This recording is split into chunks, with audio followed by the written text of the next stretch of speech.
розмови, лиш тінь від тіней. Мій світ – це скло, і воно тріщить. Я віддам усе, що маю, чуєш ти на небесах, дім, сім'ю, любов, я знаю, перетвориться на прах. Забери мій голос, пам'ять, лиш верни вчорашній день. Це моя остання жертва серед полум'я й пісень.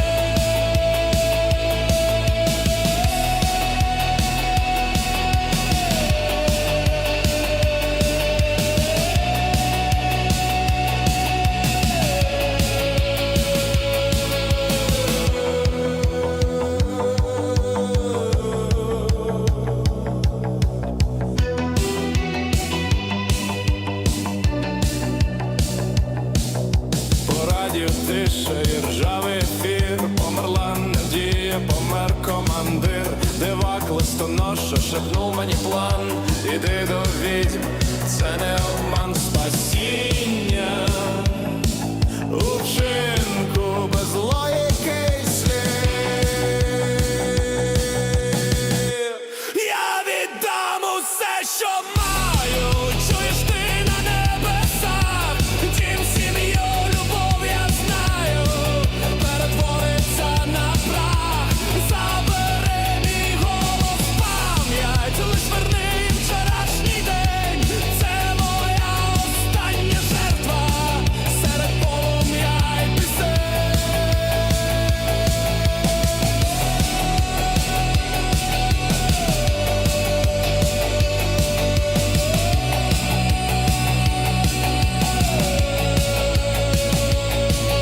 А вранці тиша і сонце, як завжди. Невже це був сон, чи плід маячні? Та я свою клятву не можу забути. Я слово дав, і так тому бути.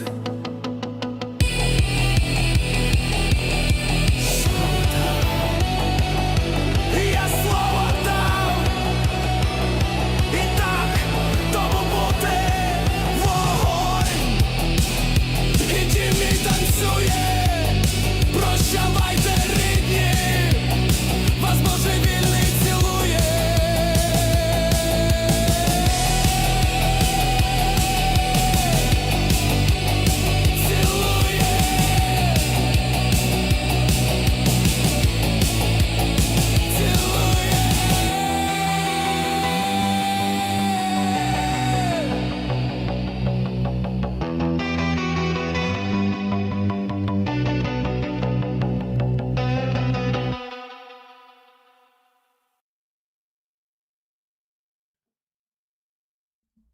Hi rollers, it's Blurry Rick with you. Now it's a focused one. Good to see you all.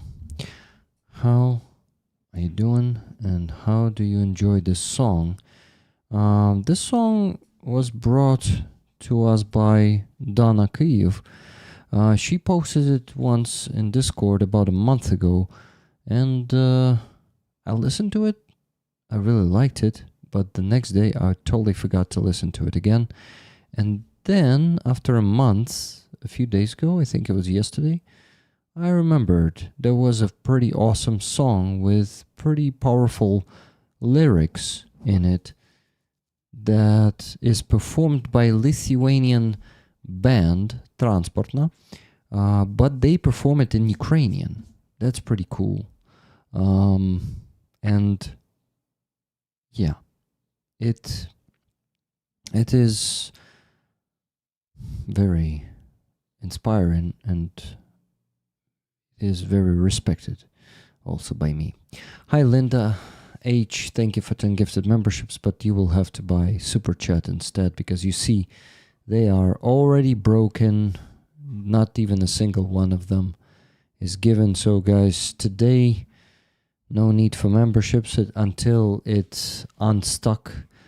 But right now, It should be super chats, I guess. If you want to support me, of course.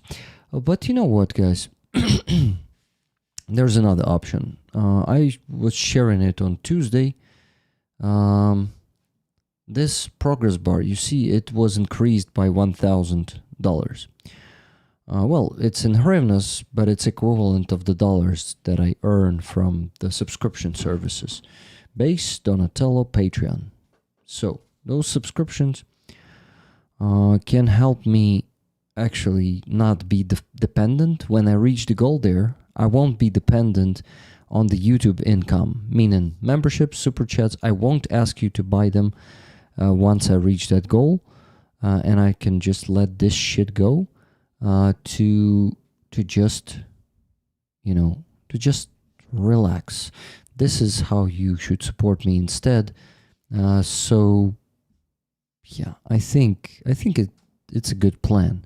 I don't know when I'm going to be able to reach it, because most of you who already wanted to support me and become my the member on those platforms, the subscriber, already did that.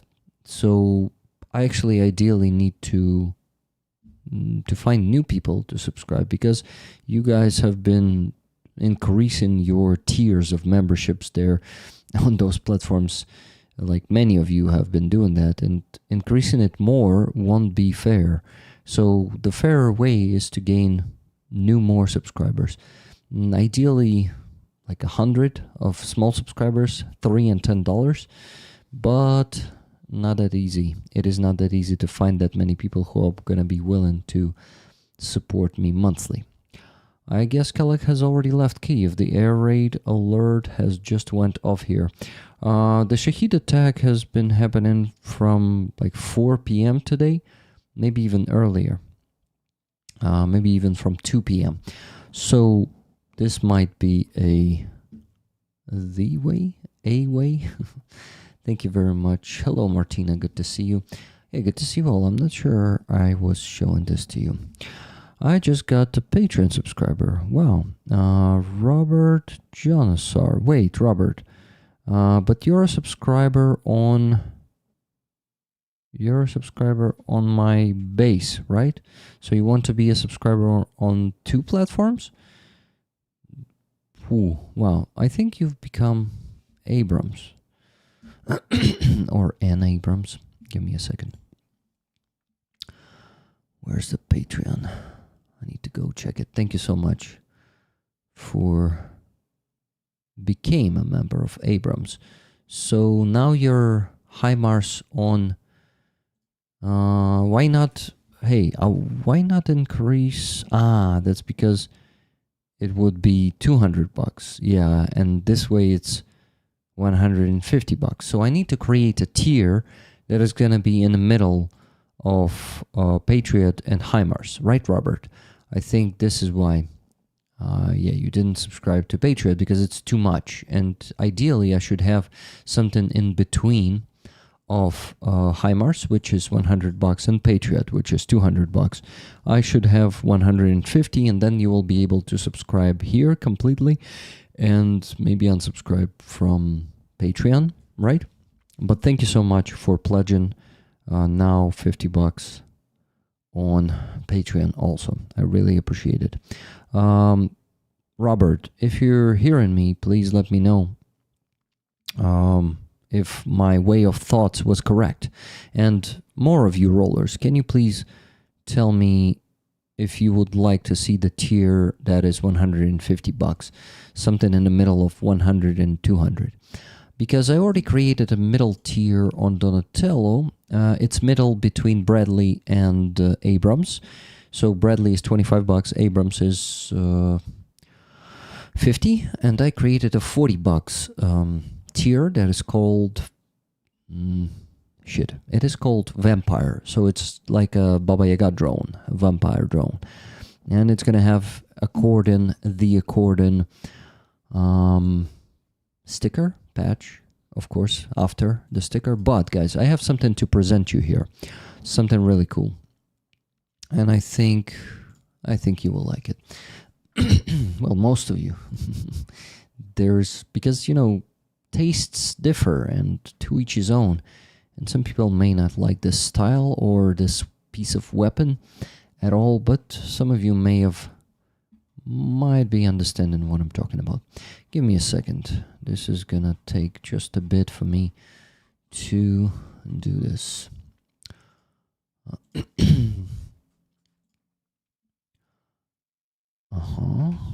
Great. Linda, thank you so much for the super chat to pay for postage on my gift last week. Yes, sent it to you. Thank you very much for this compensation. Okay, give me a second. I want to show you something really cool.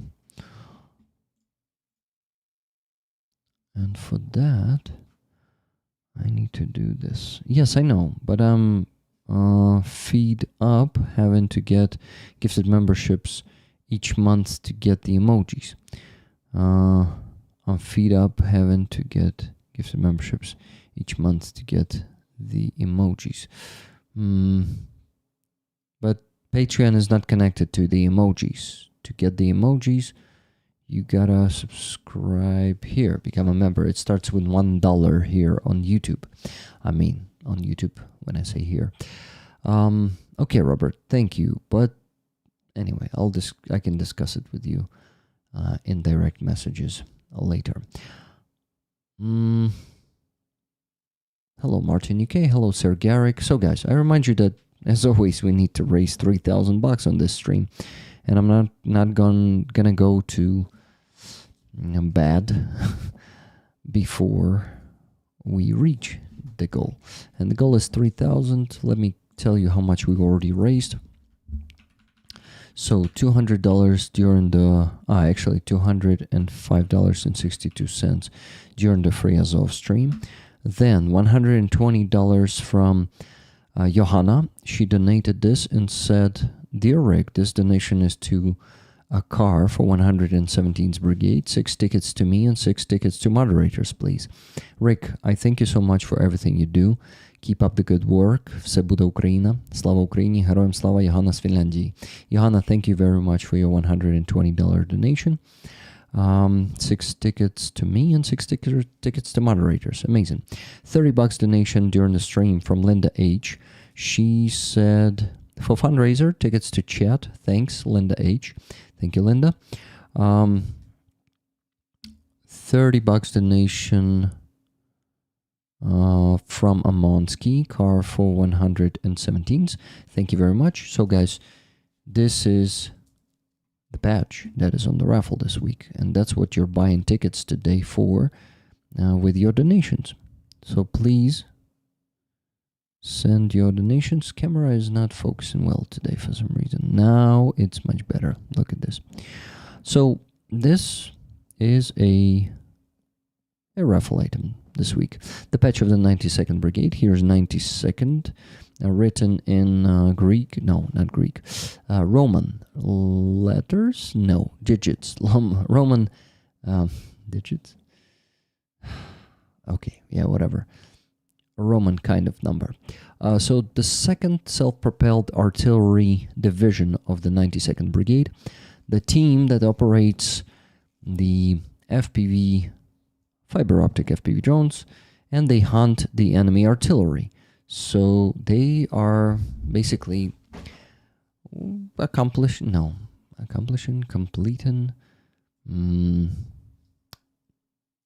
Okay, they're doing something to destroy the enemy artillery, and they do it with FPV drones, and it is called counter battery battle, right? So they are performing that. So this patch is on the raffle this week.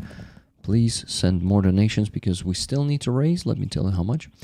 So minus 120 from Johanna, minus 30 from Linda H, minus 30 from Amonsky, and minus 20 just now from Andreas Lach. With love and respect, tickets please. Thank you very much, Andreas, for your donation, and everyone who donated before him. We still need to raise $2,594.38. A long way to go. It's not going to be easy, I'm sure, because lately it's getting harder and harder to reach the goal.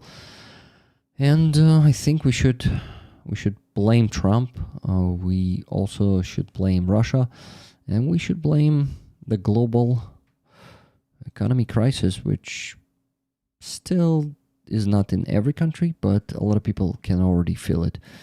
So guys, please keep donating and let's reach the goal. We still need to raise a shitload of money. Oh damn, I'm watching with a few minutes delay. Smarka, SMC says. Or Smarkas MC. Or Smarkumk. Smarkasmk. Maybe. Okay, that is not really funny. Hi Tuna, good to see you. So guys, today we're raising funds for two things. Car for 117th Brigade, almost closed. And the second one is a fundraiser for Fuzzy. It is for the car repair for him. We provided him with that car, Nissan Navara, if I'm not mistaken, it is. And he needs to repair it. So he needs 85,000 hryvnias, which is approximately $2,000. So, well, 2,050, 60, 70, something like that. I can tell you later. But anyway, here's the goal, and let me put the progress bar on the screen, okay? Progress bar, not the QR code, Rick. Okay, what the hell do I do now? I go here. Oh, shit, Robert, also becoming HIMARS here on YouTube? Damn. Are you sure? 3 platforms. HIMARS here, HIMARS on the base, and HIMARS on... No, not HIMARS, but Abrams on the Patreon. That's huge. That's a huge support. Are you sure you're ready to invest that much in my work, in my project? That supports me a lot. Thanks, man. So, damn, Robert, tell me that you're okay with that, because I really don't want you to do some impulsive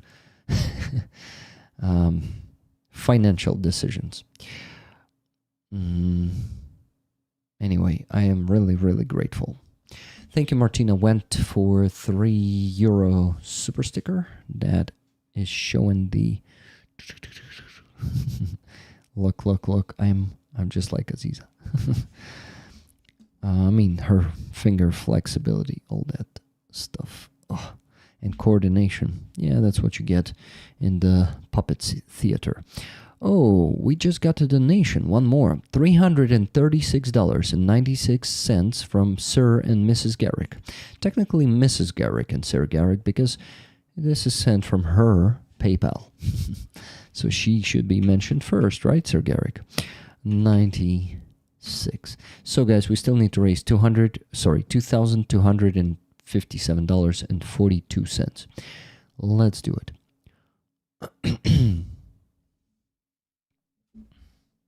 So обидно, пиздец. Oof, guys, I remember Matvey, guys. We were raising funds for him, like multiple times already. And yes, Sir and Mrs. Garrick, I think you would like the tickets, all the tickets for you, right? For this patch. Let me know in the chat. But I will automatically give them to you. I would automatically give them to you anyway. So yeah. Yeah, so Matvey sent me a video today.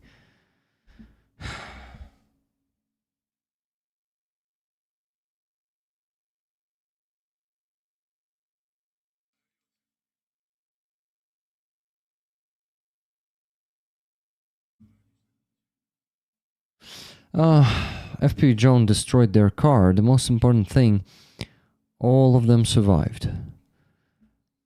And yeah. Give me a second.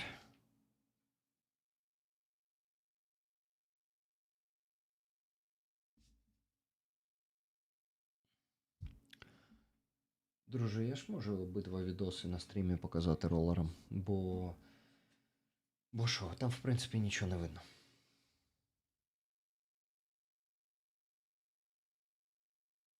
Друже, ти не проти? Я на стрімі обидва покажу ці відео тому що, в принципі, там місцевості ніякої не видно. Okay, I want to show you the videos. FPV drone destroyed their L200. Guys, he told me it was L200 year 2023. Just imagine, 37,000 of kilometers only. That was a brand new car that was destroyed by an FPV drone. We were not the one providing this car to them. I think they bought it anew. I mean, their brigade might have bought it, buy it, or, you know, maybe it was Poverny Живым, the fund, the biggest Ukrainian fund, Come Back Alive. Maybe it was the one providing them with that truck, because it's super expensive to buy a new one, L200. And we volunteers rarely are capable of raising that much money. Members of the transport group claim to have Ukrainian roots. Yeah. That's what Dana told us. She did it on Discord. Shit, I wanted to show you another thing, and now I'm distracting myself as fucking always. Just give me a second. I need... Oh, air raid siren. How do you call this? Breakdown? It finished. But yeah, with one word. Anastasia, are you still watching? Відбій. How do I call it in English? Відбій повітряної тривоги. The shutdown of the... or the end... it sounds like відбій should be a smarter word. Hello, Stacy. Good to see you. Martin Lai, Elvin Archer, Nikki Hill, David 47, Andreas, Linda H. Once again, Stacy, Gato Negro. Good to see you all. Where is Kenty? Is he well? I actually don't know. I noticed that he wasn't on the Free Azov stream, that he didn't visit it. I hope he's fine. Let me message him right now and ask him if he's doing well. Kenty. Hi, Paul. Are you okay? No, because you missed the Free Azov stream today, and I didn't hear from you for a few days. He's in the chat. He's in the chat. You got me there. I usually say it's called off. Yeah, maybe. Called off. Yeah, sounds logical. I don't see Kenty in the chat. Where is he? I don't see him here. By the way, I missed to mention someone. Oh, fuck. Sorry for yawning, for all this shite. I'm struggling with stomach issue. There he is. Now he's in the chat. Now I can see him. Kenty, how you doing? Okay. Yeah, Matvey told me to just not use the sound. I wanted the progress bar, right, guys? Let me do that. Then I need to show a new beautiful graphics to you. And then, so fuzzy car repairs. We need to close these both fundraisers in 2 days, on Tuesday, donation stream. So, yeah, we need to do this. We need to do both of the fundraisers. We need to close them. And I think we still, if we reach the goal today, or rather when we reach the goal today, we will get the extra. We will, be able to make an extra donation to our new fundraiser for Kraken this time. For Wolf from Kraken and his guys, these are the guys who Mongol served with before. Then when he was forced to leave Kraken, and it was done by his previous command, because his previous is crazy, but his previous command had a control over him, and they just transferred him to the 66th Brigade. Now Mongol is trying to get back to Kraken, but to the new one, because Kraken actually partially transferred to the 3rd Assault Brigade. They even launched, they renamed their Telegram channel So I think most of the Kraken went to 3rd Assault Brigade, and only the smallest part or smaller part remained under GUR, under the main Directorate of Intelligence of Ukraine. Yeah, the patch was falling. It's pretty heavy, you know. It's rubber patch. After all, or before. Okay, let me think. Let me think what I wanted to show you. I wanted to show you some notes. Some notes. Which ones? No, not these. Not these. Come back. Not informable. Here it is, Kraken. So now they look like this. Kraken 1654. That's the name of the new unit, which is the part. It's a regiment. It's going to be a regiment, a part of the 3rd Assault Brigade. And I think it's going to be based on the unmanned systems. So they explain here why 1654 in this post. I would like to translate it for you too, but I wanted to say that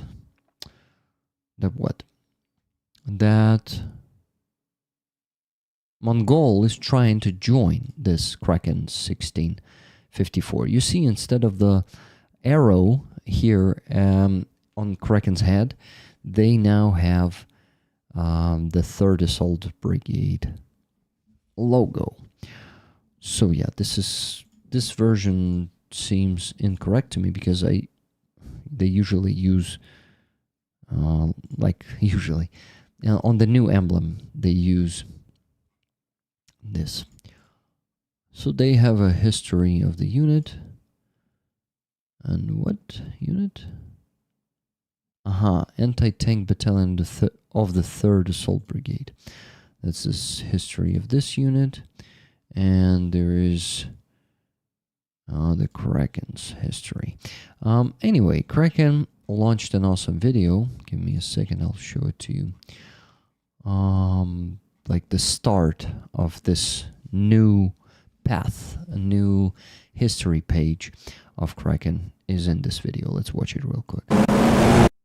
It's pretty loud. Let's make it loud. This fall. Oh wow, for some reason it is really buggy. Let me try to open it again. This fall. Are they singing? This one is sped up. I need to make it a normal speed. Yeah, and start it again.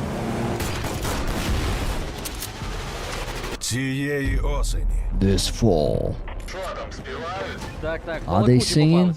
Yeah, we have the talkative one. The enemy. No. A surprise awaits for the enemy. Ну що, випускайте Кракена. So, release the Kraken, Bilecki says. Відкриваємо сезон полювання. Oh, such a, typical blockbuster vibe. We are opening, so a typical trailer, like a Hollywood trailer. Look at this.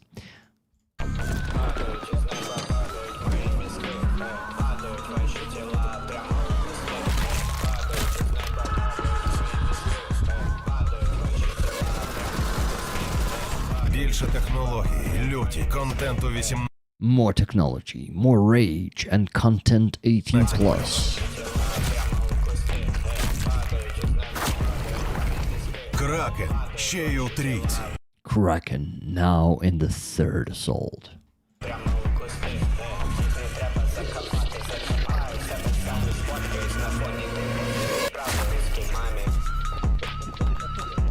Найгарячіший кросовер цієї осені. Вривайся у Кракен. Тук-тук. The hottest crossover of this fall. Knock knock. Fuckers. Yeah, well, it's a 3rd Assault Brigade, typical style.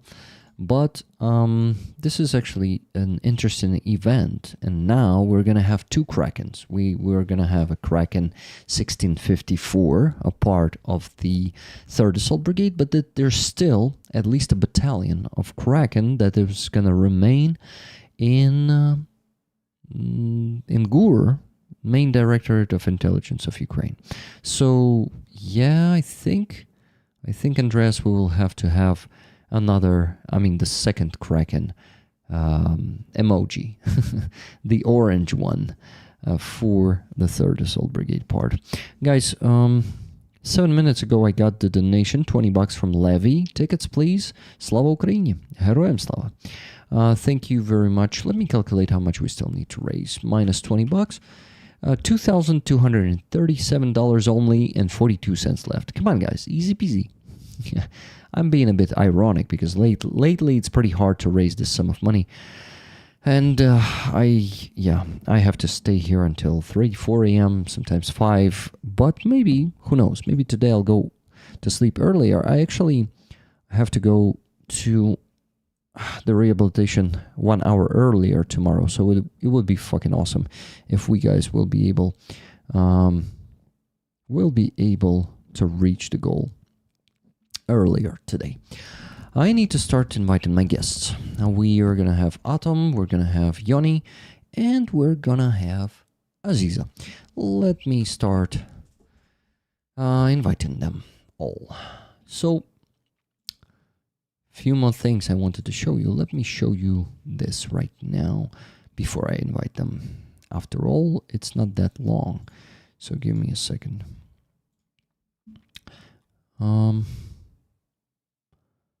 I think it's done.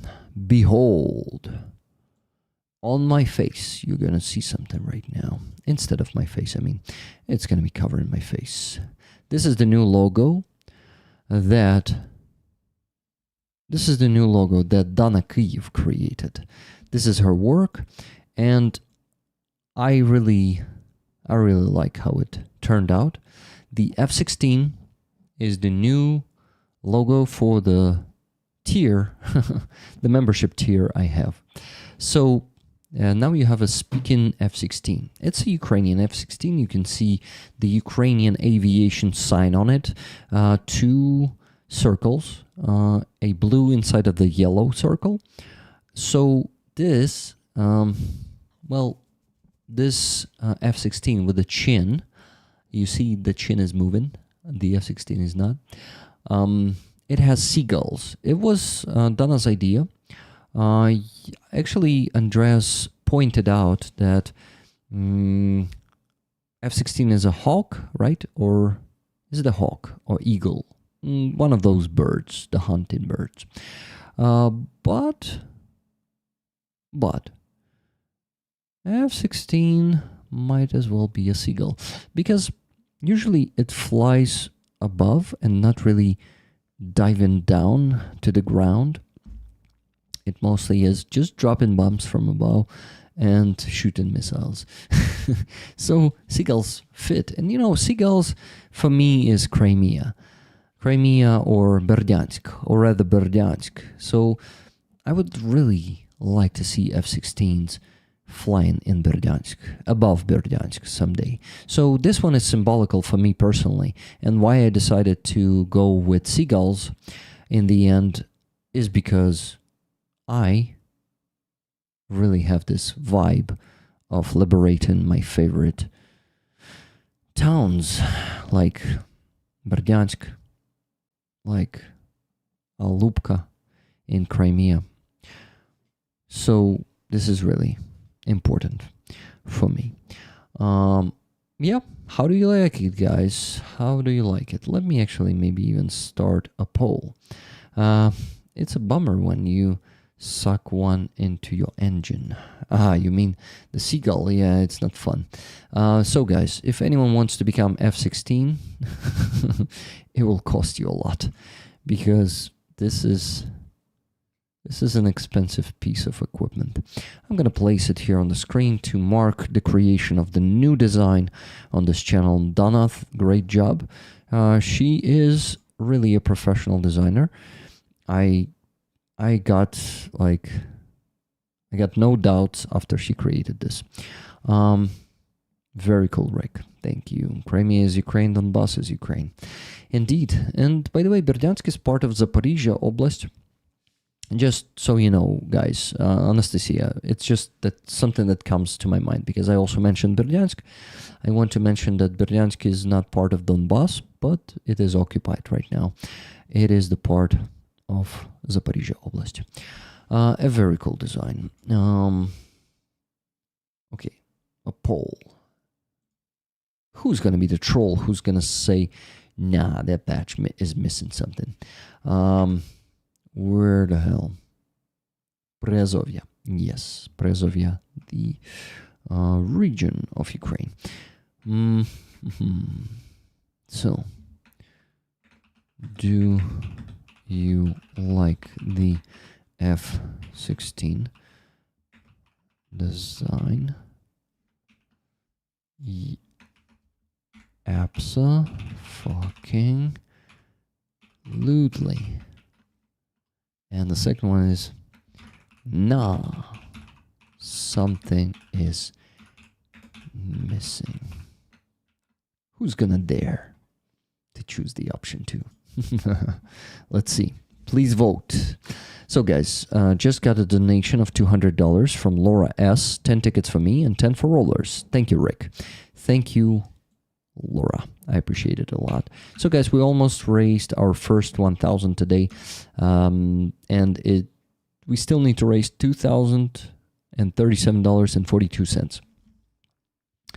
Nice design, same style as your channel logo. Yeah, and you know, seagulls really fit the channel logo also, because you know it's all this beach palms topic that really fits well here. Abso-fucking-lutely. 100%. 20 people. Oh yeah. Come on. Who's gonna challenge Donna? And be honest about it. Not just hiding behind the answer in the poll, but really coming out in the chat and criticizing. Huh? Am I putting you in an uncomfortable position? Yeah, nice. We have 4% voting. Nah, something is missing. Okay, whatever. You guys know better, right? I'm just having fun, guys. I understand everything. And yeah, it doesn't matter what you will vote. Even more people started voting nah after I challenged them. But don't just vote. Go and say in the chat what you don't like.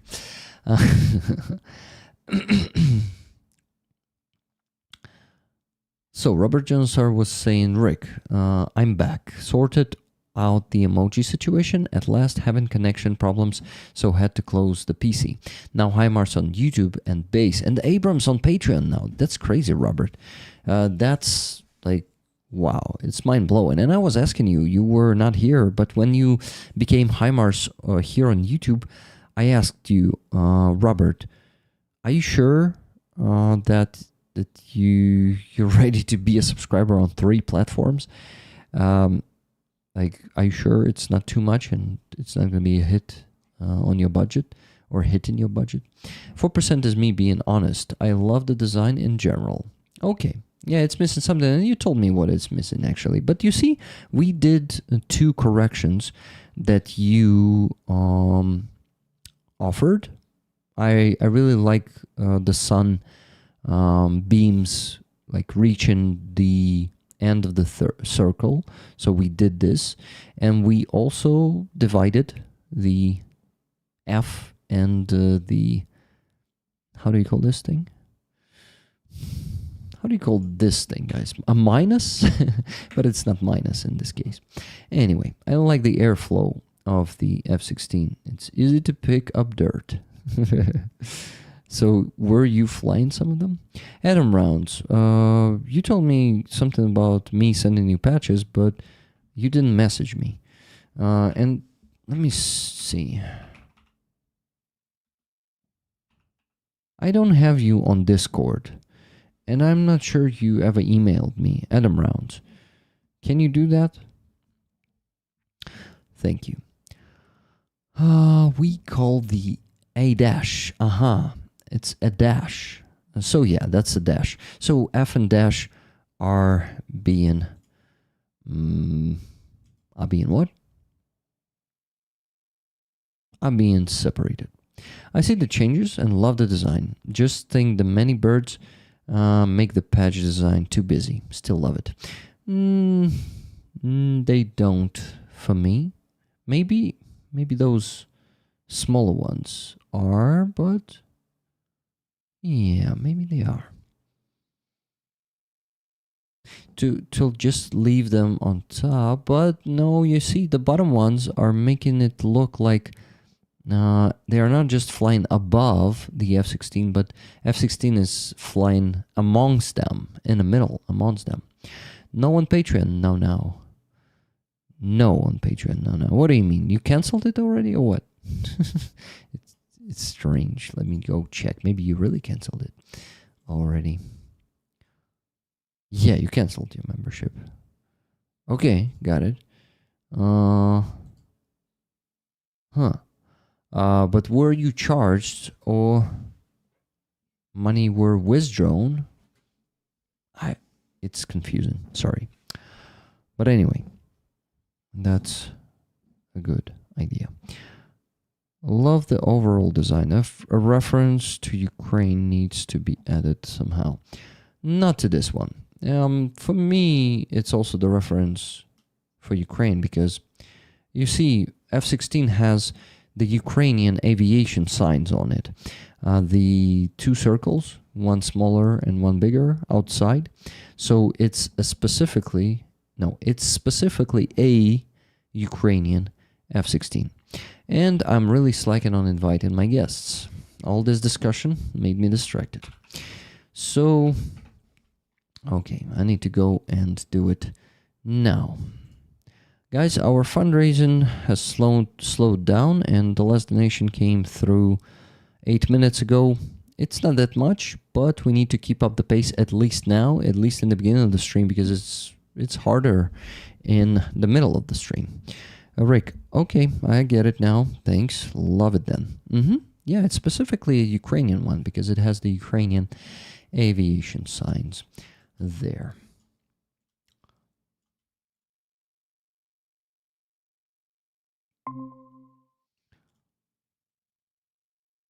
Okie doke. My guests are almost invited. Slacking a bit, but not too much. Okay, Yoni, Atom or Atom, and Aziza. Aziza, where are ya? Aziza, I'm looking for her. Yeah, there she is. Send in link. I think the first one to join is going to be either Atom or who? That might be. Or Yoni. Aziza is going to be the last one to join, if I'm not mistaken. Not charged on Patreon. Awesome, Robert. Never gonna let you down. Tickets Never gonna run around and desert you. Never gonna make you cry. Never gonna say goodbye. Never gonna tell a lie and hurt you. Yes, someone is already knocking at the door, and that's Yoni. I think because Yoni is the most disciplined among me and him. Among the two of us. Yoni, hello. Hello. Can you see me? No, now you can see me. Yes. Did you hear what I said? No. I said, and Yoni is joining us first. It's because I think he's the most disciplined among the two of us. You know. I don't know if I am, but I don't know if that's the reason. But happy to be here. Yeah, happy to have you here again, Yoni. And we are gonna have a Ukrainian officer in a bit joining us. His name is Mikhailo. His call sign is Atom. That's because he served. He worked as an engineer as a security engineer, by the way, in nuclear security engineer on the nuclear power plant here in Ukraine, and that's a pretty awesome experience. He wants to get back to this job after the end of this war, no matter when it's going to happen. he still wants to do that because he really likes that job. And right now he has to be what he told us in the interview. If I'm not mistaken, he is sitting in the command point, and what he is doing is actually commanding the battle. Basically, is considering it's an artillery brigade, I think he is operating artillery, but in artillery brigades there are different units. There might be also, like, for example, this patch that is on the Raffle this week is, give me a second, like this. So it's a 2nd self-propelled artillery division of the 92nd Brigade. These guys have the Paladin howitzer on the patch. So it's M109 American howitzer, 155 millimeters. This one is in the disposal in 92nd Brigade, or of the 92nd Brigade. But the guys who send it to us, they are actually doing the counter battery job, and they are using FPV drones. They're an FPV, fiber optic FPV drone team who are hunting the enemy artillery. So we gotta ask Atom if he has such guys in his command, by the way. It's interesting. It's gonna be interesting. He's joining already. Hello, Mikhailo. How you doing? Hello there, high Hello. rollers. This is Thank Yoni, you. Mikhailo. Doing fine. Nice to meet you. Yoni, nice to meet you. So, Yoni is from Finland. And Yoni, maybe you tell about yourself a bit. Maybe there are some people in the chat who still don't know you. It would be cool. Yeah, so I'm Yoni. I'm 32 years old from Finland. I am fundraising for Ukraine and trying to do geopolitical analysis online on Twitter and YouTube. And I started this because I studied international relations and so on. And I'm a researcher in social policy, but I was always more interested in geopolitics than social policy in a way. And when the war started, my brother started fundraising with Help 99 because he was friends with Ragnar, the guy who founded it. And then I wanted to help and find a way to help. And you can't always ask money from people in the family or stuff like this. So I needed to find a way, and I decided that I would start writing analysis online and then collecting money for the trucks from people following me. So that's how I ended up here. And I heard actually that Atom is in the Ukrainian army. I'm in Finland. I'm not at war, but as Finnish people have to, I have done my conscription in Finland, and I was in mortars doing forward observing back in the days when I did that. And because of that, that's also one reason why I got interested about military matters and so on. But yeah, here I am. And actually in 2 weeks or so, we will launch a new fundraiser with Help 99 to get 4 more trucks for the December convoy. That's really cool. and that's much appreciated. I believe you're the ATP geopolitics from. I was handed over 2 trucks in April, I believe, from Eric's 11th campaign combined with you. No, Johnny is It not. wasn't me. No? It wasn't me. It was No? another guy, but okay. yeah. That But- guy's name is Johnny, so it's So almost basically the same same name. Yeah. Okay. I because Easy there to was remember. ATP geopolitics. That's why I was like, okay, but Yeah, still, no problem. You know, good Atom, job I actually you're doing. Thank you.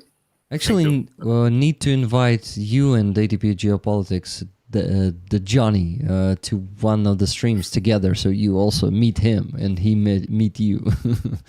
That would be That cool. would be perfect. Yes. So I could finally say thanks to him. Yeah, it's just hard to catch that guy, you know. He's pretty busy. He's doing the same. He's on YouTube making 3 videos every day. We have some fans of him in the chat. So guys, tell me how many videos Johnny does during a day, because it seems like at least 3. He's overseeing the maps, of course, the maps of war in Ukraine, and he's also doing interviews with different people, starting from Ukrainian defenders and volunteers, and also some experts, Americans, all over the world. I think, well, Johnny is a philosopher, so he always has something to talk about to people, and I'm not a philosopher, but I always have something to talk with people, so I think it doesn't depend on that. What I wanted to say is that Aziza is going to join us in about an hour. She usually comes closer to 11 or 12 p.m. But, well, I think both of you already met her, right? Yep. I have. Yep. Awesome. We had one more donation. Brian R. donated $100. It was 8 minutes ago. He said, raffle tickets, half for me and half for rollers. Are you going to make a flamingo patch? There are so many of them. I just don't want to be, joining the mainstream. Yoni, what about you? Are you going to be doing a flamingo patch in this campaign? No, we have... High five. We're going to have... For not doing I that. mean, the flamingo patch is a good idea. I think it's nice, but you have too many of them at the same time, so I need to do something else. Yeah. I think we're going to have a Christmas theme patch. I'm definitely... yeah. Are you doing the patches by yourself, or there is some designer in Help 99? There is a designer. You're giving like ideas, and he's doing. Exactly. Yeah, Okay, we give the got ideas, it. and and the designer is really good because the designers. Yeah, I see. Yeah. The designs are pretty awesome. The designer is professional there. Guys, you won't believe it. I found out that in my community we have a professional designer. Her name is Donna, and she created an F-16, how can I call it, logo, sticker for me, because on my channel we have these American weapons that we put on the patches, like Stinger was it wasn't the first. The first one was HIMARS, actually. It was my first campaign. We had this HIMARS. It looks a bit different on the initial sticker because the background is missing here. But then they started coming with backgrounds, like sun here. You see all this retro wave style is always matching. On Bradley we have this triangle, also part of the classic, how do you call those? Retro wave style designs. There's a javelin also with the triangle, just a bit different. Another triangle on Patriot. And there's a sun behind the Abrams. So we have 6 patches already. 7th patch is F-16. Plus there is gonna be a design that Donna, I'm sure, if she wants, will help me with. It's going to be a vampire drone because it's an absolute legend of this war. I think this is the weapon that changed, the face of the war, together with FPV drones. Definitely, it's just too good to not be commemorized on a patch. So in addition to all these American weapons, we will start adding the Ukrainian weapons, which, I started this idea came up to me in the very beginning of maybe even the end of 2022 or beginning of 2023, where we were really hyped about the American weapons. When they were a thing, they were changing the situation on the battlefield, like javelins in the beginning of the war. You remember how many tanks and BMPs and all the APCs they destroyed. It was just beautiful how they were dealing with those Russian tanks. And Stingers also helped us down so many Russian jets. And HIMARS, what an absolute hype of a weapon was a HIMARS in 2022. Just remember those days, because this war changed so much in this time. And sometimes I'm like looking back and it's like, I don't know, like it's been 10 years ago and not just 3.5 or 3. But Vampire should be there, definitely. And there's going to be more Ukrainian weapons because who knows? Maybe we'll have our version of Flamingo. Maybe it's gonna be a missile itself, you know, just like in the same style. Just yeah, but we'll come to this probably later, not when it's hyped. That's how I, unfortunately or fortunately, I don't know, do it all the time. When the hype is gone, I'm coming up with something. So I won't say it's my curse, but if you have the second device, Yanni and Atom, you can check how that F-16 looks. Did you see it already? I'm actually seeing it. It looks really cool. Looks really nice. I have it also, like huge one. Awesome. Do you like it? I think it's For really cool. sure. Thank you. It's bright, colorful. I like it.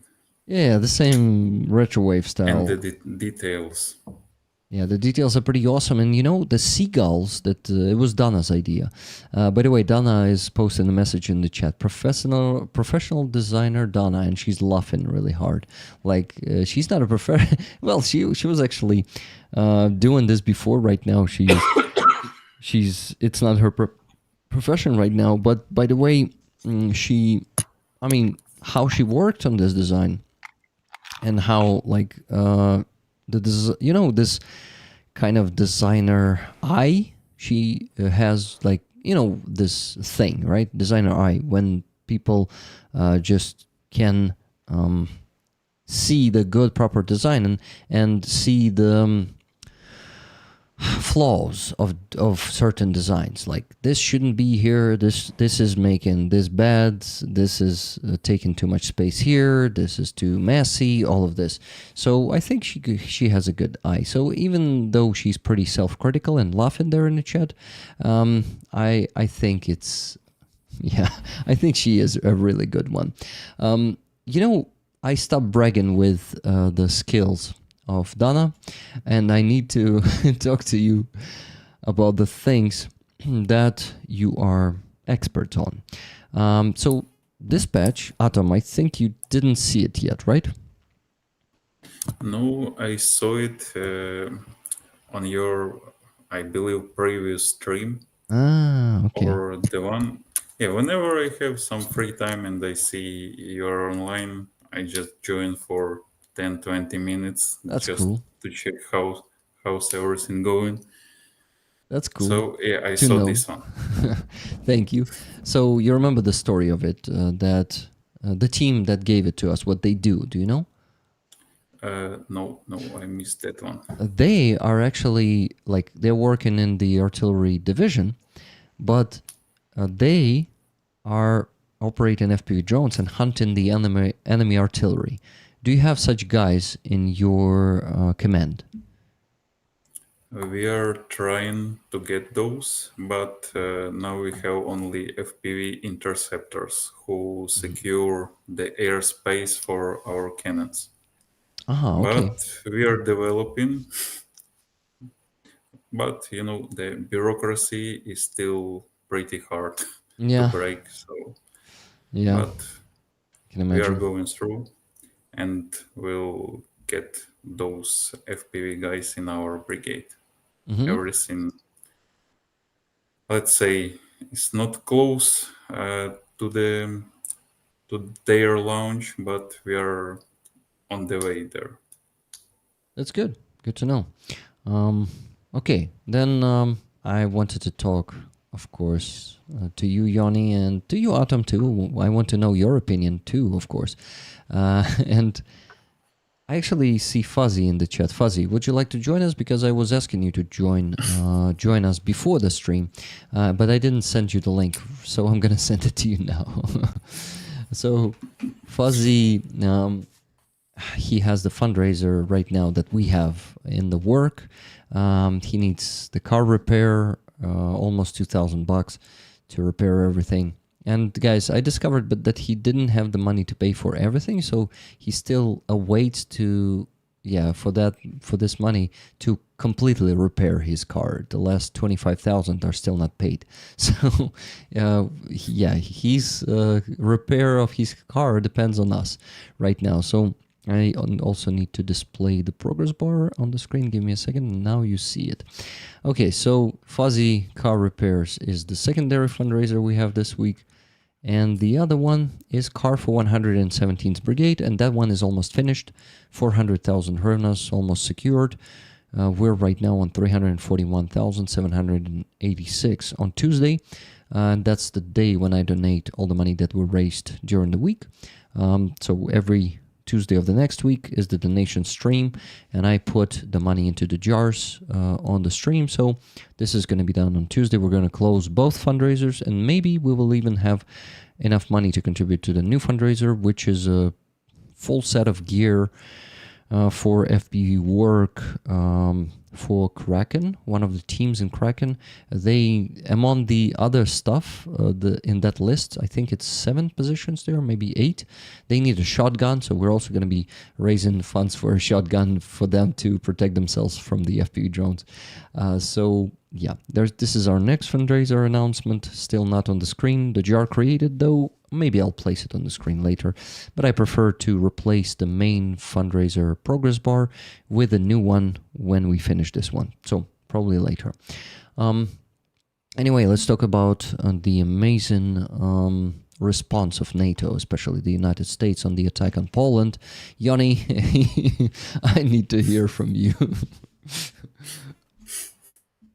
I mean, it's to be expected, I think, under Trump that this will be the reaction from the US. Unfortunately, the complicated situation that I have with this is that I understand people who advocate for closing the skies and so on, but my fear is that Russia is going to start using this to actually force European countries to use their air defense missiles and air-to-air missiles against those drones, and most European countries, including Poland, are not ready.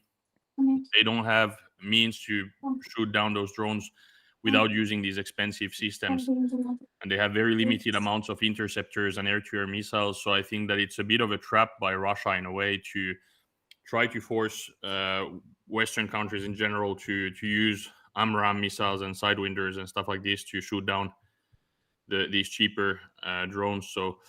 So I'm not happy with the response, but I'm also a bit worried about what's going to happen in the future, because I don't really believe that they're going to do anything bigger than shoot them down. Even if, I mean, right now they're not even really shooting them down, but even if they shoot them down, they're obviously not going to hit Russian launchers or whatever, or they're not going to do anything like that. So if they only defend and only shoot down those cheap drones in Poland and Romania, they're going to use a lot of their interceptors, and I think this is going to motivate Russia to send more and more of them into those areas. So I think that the response should be more and bigger, but I think it should be more long strike capabilities for Ukraine, more sanctions for Russia and things like that, and those things can calm Russia down a bit. But just the idea of only sending jets and air defense systems to eastern Poland, I'm not sure if that's going to work so well at the end, but we'll see. Fuzzy, hi, nice to meet you. Hey, bro. Yeah, nice to meet you.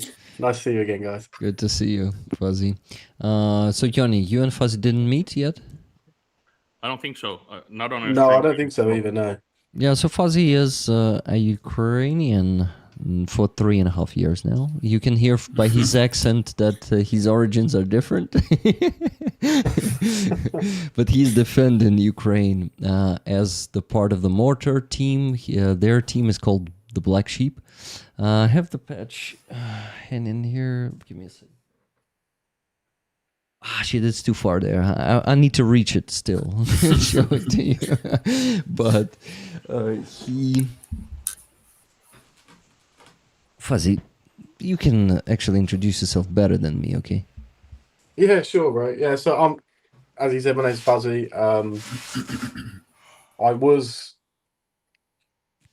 a 2IC and a team lead of a mortar team in a couple of units. So yeah, been in Ukraine since 2022. I'm ginger. You have fuzzy ass.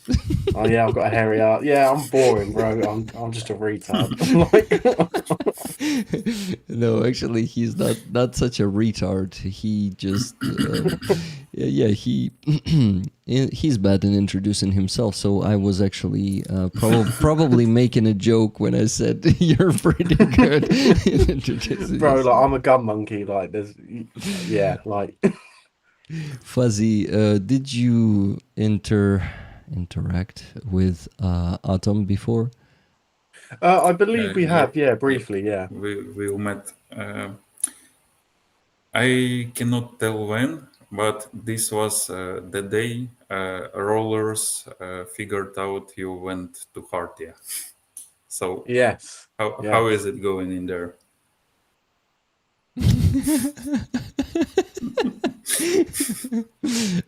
Pretty awesome. Yes. Okay. Okay. Yes. Yes. Obviously, the thing is at the moment, I'm going to be the guys ain't happy. They haven't been happy for a while. So we're kind of pushing. We haven't like stopped like talking or anything like that. Like we've kind of pushed out to different units to find a unit that suits us best. The reason we call ourselves Black Sheep is because we won't. It's a bad trait in some ways because obviously soldiers must follow orders and stuff like that. But if we think something's wrong, we will tell them it's wrong. And if somebody is rude, then they're told to fuck off. So like at the moment, like everybody's branching out into different units to find what suits us best.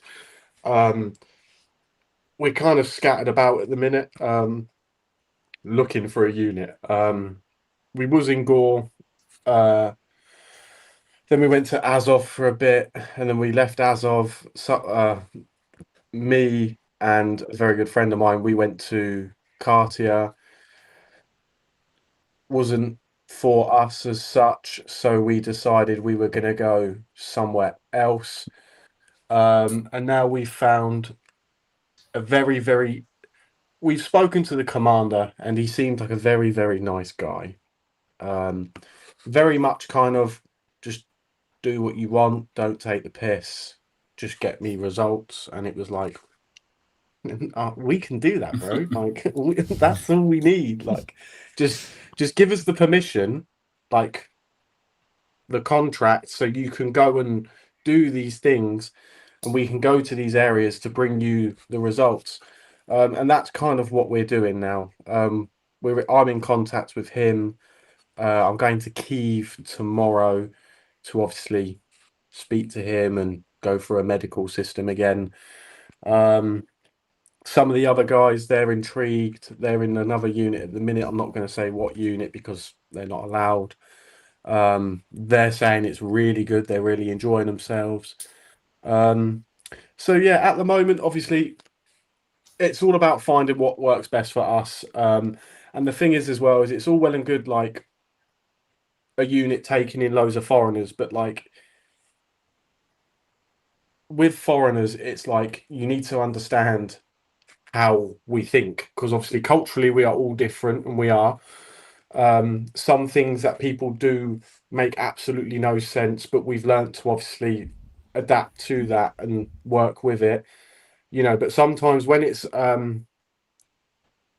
do as I say and shut the fuck up, it like that's not how we work. If you want us to do something, we expect a specific amount of necessary information, and that's it really. And if we can't get that, then obviously we can't work, and that's just the way it is. But no, yeah, we're doing. The blokes were okay. That they just weren't happy, so they've all branched out, looking elsewhere. We're going to link up, I believe, end of the month, and we're all going to sit down and talk about the units that we're currently in, and plan what we do next, whether they leave or we leave and go like with them or there or wherever. Like the main thing is that we stay as a group and we stay as a team. and that's basically what we're doing at the moment. So yeah, everybody, as I say, Ukraine, it's a big place. The foreign community, everybody knows everybody. So yeah, that's me basically. That's Black Sheep as well. Yeah, they're nice people. They're just they can be difficult. Yeah, that happens, unfortunately. Yes. Also, if you would like to switch mortar to anything heavier, I may talk to my So commander. Let's we've say. had a few guys actually offer us 155s, 152s, etc.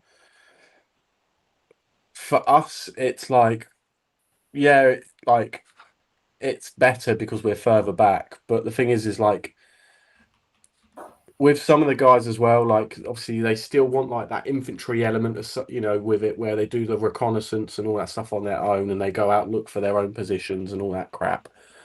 If it was up to me, I'd just be a fat lazy bastard, and I'll just sit in my hole like a good boy, but I can't. But no, yeah. So I don't know. It's definitely on the tables. I think if we were to do that, we'd probably want to do it for like a couple of weeks, just to say we've done it because we've never actually shot anything bigger than a 120. It's like toys, isn't it? You know, like the bigger bang, the cooler it is, really. Like. Do you use mostly 120 or do you use also 81 or other ones? So 81s, I want one, but they're really fucking hard to find. So the 81s, so on paper, the Soviet Sani 2S12 120mm mortar thing will go like 7 kilometers on paper, but realistically, with the mass-produced ammo we're getting and the charges you get and all this, and it all depends on the weights of the bombs because they're all uneven as well. You'll probably get only 5, like at max, like. But with the 81s from like the US or like NATO themselves, they're doing like 5 kilometers. They're doing the same as a 120, but then you get the Soviet 82mm, which is you'll probably be lucky if you can go 3.5-4 kilometers with it, depending on the ammo type again, because the ammo type is the big thing. Because it's not standardized. You go into the stores and they go, "What do you want?" And you tell them, "I want 81 ammo," and they will go, "We don't have any." And you go, "Right, I want 82 ammo," and they go, "Okay, we've got this," you know. And it might be, I'm gonna say a load of numbers now. It might be 0832 DU or whatever the fuck it is, you know. And it's like, right, okay, so that's one type of HE, and then it'll be another type of HE. But the two different types, one might have an extra 500 meters on it or whatever, or one might be a little bit shitter or whatever. It all depends. But yeah, the biggest I've ever gone is 120. Yeah. Have you ever tried anything smaller than 81? Yeah, we shot a 60. They're okay.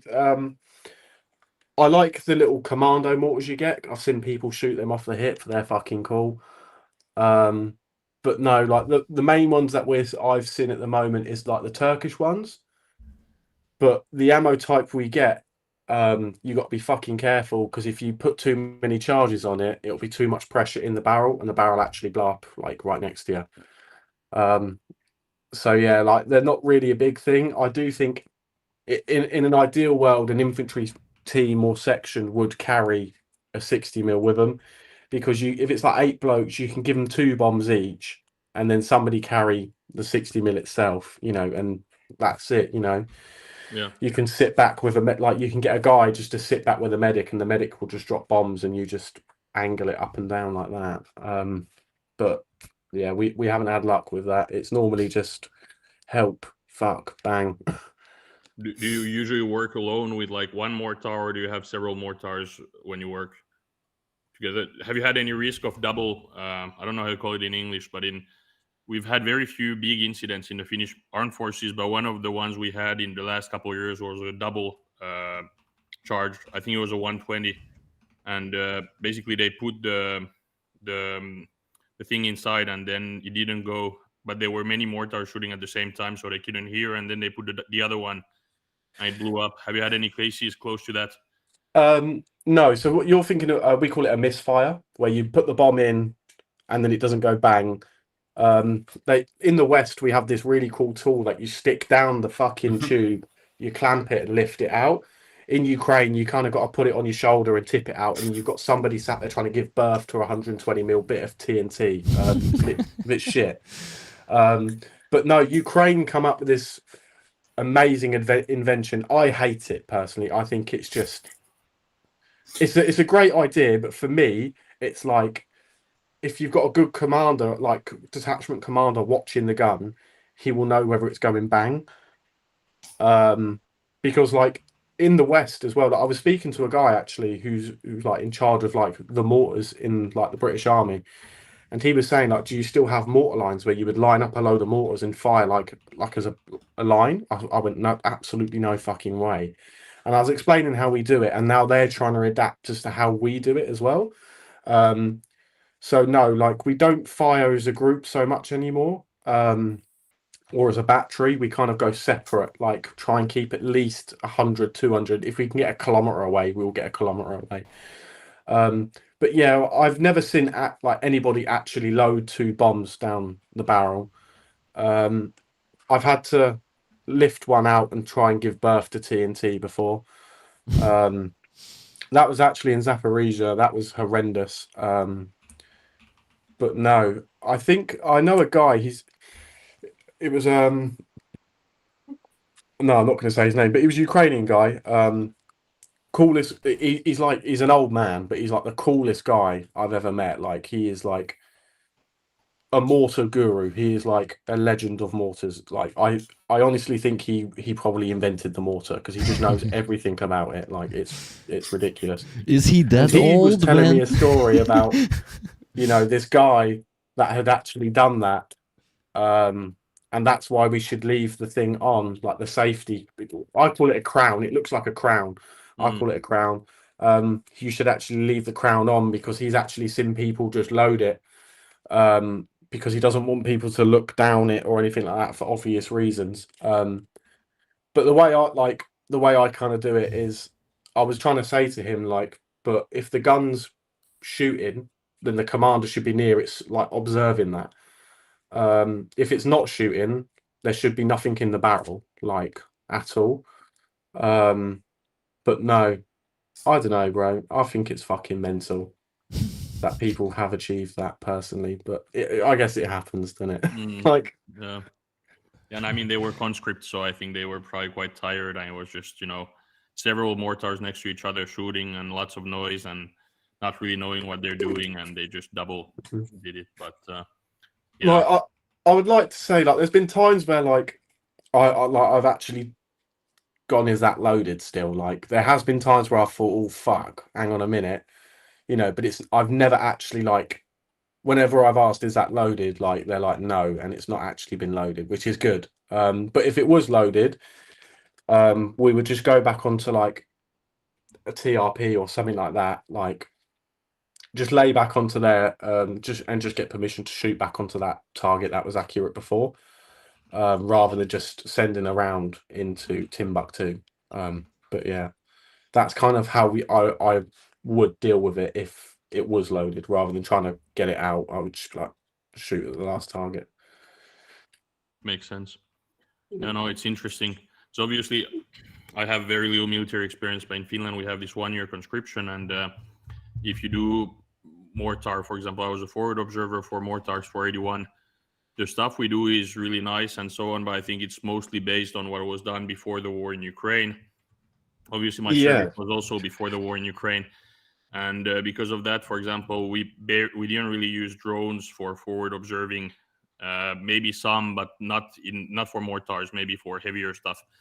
We're mostly doing it as kind of like a recon team with eyes, and my understanding is that in Ukraine, and I mean also for Atom, you probably do quite a lot of these things with recon drones nowadays. You probably don't have someone watching with their eyes and sending you coordinates. and that's something that Western countries are going to have to learn very fast because we're just behind on this. I think some of them are starting to do it, but it's those are things that have changed really fast because I served when I was in Finland. Normally, you serve when you're 19, but I served when I was 25, so I served in 2018. And even back then, we didn't have any drones for forward observing. So it's gonna be a quick thing to learn that people have to learn quite fast here. But it is what it is. But what do you do usually? Is it you still have some guys doing it with their eyes sometimes, or is it all by drone nowadays? If it's so, like with us, we've been quite fortunate because one of my good friends, like he's not here anymore, but he was a forward observer in the British Army for, I can't remember what it was now, but it was some special unit or whatever the fuck it was, in the Royal Artillery. Really, really good guy. And if it was raining, he could still do call for fires. Because obviously the drones can't fly when it's pissing down with rain, but obviously the human eyeball still works. But no, I do think like we do massively rely on the drones all the time. Because obviously, like you would have the fire control officer, and he would watch exactly where the splash is.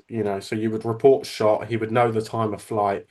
He'd see the splash, and then he can adjust off literally a fucking Samsung tablet. Like it's really, really easy for them now. But if it rains, obviously, then you still got the good old classic Mark 1 eyeball that you can always rely on. You can always go back to that. But I have seen like some guys in like Western militaries, they are starting to use the drones. I haven't seen them actually use it for artillery or mortars or anything like that yet. I've seen them using it for reconnaissance stuff, but they've always used it for reconnaissance. But I'm on about now like the Mavics and stuff. I haven't seen them do that yet. But it's like any Western military and any soldier, one thing we hate is change, because it's more things to fuck about with, more things to do. Nobody likes, once you get into the routine, the minute change comes in, it starts pissing everybody off. But they're definitely going to have to start doing it, because if they don't, and like let's say the NATO ever did go to war with Russia, Russia would have a dramatic overhand, because they're already like 5 steps ahead in the game because of what's currently going on. But yeah, no, reference your question as such, like we still do use forward observers, but most of the time now it's like I haven't actually seen anybody in the Ukrainian army being taught how to be a forward observer, because the drones are massively relied on. But it's people like yourselves, like the old school boys, and stuff like that. They're great to have around, especially on a mortar team. It's just like, oh, it's raining. It's like, if it's winter, it's like you would always have, if you could, a forward observer out. But no, like, we were lucky because we had one, but I don't really see a lot of Ukrainian units with FOs anymore, which is quite shit, really. Not shit as in like bad practice, but shit as in like nobody's actually being taught this stuff. Yeah, and for us, these are like 99% drones. Depends where you're shooting. Is it the front line, or you're hitting any logistics or their artillery? We use Mavics. We also have drones which are ours, but there are not so many. So we just use the other brigades' eyes, because for infantry it is very important to see like every road, every angle. So they have some reserve drones for us, and whenever they need support, or we are just like, hey, you wanna shoot somewhere? Yeah, sure, here eyes, shoot there, please do your job. So yeah, and I believe our last observation point was somewhere in the beginning of this year, and we haven't used it since then. because there is no much like usage of them for now, Yeah, at least for us. makes sense. And I think, And yeah, go for it. yep. And what Fuzzy told that Russians are progressing, they do, because, for example, for cities like Solidar or Bakhmut, they highly use UAVs interceptors. And for us, it's harder to shoot there, like to hit the target, because whenever you send UAV, they just shoot it down. So you have to fire on zoom or at night, or find some brave pilots.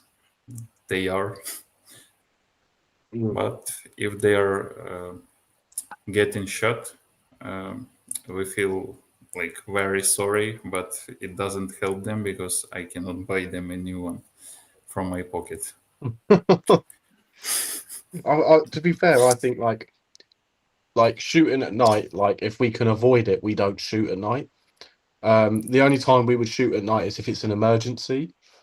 During the day, like we don't really give a fuck. We'll just shoot. Like if we get targets, we'll shoot at the targets. But at night time, if you fire a mortar or even an artillery cannon or anything at night, I never, when I was like in the British Army, like I'd fired an 81 just once. I just dropped a bomb down it, and that was it. That's about as far as my mortar experience went when I was in the British Army.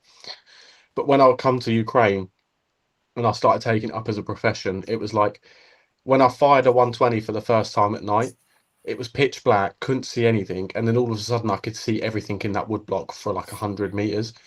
And so I was just looking left and right, looking forward, thinking, "Oh fuck!" And then obviously, like that's when, because obviously the Russians are flying drones all the time, they had obviously seen that wood line light up like a Christmas tree, and then it was just like fuck, like oh. And then we just got smashed by a tank for 24 hours straight, just constantly. It was probably the worst experience of my life. Guys, For us, it's like a way bigger flashlight, but we are standing a bit farther from the front line, so somewhere in the same conditions, I would say. Whenever we shoot like small range or medium range, it's okay. But if you want to shoot long range shells, it is like a flashlight for half of the area. So we are trying to avoid it, but nowadays, whenever you go for like a fat targets, so you say in Ukraine, and your UAV is being like targeted by interceptors, you have nothing else than trying to do that at night. But guys, at least it works. I need to quickly mention donations because our fundraising is going bit by bit, but we still need to raise. I calculated with everything I will mention right now. We still have to raise $1,787.42. So still pretty big sum of money to raise. So guys, I remind you that with your donations today, you can buy the tickets for this patch you see on the screen right now. This unique patch that has Paladin M109 howitzer on it, which is in the disposal of 92nd Brigade. Can be yours if you're lucky enough, if you buy a ticket primarily. Of course, without a ticket, you can actually win it without a ticket, because we also have shitload of free tickets and you need to give a plus into the chat. Fuzzy, is it... no, it's in Mikhailo's room. No, it's not me today. I thought it's you. Not today. Actually, at some point, there was a woman talking there, so probably it was yours. I mean, your microphone. No, at some point, not right now. I have to be muted like for a few minutes. Sorry for that. No problem. Will you hear? Will you still hear? Yeah, I can still hear you. I have my headphones, so... Okay, good. Praying for all the people in Ukraine. Thank you, Julie. And our baby girl, Bella, love to help animals. So your baby girl Bella might be an animal, I assume. Okay. And the question pops out about Boston right away, but I need to mention the nations. Is Boston okay? Yeah. He's blurred. Oh, is he? Yeah, How do I fix that? you need to turn off the blur somehow. Bro, I'm so shit at this. I'm just pressing buttons. He disconnected. I guess so. He slapped the screen. It was him. It wasn't Yeah. No. Now he works. Now I think he works. Yeah, you turned it off. Is it working, yeah? Yeah, I think so. Here he is. Oh, Nice one. Hey, look, say hello. There you go. Look, perfect. Say hello. Hey, say hello. Yeah, there he is. He looks like a pig at the minute. Hang on. Here you go. Look, he's a pig. It's like my cat every day. So my cat for now stays with my mom, and sometimes she sends me pictures of her. So like 90%, she's lying like this. what's her name? Cat. It's Luna. Luna cat. Mm-hmm. Does it have something to do to some anime? Not to anime, but when I've been to school, I used to play Dota. So I didn't think anything better than, okay, let it be like a Dota 2 hero. So. Okay, got it. Sorry, I was choking on oxygen. You're doing what? Choking on oxygen. Okay. You need to inhale more of this shit to not have too much oxygen in you. Got it. Yeah. Okay. So the donations we got. Andres Lach donated $30, and it was already half an hour ago. My. Let's speed things up for our friends in the Black Sheep. Tickets, please. So yeah, guys. Today, basically, more than half of our fundraising will go to, of today's fundraising, more than a half will go to the Black Sheep car repair, in this case, Fuzzy's car. Fuzzy, are you ahead of the Black Sheep? No. So me and Noodle are kind of like scissoring it, kind of like joint scissoring it kind of thing. So Okay. we made it as like there was three of us. We made it as three. One guy left because he got a really good job in Asia. So it just didn't make sense for him to stay because like the opportunity he got was incredible. So he went there, and then we kind of like just kept growing. So no, like we built it together. Okay, got it. The real Vladimir Putin in the chat asks, what have I come back to? Probably the scissors point, all that. So what do we have after that? We had $50 from Wella for the 117th and Fuzzy, sorry, not Fuzzy. Love to all great guests and rollers. 2 tickets for me, 3 for rollers, please. Done, by the way, guys. I finished the spreadsheet, so Kathy was the last one to donate today.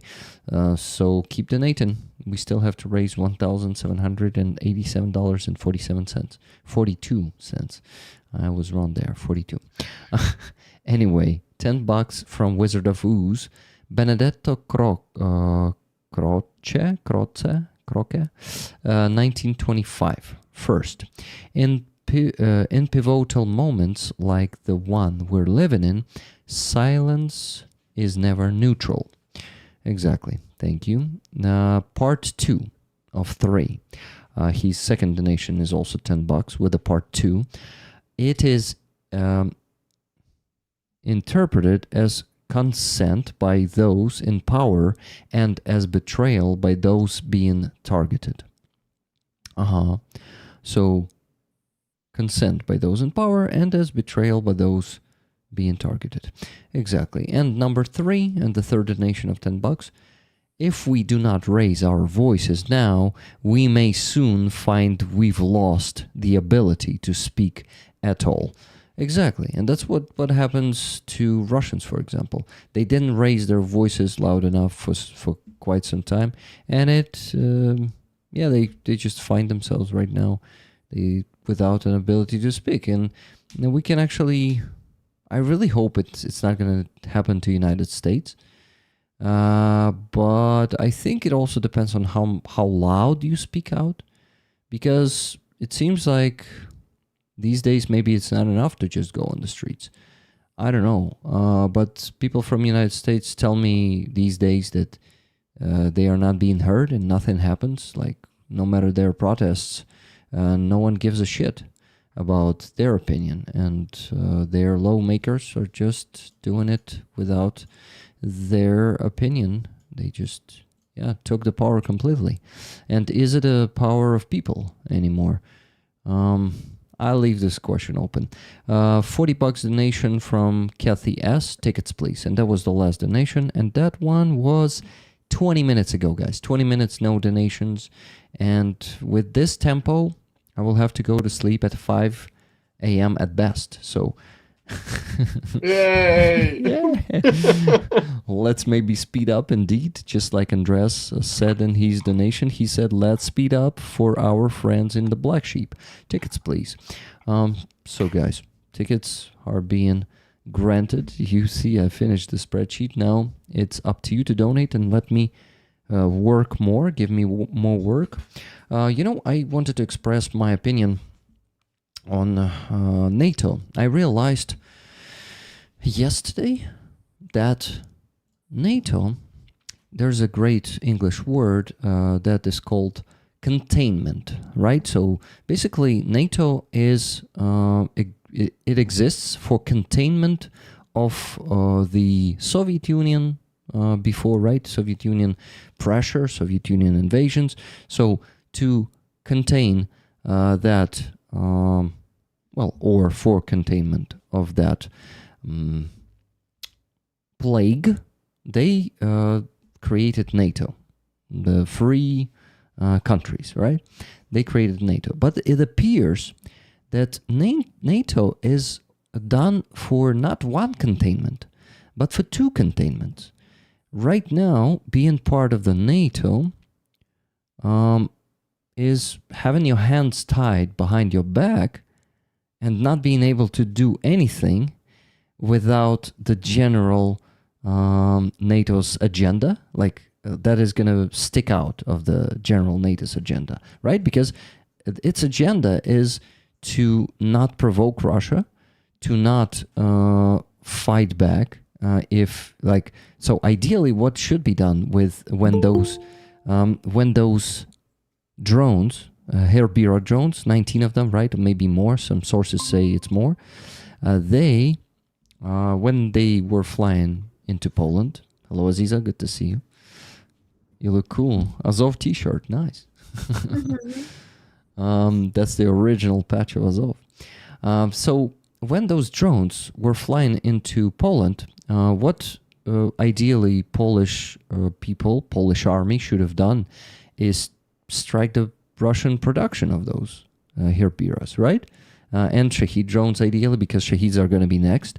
So no response should be done. No military response should be done to not become the part of the war. But the problem is, I think many countries in NATO don't, I think they realize they just are, containment is also used against them. So NATO is containing the, I'm not sure if containing is the modification. Deter.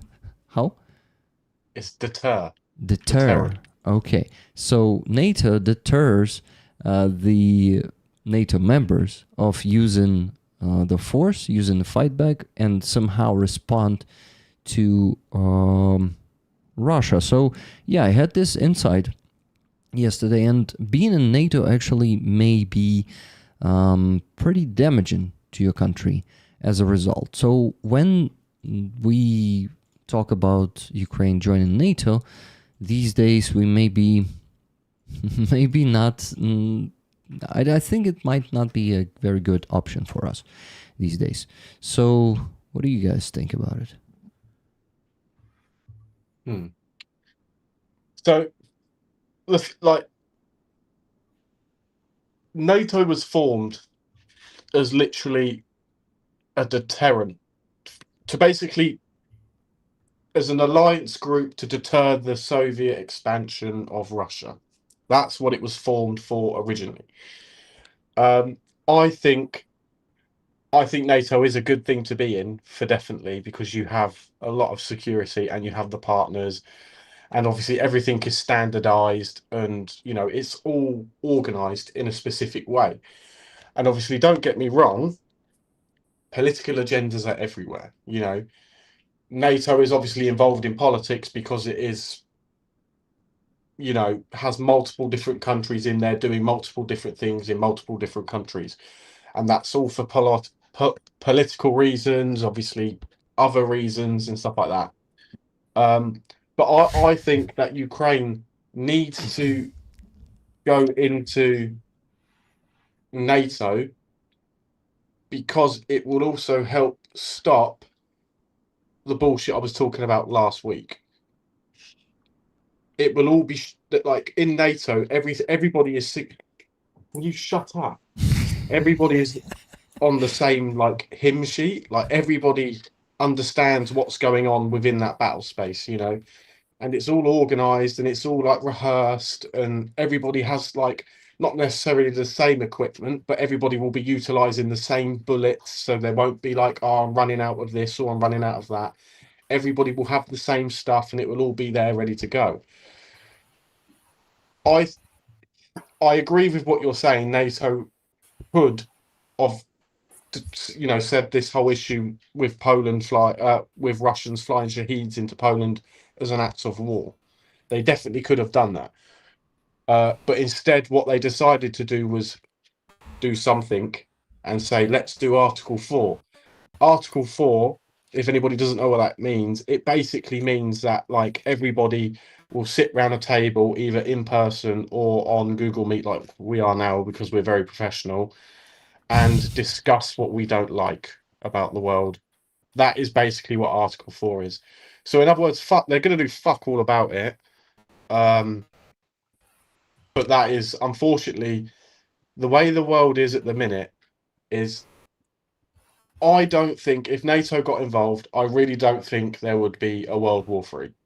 I really, really don't. I don't think there would be a nuclear war either. I really, really don't. Because that's just fucking stupid. And yes, there is stupid people in the world, but that's just another level. And I don't think they'd want to go down with it. But no, if NATO got involved, let's say next week, I really, really do think that it would put everybody back in their box and everybody would start behaving again. But that would also mean people would have to play NATO's game and be above board and do what they want. But that's my opinion on it. Yeah. Yeah. No, mate. It's gay, innit? There was also funny distortion of your microphone when you were finishing that. This was Oh, was it? Oh, sorry, bro. Hang on. No. It's okay now. It's okay now. Don't do anything. Yeah, I think Atom, you wanted to say something. What can I say? Excluding politics, the best part of NATO is that everything is standardized. Yeah. How would I say it? Standardized, maybe. Yep, sure. So, for example, we have now 155 millimeter guns, but we use the very huge various of shells. Not telling some countries So, for example, Polish self-propelled howitzer Krab is he has, I believe, 8 shells to be shooted from this gun, but we use like 35, if not 40, different shells, different like munition from all around the world, and you don't have tables, you don't know how those will fly, like, I mean, what to expect from them. But when you sorry to have interrupt you. everything the same. Yep. Sorry to interrupt, but like Soviet weapons were designed to be able to do that, because the way the Soviets fought, which is actually quite clever, is Yep. well, the West are using 81s, so if we make 82s, we can use their ammo as well. Like that was like their way of thinking. So with Soviet like self-propelled guns and like mortars and artillery systems, it's all designed to be able to take Western ammunition. Yep. But yeah, like so that was my little interruption. Sorry, I just thought it was quite cool. Yeah, but for example, when you have like Indian shells, that You've was had Indian shells. that was How did kind of they go? surprise for Russians whenever they saw it from the news.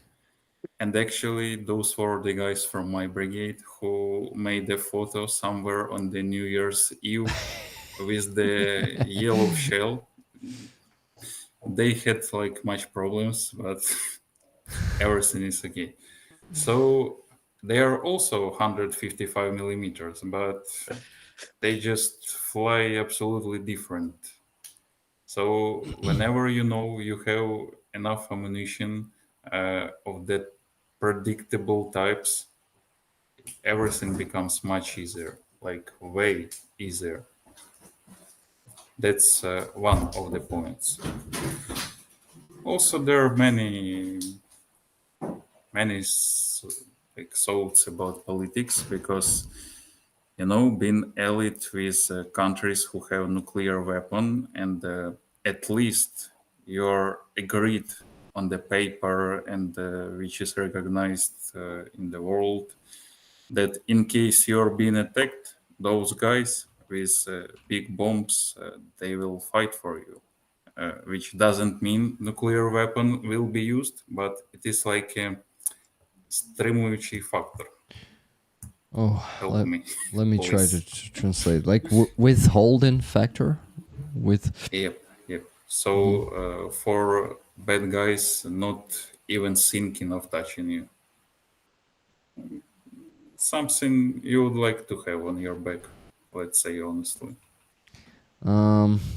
Yeah, but you see, I have this question in my head when you say this. Like, will NATO members these days really be defending their allies? Because, like, okay, some definitely will, because there are some really conscious European countries who are, the closer they are to Russia, the more conscious they are about the reality of things. They will fight for their neighbors, I'm sure. I'm sure if, let's say, Poland will be attacked next, I'm sure that Finland, Lithuania, Latvia, Estonia will send their troops there and will like build the logistics, will supply Poland. But you see, we also have this problematic countries in NATO, like Hungary, who will definitely be undermining the unity of NATO, just like it's undermining the unity of Europe right now. European Union. So this might be really problematic to find consensus and, to keep the unity of all NATO, especially with the reaction of Trump to attack, kind of encouraging Putin to keep it going. Like, here we go. So it's like, that reaction to me felt like Trump was really also part of designing this attack, and he was like, yes, here we go, I'm behind this. like he was really encouraging this to happen. So that was all reaction. There was some senator or congressman reacted condemning Russia, but I didn't see that many in the United States like properly reacting to this. So all of this is like together with the red carpet in Alaska for the biggest war criminal of our times. It seems like Trump will not be willing to defend the NATO allies when Putin attacks NATO countries on the land, because the attacks are already happening everywhere, all across the NATO. There are electricity cuts, there are diversions on the military production plants, you know. There is, all those cables in Baltic Sea are being cut, and there are many more diversions coming in the next few years. And Russians are building a huge network. They already built it. They're just building it up. They're making it bigger in European countries. And the war is already going. And I don't agree with you, Fuzzy, when you say there's going to be no World War III, because in my opinion, the World War has changed. Its face has changed. It's now not only ground operations, but all these hybrid methods of war. You know, diversions, the attack on the infrastructure, because some hackers turned off electricity. Where, guys, was it for a few days? Spain, Portugal? The electricity was not, working for, maybe it was just a day, but we also had the power cuts in France, if I'm not mistaken. So the situation is like, NATO is already at war, just not at the typical understanding of this war, not the war that Russia is doing here in Ukraine right now.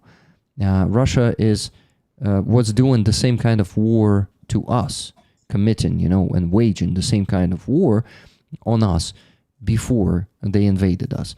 They did all of this informational operations, diversions. Our ammo depots were exploding in Ukraine not so long ago.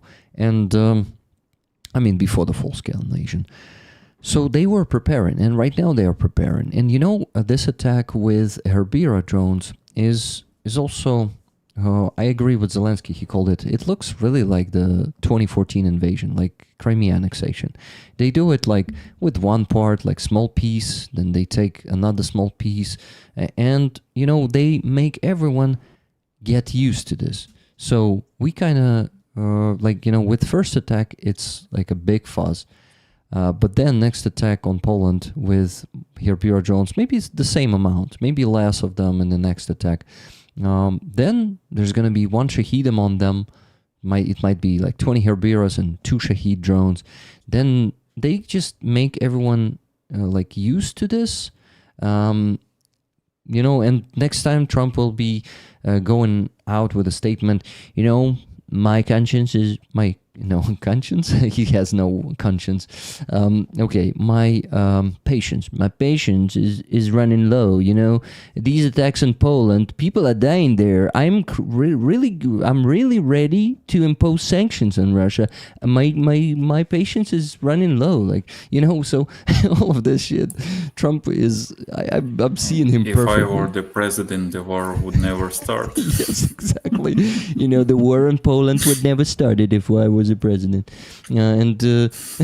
All of this is like a perfect match. The Donald Trump and Huilo are a perfect match, and they are just, they play along perfectly together. All of this.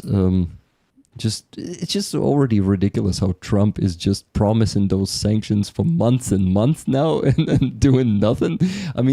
To me, it's obvious that they're in one team, and that's just such a strategy to just, drag time and give Russia more time and opportunities to prepare some of their operations. Because, the exercises that are happening right now next to the Polish, Lithuanian, and Latvian borders, right?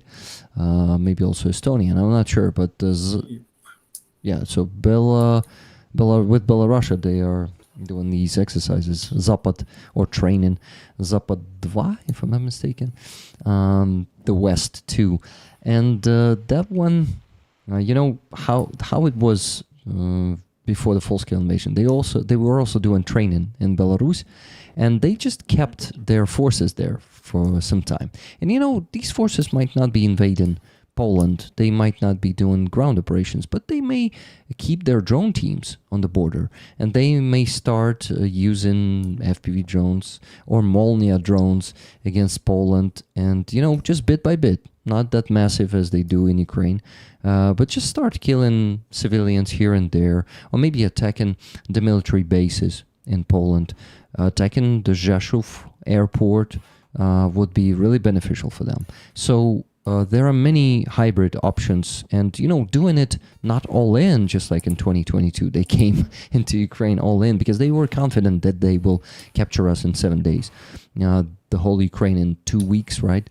But they may do it even slower and make everyone used to the fact that European countries, except for Ukraine, the other countries are also being bombed bit by bit.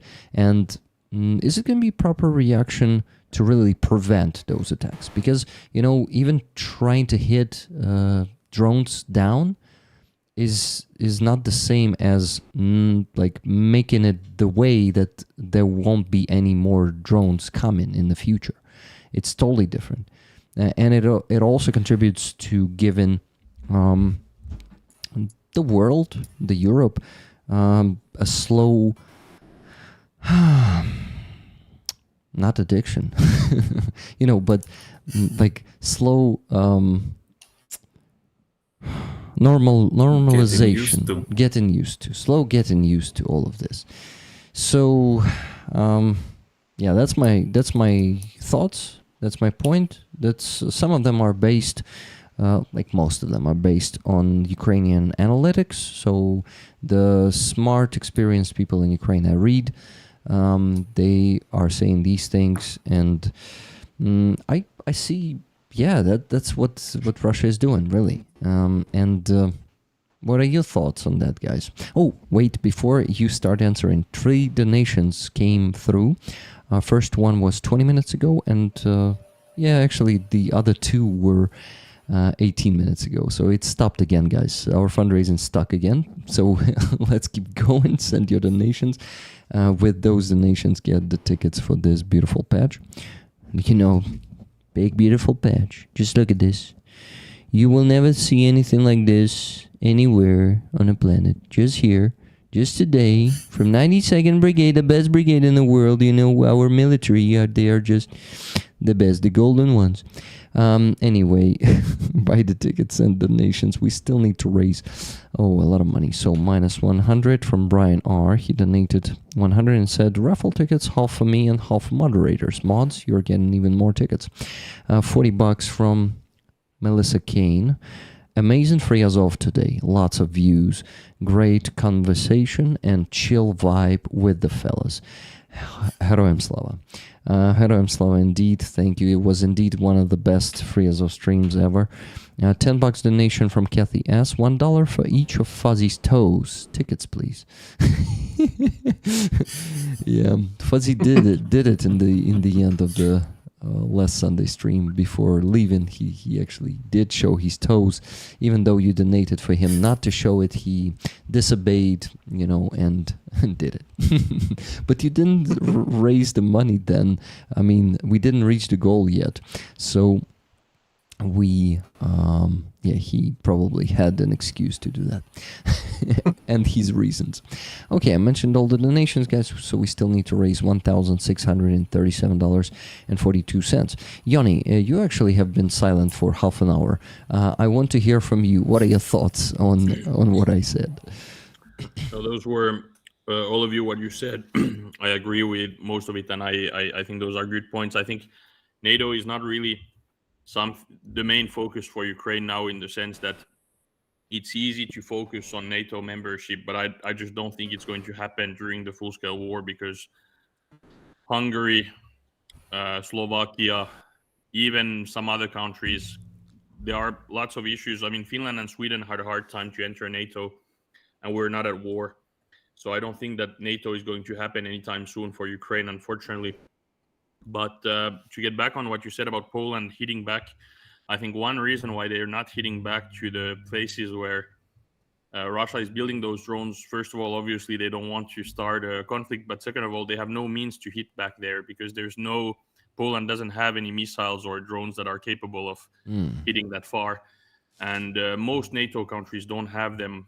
The US could do it with Tomahawks or something, but Poland doesn't have any missiles that are having so much reach that they could actually fly to Tatarstan or something. So I think NATO is great in terms of standardization, and it's proven to be quite effective at deterrence because obviously no one has been invaded inside of NATO. And I think if Ukraine had the chance to be a member, it's quite a low risk thing because even if there is Hungary and Slovakia acting badly or doing something, at the end of the day, you're still allowed to defend yourself. So it doesn't take anything away from you. If Ukraine would be a member of NATO in 2030 and get invaded again, Ukraine could defend itself the same way as it would defend itself without being in NATO.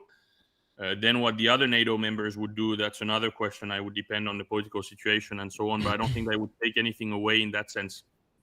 And I think the fact that even France, for example, is sending jets to Poland right now to help with the drones, even if it's only 3 jets, it just shows that inside NATO, there is this extra help that you get that you wouldn't get if you're not in NATO. Ukraine doesn't get jets from the West coming to help shoot down drones, but Poland got them right away for these few drones. So NATO is far from perfect, and it has massive, massive issues and bad faith members in it. But I think that the downsides are kind of worth it. And for example, for Finland, we joined only once the war started, and we've only been members for 2 years now. But I think it was still the right choice for us because that versus being alone is still a big difference, and the cost is quite small in that sense. It's even if, let's say, we get invaded tomorrow, Hungary can say no, we don't want to help. But at the end of the day, if Estonia wants to help us or if Sweden wants to help us, no one is going to block them, and we will still get some of the upsides of being in NATO. And what Atom said about the nuclear deterrent, it also helps being in NATO and just accessing weapons that we would not be able to access without being there, including the F-35, for example. Obviously, Trump is a big issue, and trusting US weapons is a bit of a question now. But if you look at the F-35, it's a jet that is so advanced that Russia has nothing that can compare to it. Russia's Sukhoi 57 is just not at the same level. And if you're a NATO member, you can get that jet. If you're really close to the US, you can get that jet, but many countries in the world could not get it because the US would just not sell it. So there are upsides on top of the standardization. There are upsides, and I think the risks are quite small. But obviously, there are bad faith members in NATO. I don't think it's a priority for Ukraine now. I think the main priority, I think the West has spent too much time focusing on talking about sending troops to Ukraine after the war and talking about post-war scenarios and things like that. And I think that's quite useless because the war is not about to end tomorrow or anytime soon. I think that a lot of European countries have been hoping that the war would end at some point and just hoping that if they look away, maybe it will end. But it's obviously not going to end. I think that the main focus now should be on getting as many weapons to Ukraine as possible, helping Ukraine's defense industry scale up as much as possible, to produce as much as possible, and giving Ukraine as much financial aid as possible to pay for the salaries of soldiers and to be able to mobilize as much as possible. I think that's the key focus. And then obviously if we can seize the frozen assets and give more sanctions to Russia, that's also a plus. But I think the alliance talks and even European Union talk and NATO, European Union, and also the post-war peacekeeper talk, I think all of these are kind of taking focus away from the main issue, which is the war that's going right now. And I think that I blame Western leaders for spending the last 8 months while Trump has been in power focusing on these peacekeeper talks and stuff like this, because there won't be any peace anytime soon. And I think that the main focus should be on the war now, and we just need to give more to Ukraine's defense industry and also produce more weapons ourselves and give more to Ukraine in general. I think that's the main thing. I think that Ukraine's main security guarantee will always be Ukraine's own armed forces. Yeah. I don't think that Ukraine can trust any Western troops, even if we send 10,000, 20,000, 30,000. We don't know how long those will stay. If Marine Le Pen wins in France in 2027, she's going to withdraw the French troops right away. So I don't think that Ukraine can trust anyone else than itself. Of course, Ukraine should try to get as many alliances as possible because it's just a plus and it's a big help to be in them. But the main focus is still, unfortunately, the war right now, and alliances will be for after the war. You know, I want to translate a message, not a message, but a small post, really small, from a Ukrainian veteran, Yuri Hudimenko, his name is. And he lost the functionality of his right arm and right leg. In 2022, he blown up on a mine. He worked in a separate unit, and his life was saved by his brothers in arms and by Isuzu. He called that one Isus, Jesus.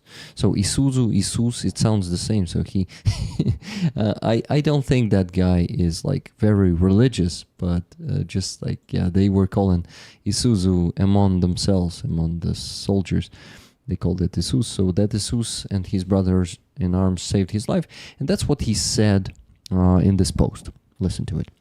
The guarantee of Europe's security is a Ukrainian infantryman over 50 with a bad back and a concussion the hospital once refused to confirm. The guarantee of Europe's security is a young pilot holding the remote of a Mavic drone. The guarantee of Europe's security is a thin line of trenches and dugouts, pits and basements stretching from Sumy to Kherson. A thin, weary, exhausted and very angry line. On that line, like on a thread, hangs the fate of Europe. If it snaps, everything snaps. And I totally agree with this. So, right now, Ukraine is the security guarantee for Europe. And Europe cannot provide any guarantees now, and it doesn't even willing to provide any guarantees right now. No one is talking about this. It's so fucking easy. Yoni, thank you for mentioning that, but they spent the last 8 months talking about something that may never even happen, because there's no, like, not even like slightest signs from Russia that they really want to freeze the war or they want to stop it even more. It's all not possible right now. So it's so fucking easy to talk about something that will never come, you know? We will definitely provide you with all those security guarantees. We will send 30,000 men. Damn it, Russians have 700,000 on our front line. 30,000 men is fucking nothing. So when I was in the British Army, we were sent to Estonia. There wasn't a lot of us. And we were meant to be a 24-hour speed bump if Russia did come over the border. That's a 24-hour speed bump. So they weren't expecting any of us to live. But 30,000, that would probably be their 24 to 72-hour speed bump, bro. like that's like... that's them pushing the boat. Once again, they are saying that they're going to send those troops to stand in the rear. Like somewhere in Lviv Oblast. For fuck's sake, what the fuck of security guarantee is that? Like, I mean, and it's so easy to talk about that right now. You know, we just need to wait for peace and it all will come. You know, Yoni, sorry, but Alexander Stub kind of cringed me big time when he was in Kyiv this week, and he said, one of the journalists asked him, Alexander, Mr. Stub, can you please tell us, if those security guarantees may even work? I'm not sure if I'm addressing the question right, but because you see, Russia is not showing any signs that it wants peace right now. What he replied was just, it pissed me off a bit. He said, the most important thing is to get peace right now, and after peace, we will provide guarantees. That's all. And you know, it's kind of you know, it's a synchronized position of all European countries. Yoni, how happy were you to hear that? So Alexander Stubb, just a bit of background. Stubb, who is, I appreciate his diplomatic skills, and obviously he's my president. I don't always agree with him on foreign policy, but when Stubb is speaking, it's not actually Stubb that is speaking. Stubb is representing the whole West, because Stubb is one of the very few people who gets along with Zelensky, with all European leaders, and with Trump at the same time. Also with the NATO leadership and so on. And that's why we're the only small country that was involved in the White House Oval Office meeting when Macron and Merz and everyone were there. And there was also Stubb. And Finland is a tiny country, but he was still there because he's kind of friends with everyone and everyone knows him. And his role is kind of to be a middleman and a messenger in this. And unfortunately, the message he brings, I don't know if you saw, he also told Boris Johnson that assets are not going to be frozen, are not going to be seized. He said that the frozen assets are not going to be seized, and he said that there won't be any troops in Ukraine. And obviously, that's not his personal opinion. That's the opinion of the whole West that he's kind of representing. And in a way, I obviously disagree with many of the things he says, but I think that it's also good in a way that someone takes this role, and that it's someone who comes from Finland and not someone who comes from, let's say, Austria or some country that really doesn't care. Because with Stubb taking that role, at least we know that he's not going to sell Eastern Europe to Russia or something like this, because he knows the implications. And also, what I liked about what he said to Johnson is that he took the false hopes away about troops coming to Ukraine or about the assets being seized. So I think in that sense it was good. But obviously the talk about peace and all the I'm not going to use the word, but all the background, all the feet licking he's doing for Trump and all the stuff he's doing to try to praise Trump and so on, it's obviously theater to try to keep Trump happy. He's trying to keep that Trump line in terms of peace being the goal and stuff like this. I think deep inside he knows that it's not going to happen, but he just needs to repeat it to keep Trump kind of happy and to keep the illusion that Trump is working for peace. And I think that Europe knows that it's obviously not something that's going to last. But I think that they're playing for time and trying to buy some time while they're preparing for the US to disengage, and while they're preparing to be less dependent on the US. So in that sense, as I know that that's what he's trying to do, I'm not so pissed at him. But obviously it sucks to hear those things, because it's just not nice. I kind of understand it's not his position. This is why I finished my speech with, and the whole West is and it's the position of the whole West, not just him. Yeah, I understand. So I was not pissed at him. You know, I was pissed at him as a messenger of that message, but I understand it's not just his. It's the collective West position, unfortunately. Are we stuck on fundraising completely? So it was 34 minutes ago, that last donation from Kathy S. 34 minutes. Just listen to this. 34 minutes. We are moving a bit slowly. We still need to raise $1,637.42. So those of you who haven't donated to that, I'm addressing you the first. If you have the means, of course. If you don't have the means, actually I see not that many people are visiting the stream today, so it's kind of understandable that it's going slowly. But I think those who regularly donate, they will always donate every week. That's what I see. The most dedicated rollers, they are always here, always donate, and always. You guys understand that without this, it will be like less chances to survive, basically. Fuzzy can confirm. Atom can confirm. Those guys got the support from you, and they may tell you how crucial the support is, how crucial the equipment is for survival, even if it's some small thing like a car. You know, yeah, The small thing. yeah, pretty Oh hard. yeah, it's only a car, bro. Yeah. Well, it's not F-16, okay, and not mortar or something like just a car. But it's hard to get those two, guys. It takes us to get a really good car. It may take us more than a month to raise funds for that if we're looking for something simpler, like 400,000. By the way, Autumn's request was also for something simple. Right, Autumn? Something for 400,000, you say? Yeah, I asked you like for at least a half, so I can pay the other half and we'll get No, something man. like Renault Duster or whatever. I think we'll get you the whole sum of money. That's how we roll, okay? So we can easily do 400,000.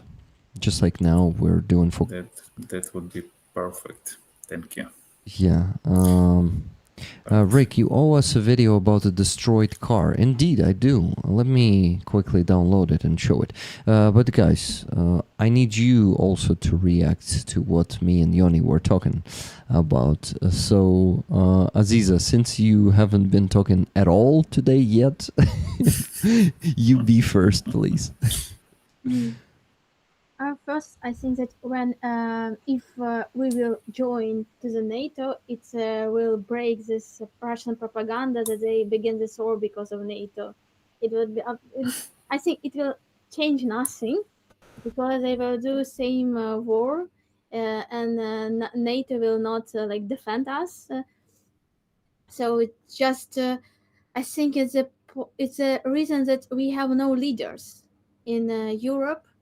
Leaders of new generation that can be brave to change the standard, like change of rules of NATO, and be more criminal, such countries like Russia or in other countries.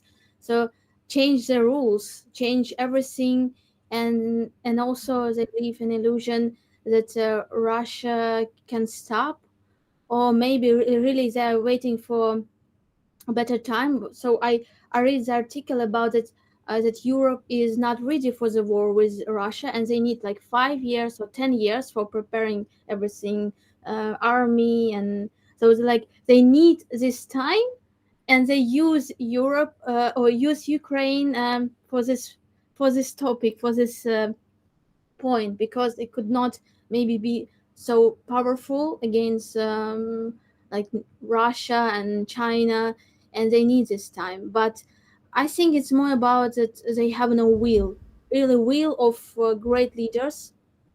They can do step превентивный удар, like said Lukashenko. They could not do it.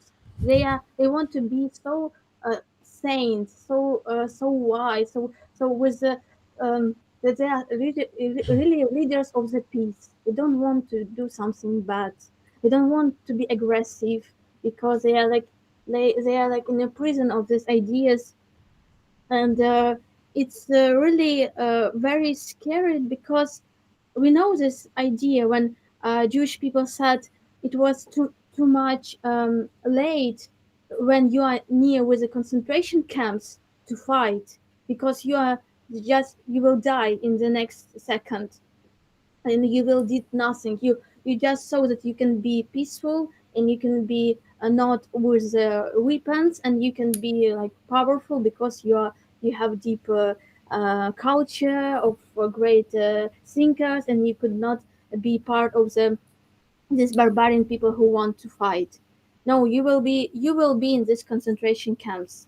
Just it will be too like the peace. No, sorry. Too late. Too late to do it. And so you have to be brave to do it now, to be aggressive like Russia, do some step and be together with Ukraine. And I'm sure that Russia will, like Father said, will not use nuclear weapons. because Russian really um, they're afraid of a lot of things, and they're really like criminal people, just like touch what they can do, so they just try to do um, some steps to this direction, and they see that these European people are weak. They are powerful, but they are weak with this all stuff, with this great system, because NATO is really good, great, and it would be a really big victory for us to be part of NATO. But if NATO will also understand that Ukraine is a best part of NATO, could be best part of NATO, and I don't know, to create such projects when a lot of European soldiers will practice in Ukraine, will learn something from the battlefield from Ukraine, to be more in this topic, to be more in our reality, because they have to be stronger, and like Ukrainian soldiers, and we also need NATO support of this real human minds. It's really understood a lot of great system. So what I think that, I don't know, I feel great disappointment, and it's all like from the bad dream, when you see Trump, what he said about everything, when you see Poland, and it just we have no choice. We have to fight in any case. We have to be strong, and it's all only about that we have to be next soldiers. We have to prepare us, because we have to fight, me and another my friends, and it's very sad for me, but it's reality. I think the European people maybe think that it will be like this for these people, but I think exactly this point, that they are wait of something better. It directly makes this worse future near with their life. So it's just our reality, and I really don't want that nobody will see same war like we can see now in Ukraine. I really want to defend peace in Europe, peace in this great civilization, because really I think that it's a most successful example how to live normal beautiful life, how to create, how, because yes, I love, for example, your Japanese philosophy, or Chinese philosophy, deep philosophy, not like with the country, state, and the government, but deep philosophy. But they didn't use it in real life. They didn't use, like they say it in the great literature, in great books. They created really big problems for all the world, and Europe really show this in reality, really this moral standards, supporting human rights, supporting the future for our children, but they are weak. They could not live this illusion that they can be same, but we have to change. We have to be more aggressive. We have to be not in a white в білому пальто, як це сказати англійською? White coat. White coat, like we are I don't so know if you have this yeah, idiom. I think it's like don't push the horse. Типу такого. So yeah. Shit. Don't push the horses. Yeah, that was funny. $22.36. Thank you, Aziza. Donation from Giancarlo. A gift card, please. Skippy is working extra and can't donate himself. It's a very nice deal for everyone. Exactly. So, guys, if you're playing Steam, some games on Steam, we have a pretty awesome opportunity to get a Steam card for your donation, like on top of the tickets. So if you want the Steam card, mention it in the comment, and you will get both the tickets and the Steam card. Usually they're like $20, $50.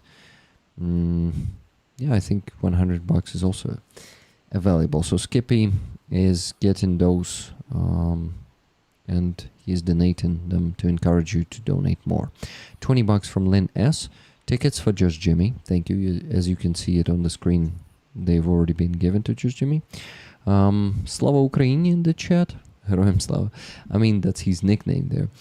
That's Big Jim. He donated $10 and said, whatever we are fundraising for. Big Jim, Slava Ukraini, and Heroem Slava once again. Or if you want gift some family member a game, that's a good idea, Giancarlo. So guys, basically, if you're not playing any games on Steam, your kid may be playing games on Steam. You may, or maybe, I don't know, your husband, your wife, anything can be the case. Any family member, you may gift that to them.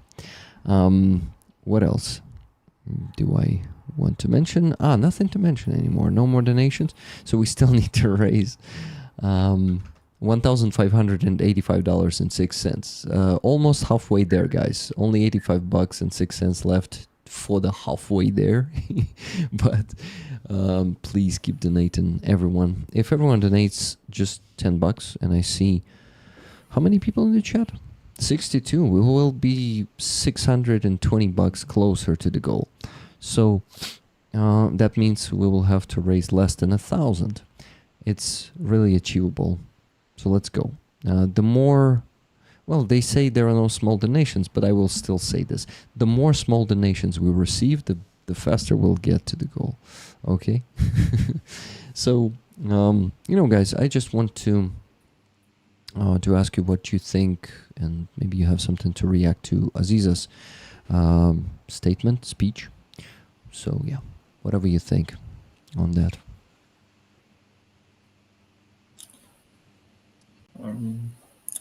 What can I say? Aziza said the 100% sure, like for everything, but I mean that Europe needs our experience, and it's very serious question. Even NATO started. They did this in 2022, but they are collecting our experience because the war is developing like every day. There are more and more innovations, and the FPVs, like UAVs, they have them, but they don't know how to use them in the war conditions, I believe.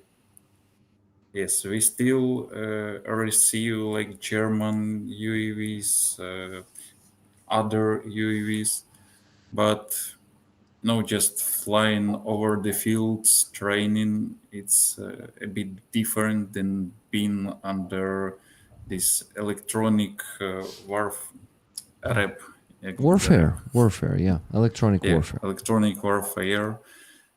It's pretty different, and our pilots, they are so experienced. Even they are setting new and new records by how far they can feed an enemy, they can hit an enemy. So our experience is priceless in the world, as for now at least.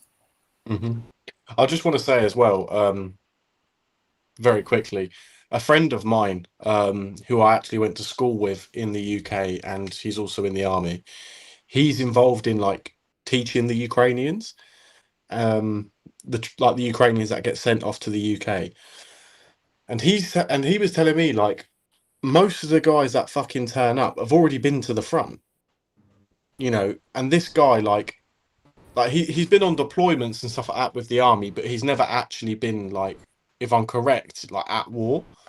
And he was saying like yeah, they're teaching the guys like other stuff, but he was also saying like what the fuck can he teach them, you know, like they've already been at the front, you know, so it's not like they're going to teach them how to shoot a gun because they've already shot a fucking gun, you know, at people, when half the guys there haven't even shot at another human being like ever, you know. And he was saying like it's a big wake up call because like he will sit down and talk to the Ukrainians and ask what they're doing, how things are happening, like what do they look out for and all this stuff like that, because as much as like the Ukrainians are going to get like this great training, and how to work as a a unit at like I think they're learning at like platoon and company level. I'm not too sure, but it's also like the British Army. I don't think they're sat there going, right,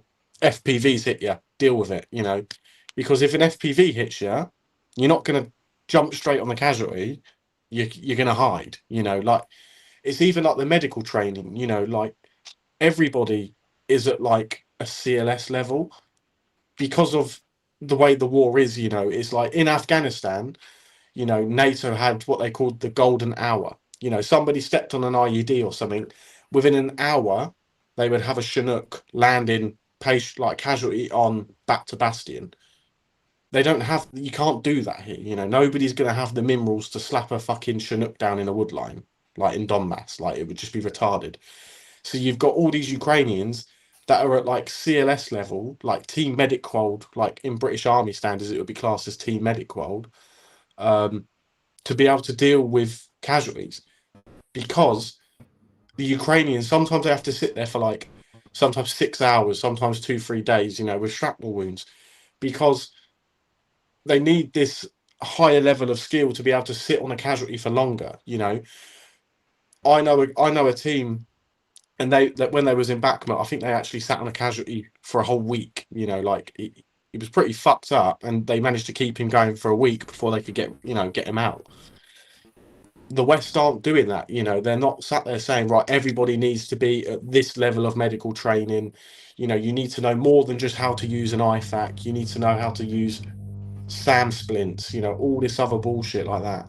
You need to know how to use needle decompressions, because in the British Army, only the medic from like the Royal Army Medical Corps can put in a decompression needle. In Ukraine, a lot of units are sat there teaching your basic soldier how to use a needle decompression. And I think that's massively important. And everybody needs to be able to catch up with medical stuff, even just like artillery tactics, route planning, even like, I don't know, I don't really want to fucking say the name of it in case I get in trouble, but like the tablets and the software that we're using, it's like, it's so easy to now, because you like, if you're walking, you could just pull up this tablet and you can see the whole battle space on a fucking tablet. When I was in the army, you didn't have that. It was like, you literally were told, right, the enemy's here. And they would show you on the map, this is the route we're going to take, blah, blah, blah, blah, blah. This is what we're going to do. And then it would be solely on, like, if you went as a platoon, like the platoon sergeant, platoon commander, all the way down to the section commanders. But here, if you wanted to do a company size attack, you wouldn't be able to do it the way the West is currently doing it, because if you rolled a tank forward, what's the first thing the Russians are going to do? FPV. They don't have to get out their hole. If you launch an assault, first thing they're going to do, artillery, FPV. The world is big, like the whole warfare thing where it become like, fighting is all unmanned. Like I know drone operators that have been on the front for a month and not left their hole. They send one guy out every few hours to put the drone down to fly it up. Like, you don't have to leave your hole anymore. And you fly a drone up these days, even if it doesn't even have to be an FPV, and it can halt a whole attack. Just one Mavic can stop a whole attack. The West the West won't be able to comprehend that. Yes, they'll probably come out with some form of really fucking nerdy drone jammer that I'll never know anything about, because it's like, if it's more than an iPhone, my brain can't comprehend it. But it's like, unless like the West will do something like that, and then they'll be like, oh fuck, do you know what we forgot? Fiber optic drones, didn't they? Yeah, we forgot about them, didn't we? And it's just like, it's an always evolving thing, right? And it really fucking annoys me, because I think that every soldier should be able to be at least at like a combat medic level, to at least, like everybody should know how to use a needle decompression. Everybody should understand the bare bones basics on how a drone operates. I'll never fly a drone in my life because I'll crash it. But whenever I go out to the front, I ask drone guys, what are the drones like? Because at the moment, a lot of the Ukrainians are actually going out with nets and dropping nets on top of enemy drones, you know. So it's there like, what routes have you seen the enemy drones fly? You know, where are they likely to be and all this stuff like that? You know, the West aren't ready to be asking these questions because they get the villager turn up who's been conscripted, been to the front. Next thing you know, he's in the UK and he's sat there telling them how to fight a war. And it's there like, well, I've been in the army for 10 years. It's like, yeah, great, bro. Where the fuck have you been? Like, you've been on your training area in the fucking woods, whilst you've got Ivan Conscriptovich sat there in Donbass scrapping for 6 months for the last 3 years. You know, like, everybody needs to start sparking. Everybody needs to start fucking. If they're going to start sending money to Ukraine, they need to start doing it properly. When they say they're going to do it, actually fucking do it. Because what NATO also do, right, is they get told all this information and they get told all of their resources, and then they go, right, okay, sound. So we have this coming, we can plan, and they will plan for that, right? Ukraine will also do that, and then it will come to the point where they're like, where's the money then? And then they go, oh, fuck, sorry, mate, forgot about that. We'll give it to you next month. They're like, no, mate, like, you need to start pumping loads of money, loads of bullets, nahui, loads of ammunition, nahui. Give me gun, bleh. You need to just start fucking pumping Ukraine with all sorts of mad, crazy shit so we can start actually pushing back. Because at the moment, we're all on a defense. Everybody's like, don't get me wrong, you've got these minor mini assaults going here and there. But let's be real, like, unless NATO really start fucking pushing how they were in 2022 and 2023, it's just going to become a vicious stalemate, you know. And I as I said last week, I want to see the change. I feel like I do need to see a change because the West is very fucking soft at the minute. And you've got all these Ukrainians sat there going, please help me, I'm being bombed, mate. And they're going, oh, you got the UK going, oh, fucking, hang on a minute. You're going into prison because you said something nasty about me on Facebook. That's Keir Starmer for you. You've got Trump turning around going, do you know what? Fuck you, mate. You told me no. So what I'm going to do, right, is I'm going to make you get all your iPhones made in India instead of China because I want to charge them more money. You know, it's all this stupid bullshit. There's bigger things going off in the world right now, right? And people need to start actually focusing on the serious things where human lives actually matter. You know, when Europe used to be Europe, right, everybody had a backbone. Like 30, 40 years ago, you know, I feel as if Europe was like, it was a very, very strong power. And now, as I said in the chat earlier, what everybody's gone off and fucking done is they've all decided to play Skyrim on their political journey and fuck everybody along the way, including themselves. Right? Like, Fuzzy, that was a fucking awesome rant. Really, thank you for that. I've just had enough, mate. Right? They're all fucking gay. Another Ukrainian, another Ukrainian is thanking you in the chat, Anastasia Gavryluk. Good to see you, Anastasia. And yeah, thank you, Fuzzy. Like, I totally agree with you, and it's just, yeah. Like, she's speaking, like, you've got Aziza, right? She's speaking facts, mate. She sat there like, don't get me wrong, like, I'm not going to sit there and say I agree with everything everybody says because I don't, right? But when somebody, like, it's a fucking civilian sat there telling you the facts, and these retards are sat there going, oh, fuck, stop the boats. It's there like, mate, like, there's bigger issues, bro.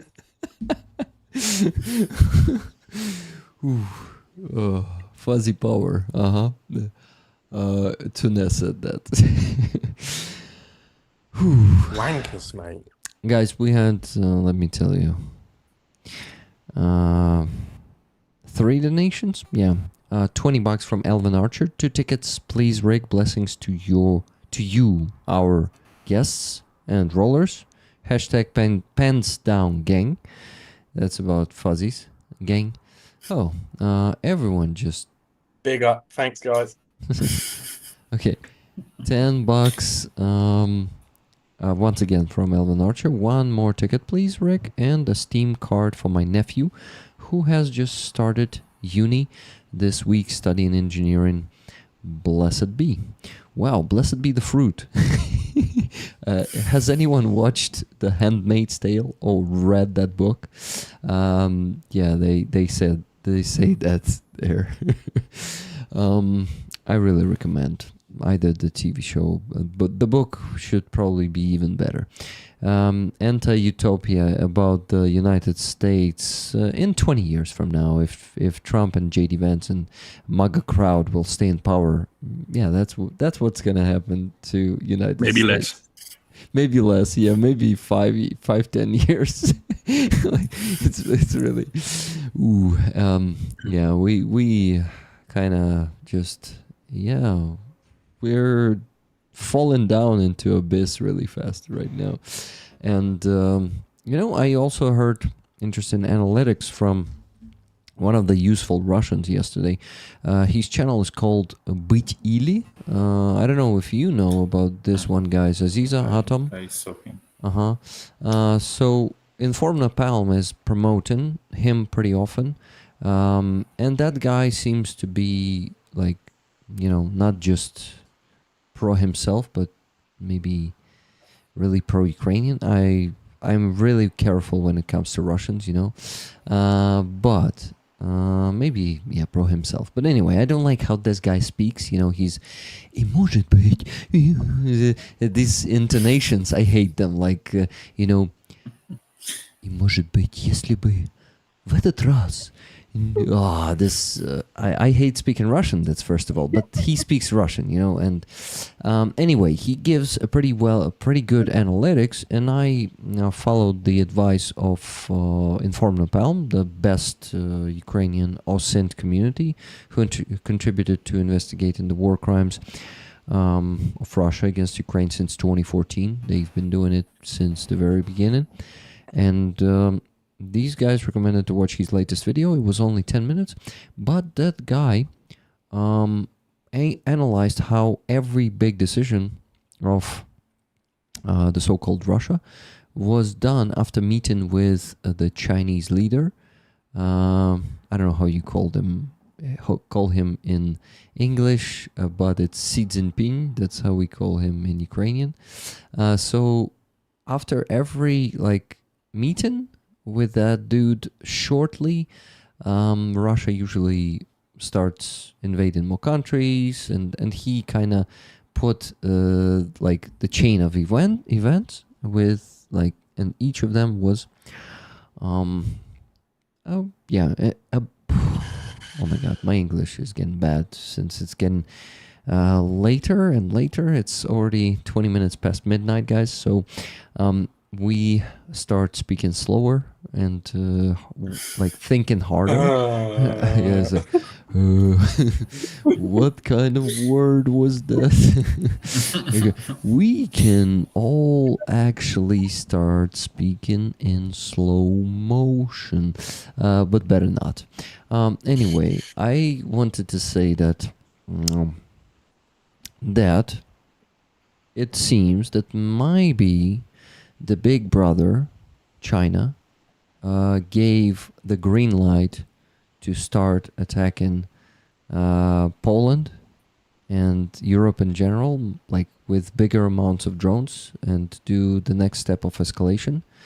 So, as we know, China really supports and backing Russia in many things, technologically, also buying a shitload of their oil, of course. I don't know about the gas, but definitely oil. And China is now openly saying that they won't let Russia lose this war. They are allies, basically. I think the day will come and we'll see China also sending soldiers officially, just like North Korea did. Not, just letting their citizens go fight for Russia, but also really doing it officially and sending their troops, not just volunteers. So, unfortunately, China is our enemy, and no matter how everyone, like the politicians, are trying to be careful and pretending that China is not an ally of Russia, like an open ally, and our enemy, like Zelensky, he's always doing this careful moves. Whenever he speaks about China, he's like, China's opinion could be much stronger, and it would be awesome if China also joins us, and if China, all of this. But if we speak frankly, this is the country that we will fight. All of us will fight in the future, in addition to Russia, on, like, who knows what battlefield. Right now it's Ukraine, but it's going to be more, because the actions of the free world are already, like, too little too late, and unfortunately it's too late to prevent the further invasions, and unfortunately a huge bloodshed that those regimes are bringing to other nations, other countries. So we will have, unfortunately, a lot more of us will have to suffer. Ukraine, you see, Yoni, when you were saying that Europe really needs to amp up their production and supply Ukraine with weapons, what we discovered this week, what Europe should really do in addition to that, is to learn the new ways of war from Ukraine. So Ukraine actually has right now the capabilities to teach all the European armies how to properly fight Russia, because Russia is these days, just like Ukraine, is the most advanced in technology. China is copying a lot of that, and that also makes other countries, it brings them to a huge danger, because you see, with China, it's more complicated. China. What? China. Okay, so with China, it's going to be even more complicated and harder, because their volumes of production are like 100 times bigger. So if they produce drones, they will produce 100 more times more drones than Russia produces. So it's going to be not easy for Taiwan in 2027. I think, they officially set that date, right, to invade Taiwan 2027.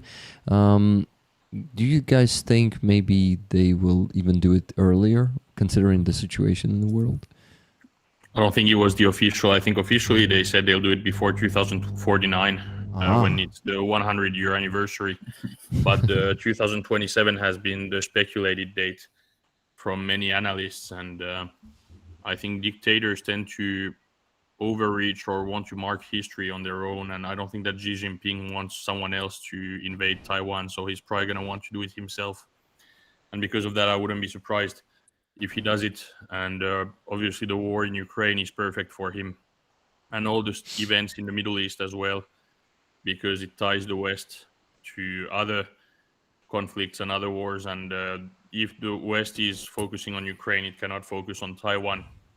So in that sense, for sure. But China is an enemy of the West, and I don't know what the right way to deal with China is. I understand that Zelensky and many others try to act like China is neutral, even if it's not, because they think that this will force China to kind of not fully go on board behind Russia officially, even if they're doing it behind the scenes.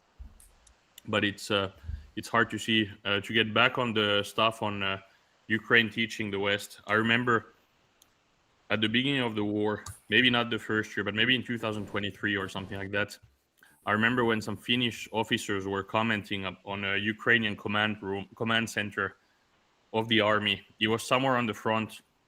I don't remember which unit it was, but some unit posted the video, and you could see the guys in the command room, and there were tons of guys and tons of screens there. And I remember that the Finnish officers that said, there's way, way too many guys in this command room for it to be efficient.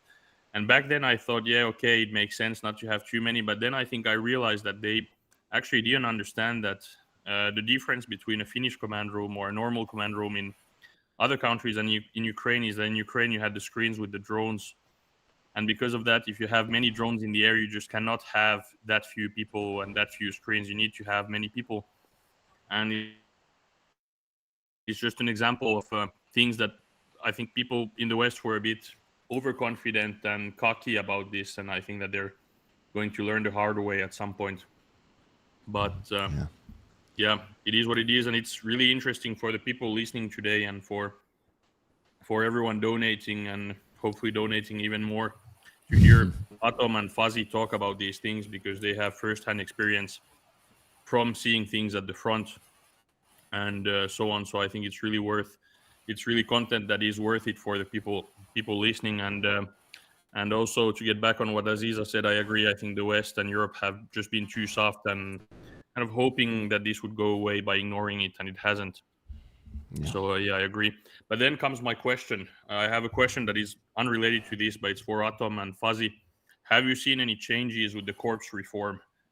I ask this anytime I talk to people who are fighting or involved, because it's interesting to me. But do you see any changes with the corpse reform right now that goes in like positive or negative? Have you noticed any changes yet? That obviously for Fuzzy it's different because you're not in one unit, you have changed around. But even in your case, you might have seen something as you've been in units that were involved in the reform.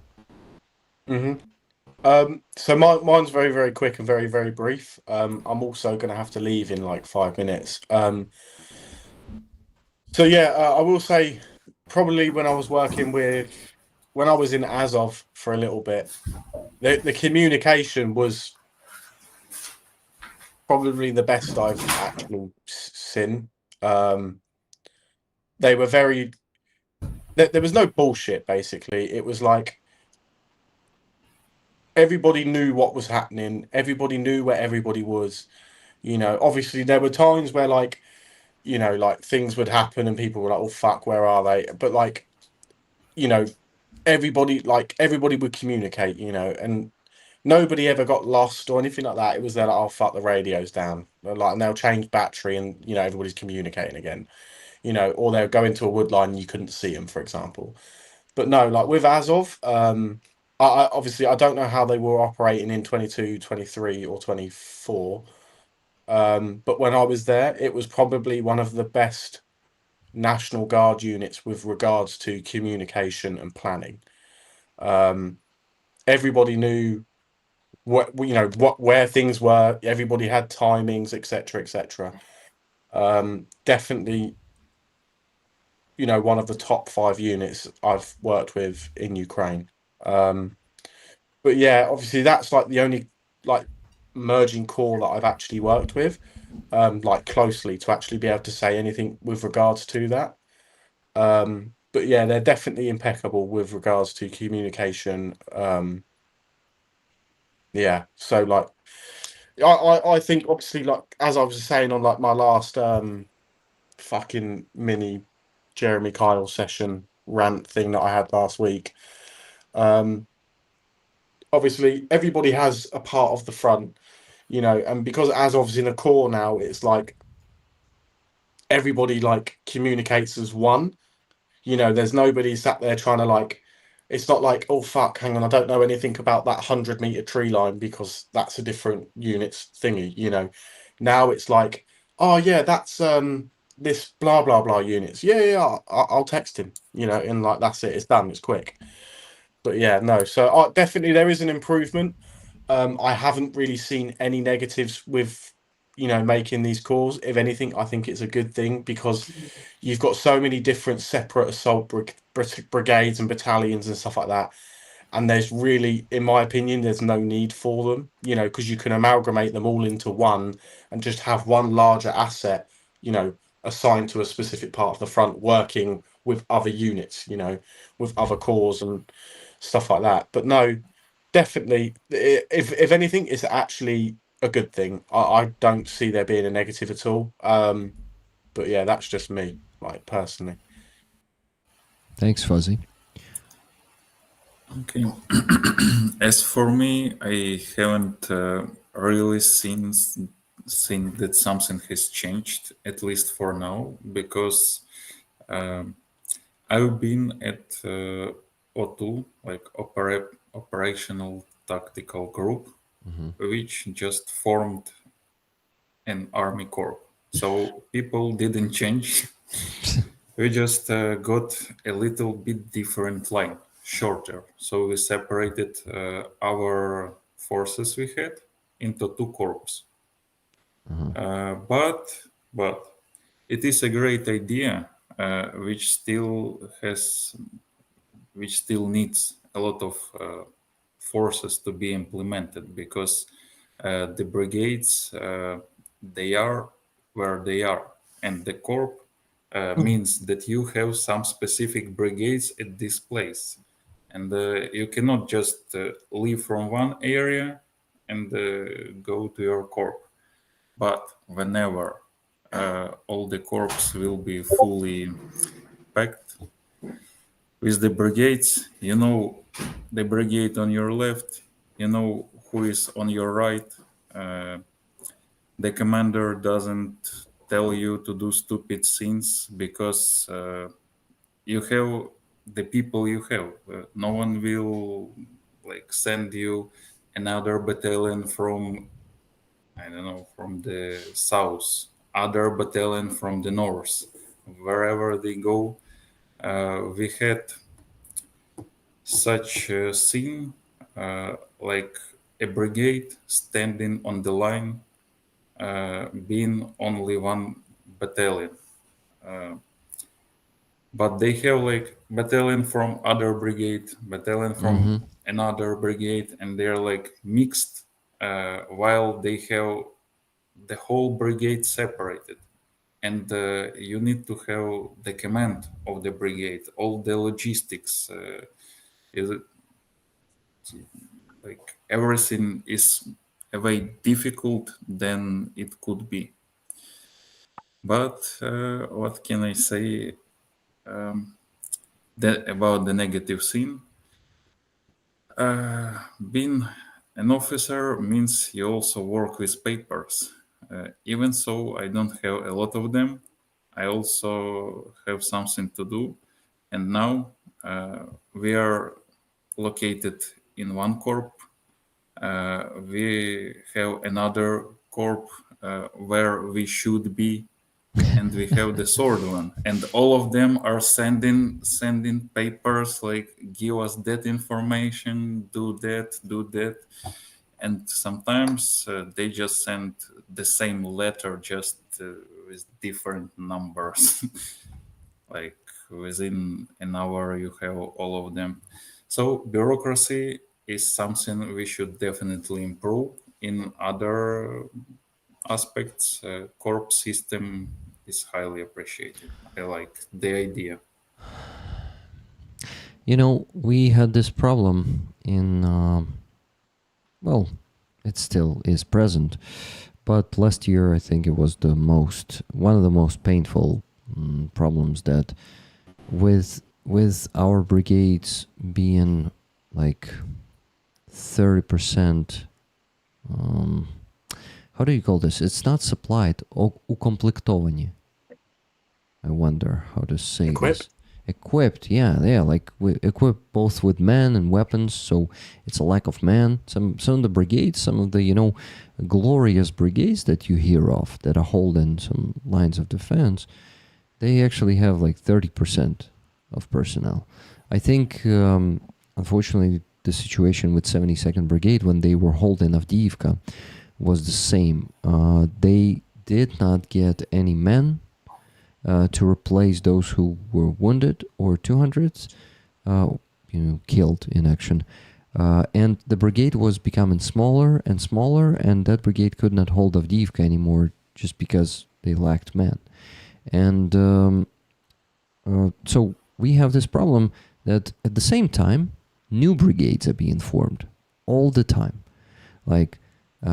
And the problem is with corps, a lot of battalions are becoming brigades. A lot of them becoming regiments too. And so instead of corps were supposed to kind of make a single formation. At the same time, forming the corps and forming the new, there's a new artillery brigade, if I'm not mistaken, forming 47th, right? If I'm not mistaken, 47th artillery brigade. Yes, there is 47th engineering brigade, motorized brigade, Agura, and the 47th artillery brigade now, yeah. So they are forming new brigade for the new corps, because like that corps doesn't have the artillery brigade yet. The new ones are 60s. So now, like within a really little time, you will hear about like 60s, 67s, 68s. Like already I read in the news that new artillery, like assault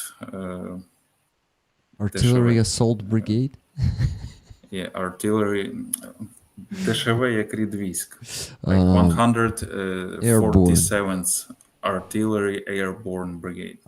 Yes, that's what which one I heard about. Not the 47th, but 147th. Yeah. This is the second artillery brigade in the airborne forces. They have 148th, and they made 47th, 147th. Yeah, so you see, the problem is like a lot of brigades and regiments and battalions are not being replenished. They are not being resupplied with men. At the same time, new brigades are forming, and you see what the other side of the problem is.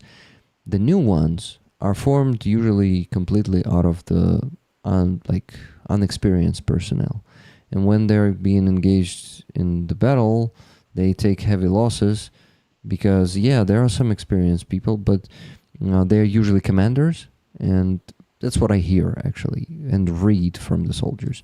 But actually, they use like this regiment like battalion out of the brigade. For us, it is a division. So they take 1/5 of the brigade, let's say.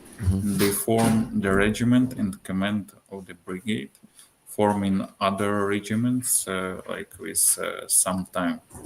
So they have time for training, for equipment. That's but good. The question is there enough of everything to equip such amount of brigades regiments? Yeah, that's also. No, you're right, and you see also, I know that, like, for example, these days they kind of form a brigade, they expand some regiment or a battalion, right? Or maybe they expand the battalion to regiment, not to the brigade. That's a good way to do it, I guess. But I remember last year there was, for example, 155th Brigade that was not really formed like that. I think all people were mobilized there, and you see Was that the one that was in France being trained? Yeah.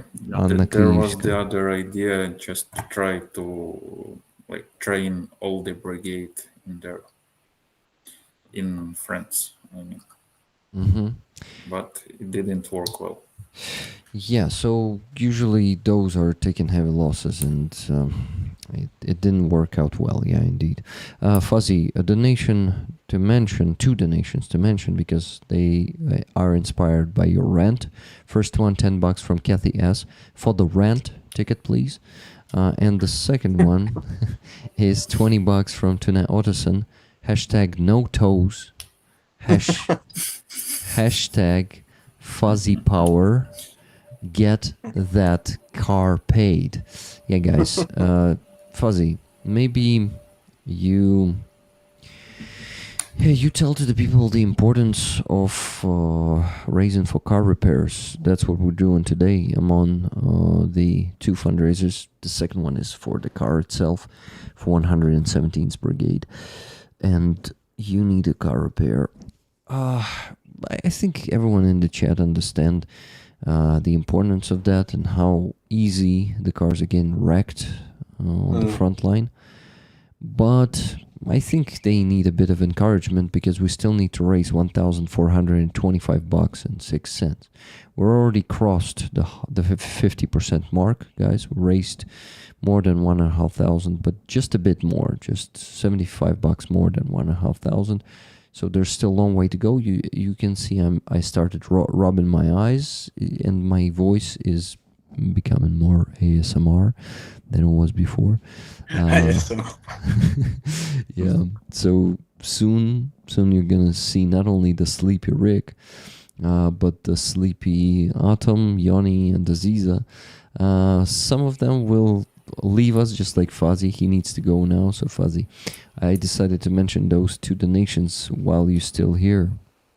So No. maybe a final rant about the importance of donating for car repairs. I put a thing in the Discord. It just makes me laugh. Maybe you want to show that. But no, so Oh, sorry. I need to quickly mention. Robert, yes, I received your donation. I thought I already mentioned it, but I didn't. $100 from Robert. Tickets to rollers. Thanks, Rick. Thank you, RP Marson. Fuzzy, continue, please. no, for sure. So without the donations, obviously, like as I say, the smaller guys, as you guys are aware, can't operate at 100%. For example, when we was in a mission in November, there was Russian SF position 100 meters away. It was Russian DRG or some little cunt or whatever you want to call him. He was like 100 meters away from our mortar position, you know, and all we had was a thermal optic that was set at like a 6x zoom. So these donations that you are providing to the troops, you know, that are going out on the ground, you know, for cars, night vision, helmets, you know, net guns, all this stuff like that, drone jammers, Starlinks, all this stuff, you know, it all ensures that everybody can operate at 100% capacity. And if they can't operate at 100% capacity, that's when people have to start taking unnecessary risks to be able to achieve like the outcome that's needed for that specific role. So even if you're donating $10, $1,000, $1 million, what you're doing is you're preventing an unnecessary risk from happening because you are supplying the troops with everything that they need. So please keep donating. I cannot say how appreciative the blokes are, you know, the Ukrainians are and stuff like that, to the help that the West and people like yourselves are giving to us and the Ukrainians. But yeah, no, so please donate, otherwise I'll get my feet out, mate. That's the raffle item, guys, today.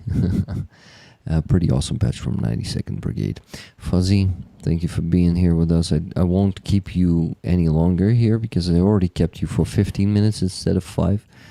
Classics, you know. So no problem. Go have some sleep, please. I will, bro. If you wake up 4:30, I'll join again.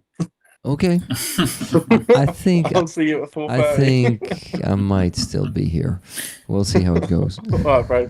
Take it easy, guys. Nice meeting you all. Nice seeing you. Bye-bye. Bye. Bye, nice meeting you. Okay. So, guys. Okay. It feels like I interrupted you a bit, Autumn. Did I?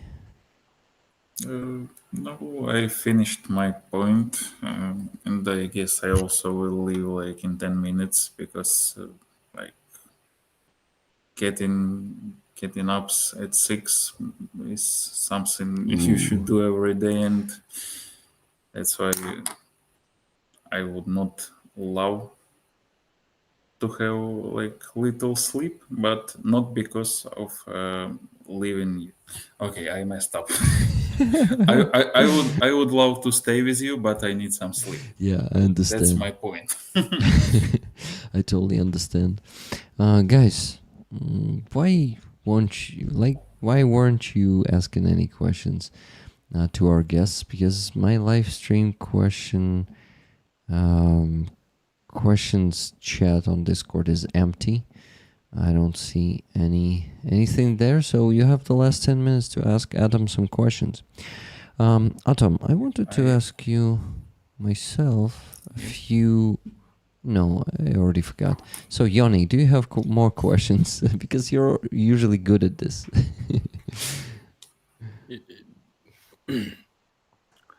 What will I ask? Because it's the last question, it has to be really worth it. So I'm trying to think about something. Give me just 30 seconds. But, no problem. Actually, could you talk just before my question? Before you joined, we were talking about your background and your call sign. Could you talk about the call sign just a tiny bit? Just because I heard that you've been working with. It's related to your previous job. Yep, it's pretty like I didn't think much choosing my call sign. I was born in the city next to the nuclear power plant, so from the school. Can you name it if it's not a secret? It is Khmelnytsky nuclear power plant, and the city is called Netishin. Nothing like secret. I know that one. I've been there. I even lived for a few months there. Did you like it? It's nice and cozy, but too small for me. I want something bigger. That's my opinion as well. It is a perfect city for family, but being young, there is nothing much to do. But there you have clean streets, you have stable job, which is not bad paid. You have like people, all the same people. For someone, it is a good scene. For someone, not. But yeah, small cozy town. I like it, and at the same time, it's really boring. But from my childhood, I was living like surrounded those smart guys working at nuclear power plant. They didn't really talk much, but it was interesting. So I went studying nuclear power, nuclear engineering, and after that I also had a job. That was a difficult solution I had to make, going to the nuclear power plant at my city, which is pretty cool, and it's very, як сказати, цінується. Appreciated?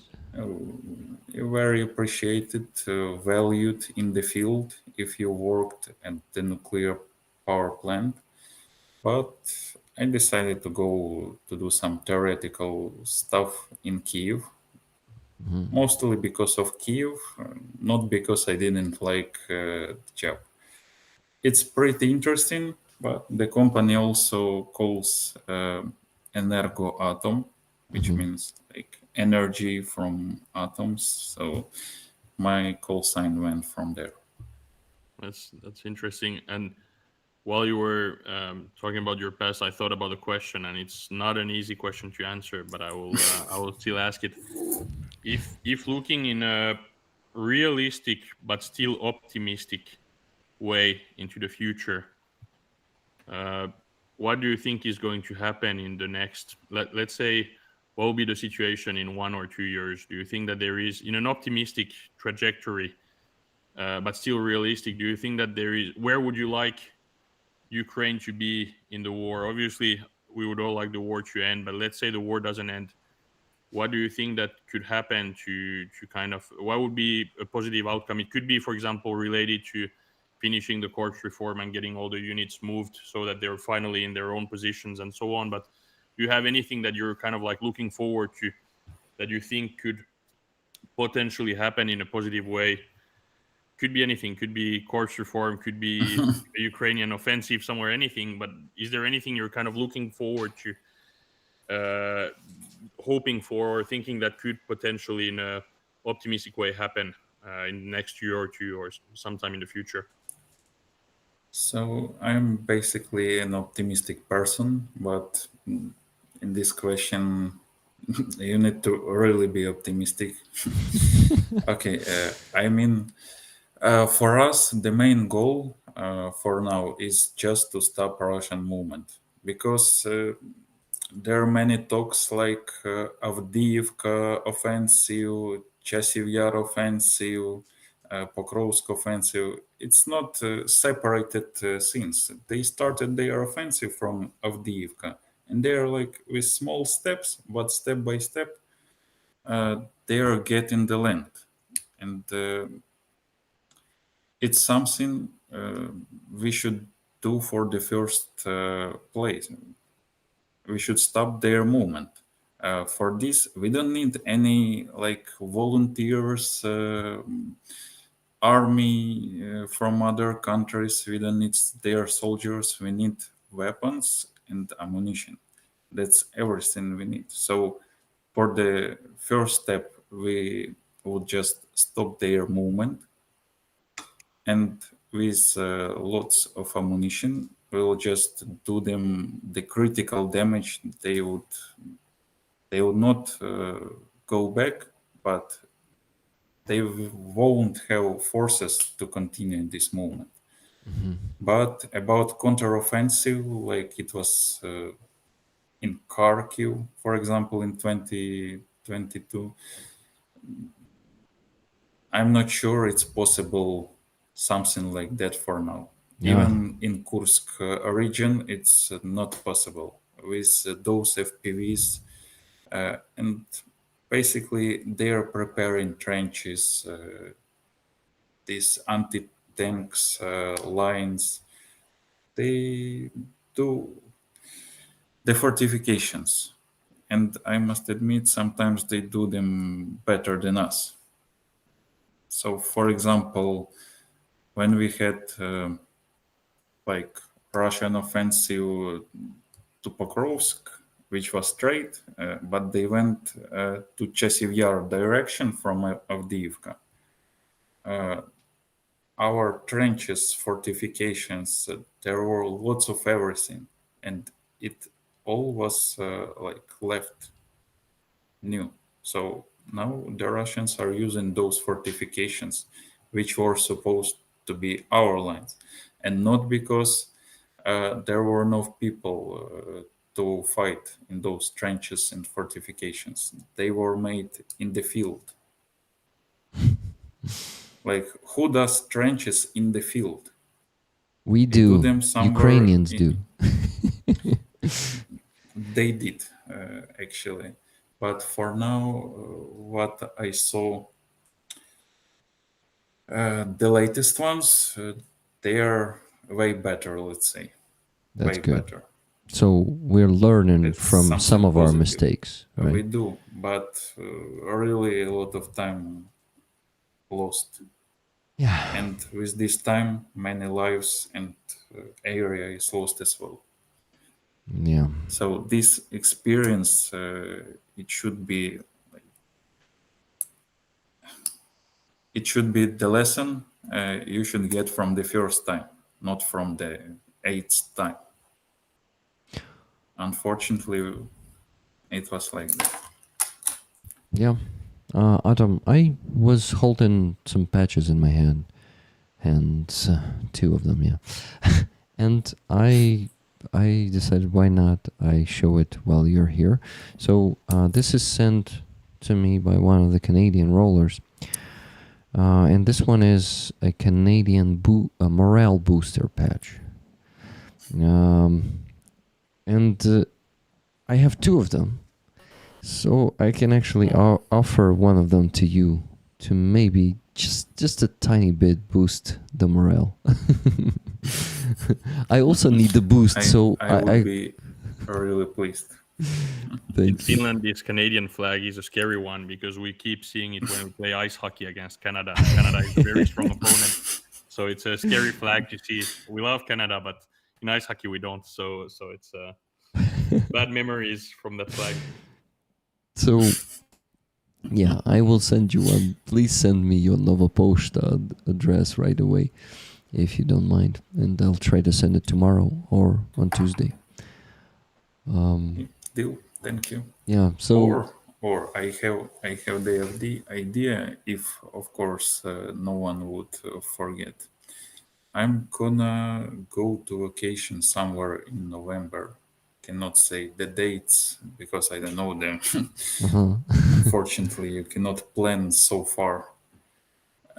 So I think we can give you a 3D model of one of our guns for a raffle, and you invited me for coffee stream, something like coffee shop stream would be coffee shop stream.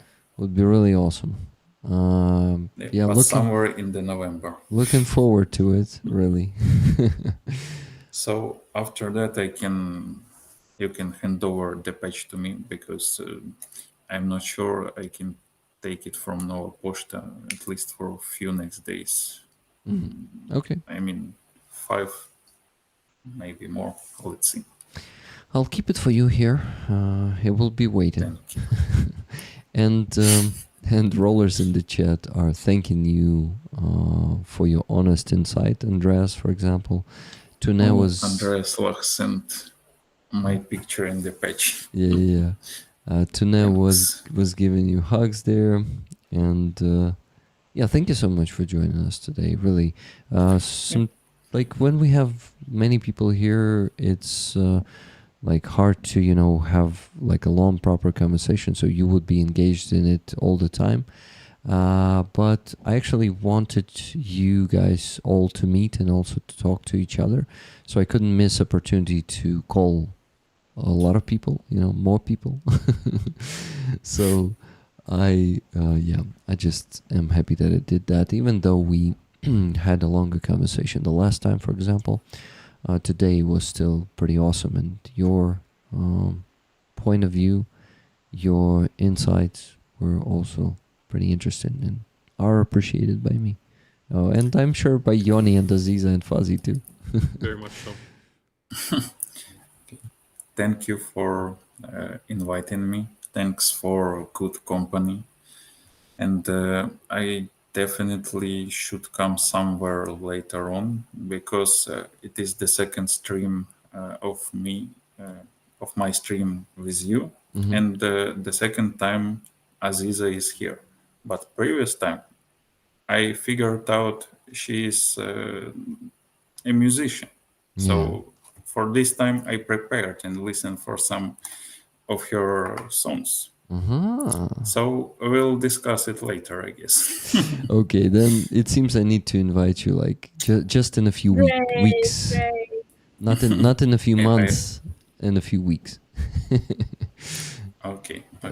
Thank you. Thanks everyone. Thanks rollers, for everyone who donated, who will be donating, because the stream is not over.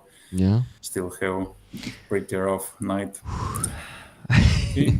Thank you for everything. Nice and see you later. See you. Thank you for your service, Atom, and Bye. live long and prosper. Bye-bye. Bye. Okay. I really like him. Yeah, really cool guy. Really cool guy. Yeah. Very nice. It was a nice mix actually having Fuzzy and him, because they're also both bring really valuable insights, but also in a very different way and a very different vibe, but really cool mix. Really nice to have them both. Really cool. So I really, like the differences between people like them. Yeah. And it really brings some kind of different, now I'm getting really tired when I'm some real variations and lots of different stuff. It's good. Yoni, how much time you have for us? Unfortunately, not much. I also have to wake up tomorrow in the morning, but I can stay a few more minutes. We can wait. still talk a bit. What time you have to wake up? Ideally, I should wake up as early as possible. It will depend a bit on how late we stay, but I think I'm actually applying for funding for postdocs for after my PhD. and one of the application deadlines is tomorrow. Ooh. And the professor I'm applying with might contact me in the morning, so I need to be awake, not too late. But it's not like a 1 minute thing. I can stay 5 minutes, but I can't stay till 2 or 3, unfortunately, today. Sure. I will maybe even kick you out, so everything will be going good tomorrow and no risks, you know. Thank you.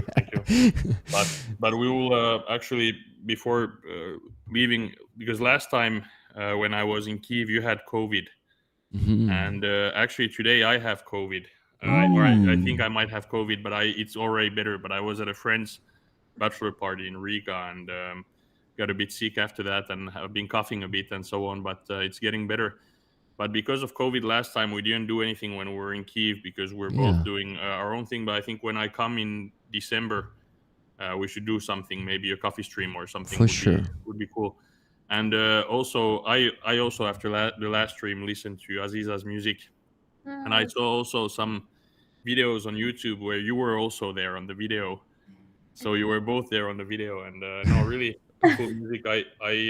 We discussed music a tiny bit last time, but I listen to different genres of music, and I don't listen that much to that type of music, but I think it was really interesting to listen to. And I listen to some ambient music from time to time, and some sorts of electro that is kind of like ambient and so on. And there were some parts of your music that kind of reminded me of some things that was really interesting stuff. It was also some of the music, the type of stuff that can be listened to also like on the side, kind of, for example, maybe when needing to, I don't know, sometimes there are some melodies that are just good also to focus and stuff like this. Some nice by the way, really good music, really interesting stuff. Thank you so much. Those videos that you see with me, so we discovered this way of doing concerts with Aziza. Well, it's her concerts, I'm just hosting the stream. So we go to the studio here in Kyiv called Lanet Production. They provide really good sound there. And in the first concert, there was also a very good video. They had like 3 cameras for us, and they were directing it live, you know, like switching the cameras. And really like cool. This time we also did this, but there was okay, I don't want to say fuck up, but yeah, with cameras. And we, some of them were not working, and they have less cameras now. So this time was like a bit worse video-wise, because I even brought my own webcam so they could use it as a second camera. So it was a bit not that good in terms of the video, but the quality of sound was still pretty awesome. Same, yeah. Are you gonna do it again? Are you gonna do a third one? Yeah, it's actually gonna be a fourth one, actually. Fourth one. It was 3, but the second one was unusual because we were using the equipment of Aziza and not the local equipment, so it was only one camera there. And you know, all the equipment, actually rollers helped with that equipment. We raised funds for some equipment for Aziza so she could start the streaming herself. Right now she's streaming on YouTube.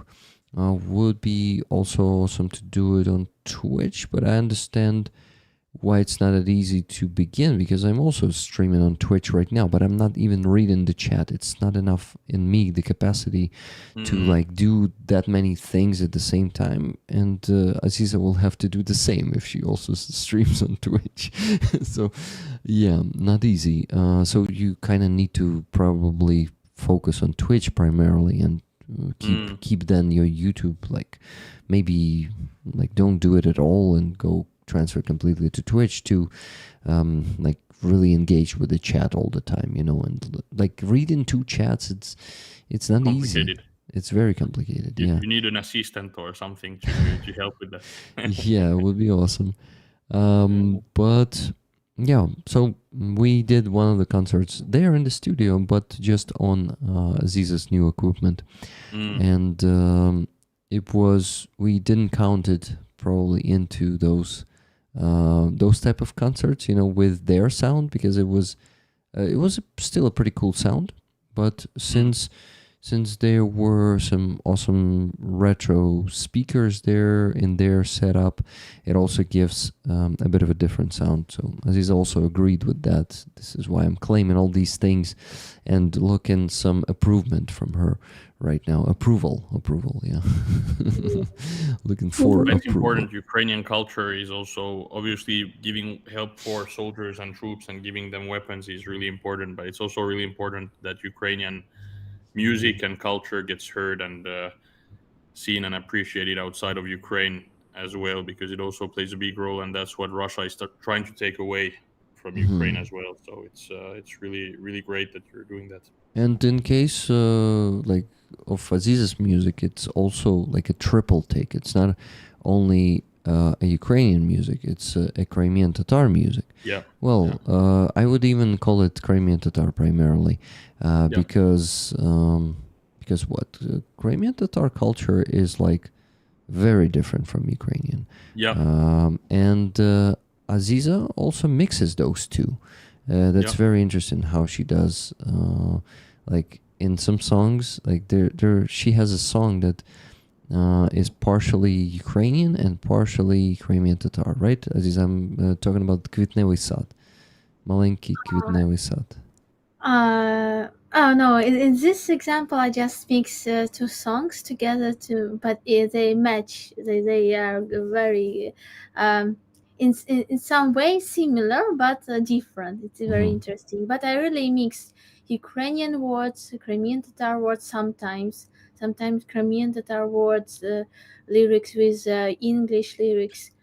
So just I feel my mission that I can unite this culture and unite this nation, because if you say about if you tell about our inner world, Russian always make us enemies, Crimean Tatar and Ukrainian, and we had a long history of Russian propaganda when they said that Crimean Tatar were like barbarian that burned Kievan Rus, and we are so we were like enemies long time because of Russian propaganda, because what they need to make conflicts between us, and so they can be.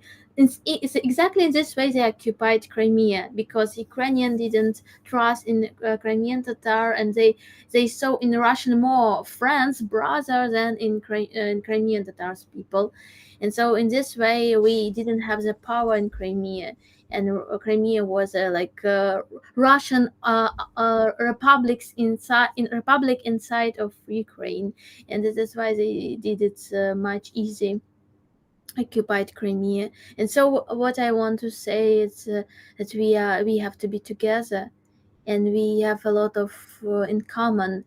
We have in our history we have democracy, like in our past government we have such a way of thinking like in Europe, because Crimean Tatar is European nation too. It's very interesting. We are Muslim, and we have like absolutely another we had another civilization, but we were also part of Europe, part of this vision.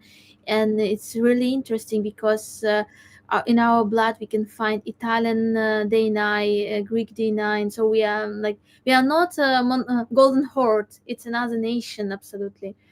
So and really I want to unite also people from all the world in this opinion that how Ukraine and Crimea is important in this time, and how we can find the key for changes for everybody. I just see it in my nation too, and I wanted. I also always think that maybe it's culture and music has no sense in the time of the war, but it does. exactly. Greek and my friends and rollers, they support this feeling that this has a sense to do it. Yeah. And because Russians try to stop this process. Yeah, and there needs to be a reason to fight for. So you cannot fight just to fight. You need to have some culture, identity, history, way of life to defend. Yeah. So if there's none of that, then there's no reason to fight. So this is the best time to fight, actually. Exactly. the best Yeah. time, and our life can end tomorrow, even today, even right now. The ballistics may just be incoming, and so yeah, I really love Aziza's music, and I want to many more people hearing this music. This is why I'm trying to organize more of these concerts. So we already did 3 together, and after the first one, Aziza got like more recognition in Ukraine because some of the videos from the first concert, one I guess particular song got viral a bit, right, Aziza?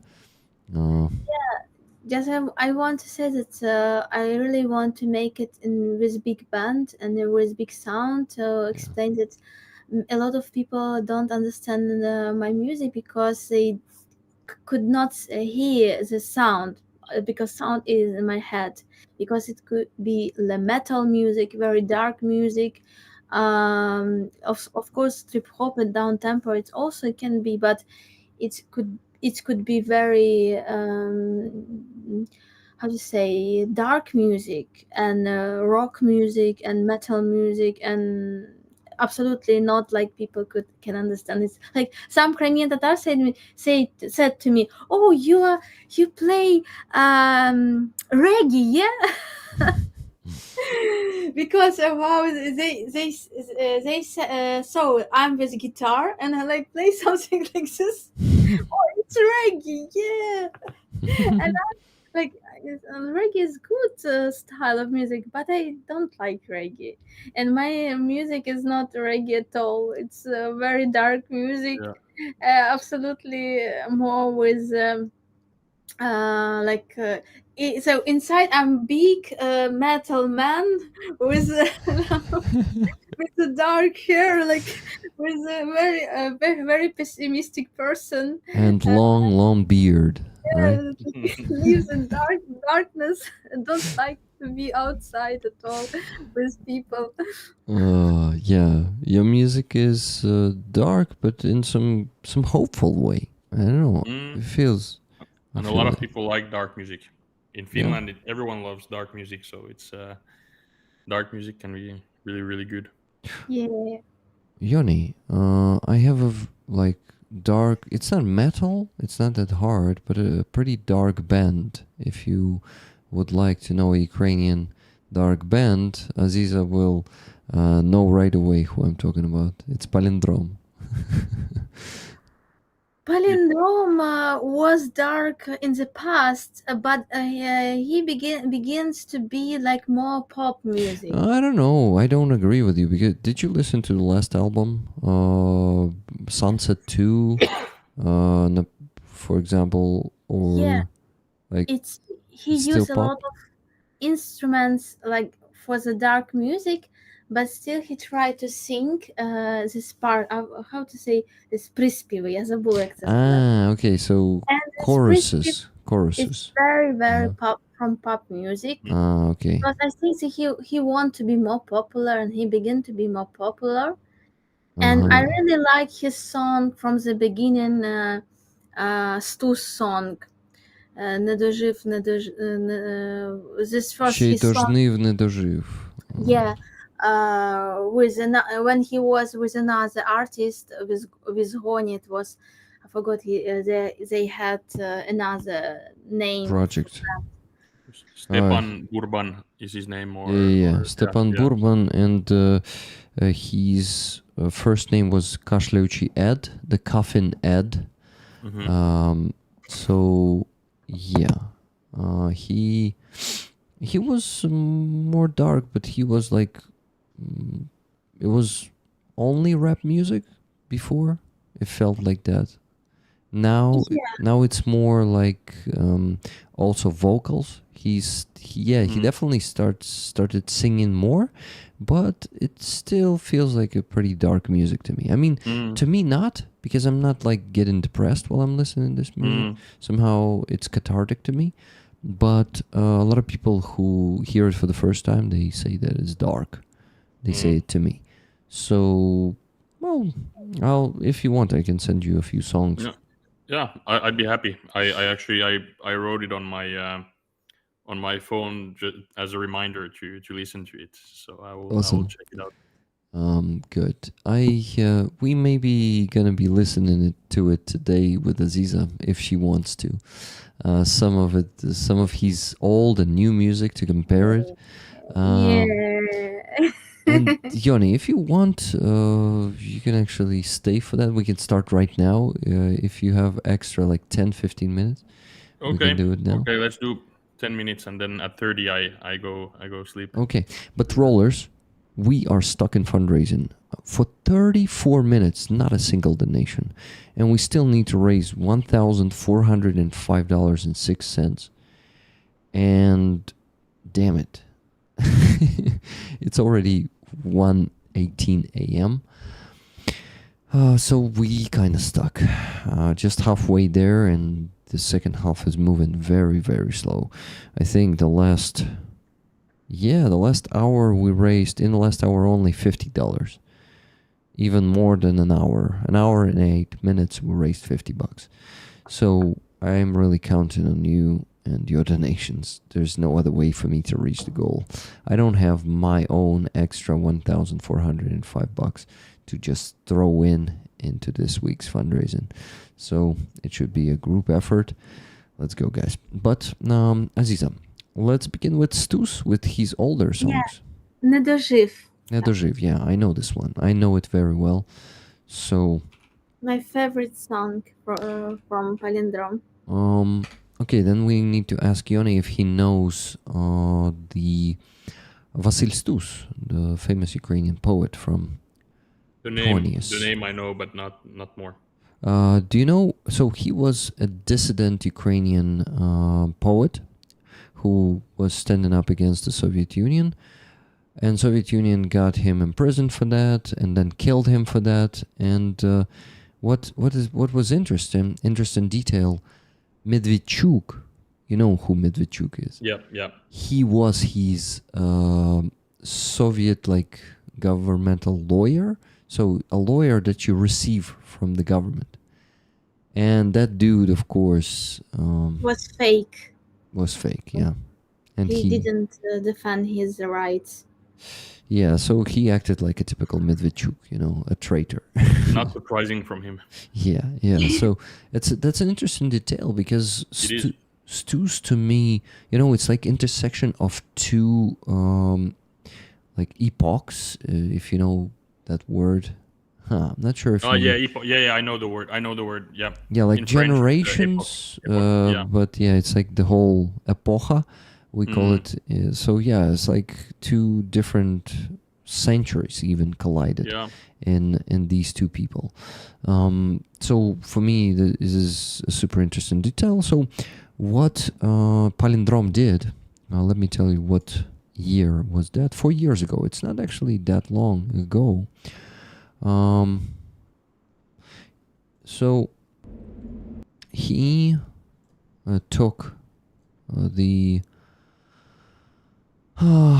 poem of Vasil Stus, Ще дожнив не дожив, which means I didn't even live up to the жнива. That's a hard word to translate. Give me a second.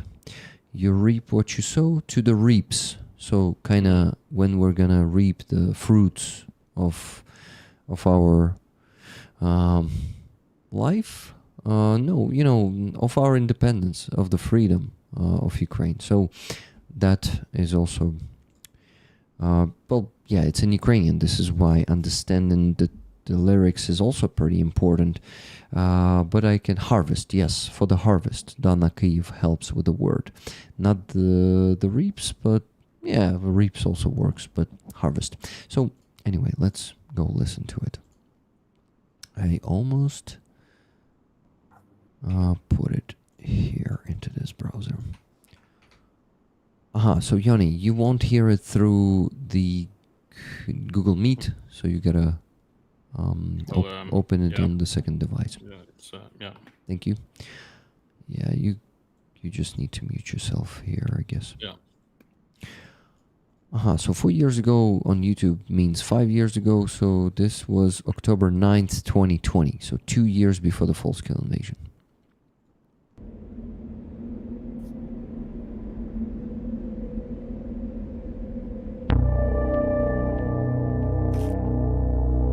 Учасники пленуму одностайно схвалили сповненого любові Христа до кращого друга і вчителя радянських письменників великого Сталіна. Ще дожив, не дожив, полі жита не жав, досі не долюбив, і не жив, і не жаль. Ще й дожнив, не дожив, полі жита не жав, досі не долюбив, і не жив, і не жаль, що життя, то хіба твоя сутня межа, смерть це ріже раба, і нехай без ножа, але жити замало, боротись умій, щоб нащадок твій змалку, бува не знімів на вуста, та на вуха не зглух, хай помреш, та за нами тут останеться рух. Згинемо, хай ославлені, хай не біда, вікова чортопхайка наближує даль. По роках, по кістках, по обмерзлих гробах витрамбовує повінь для речища шлях. А дожнив, не дожив, полі жита не жав, замало любив, то їй Богу не жаль. Дожнив, не дожив, полі жита не жав, замало любив, то їй Богу не жаль. Ще дожнив, не дожив, полі жита не жав, досі не долюбив, і не жив, і не жаль.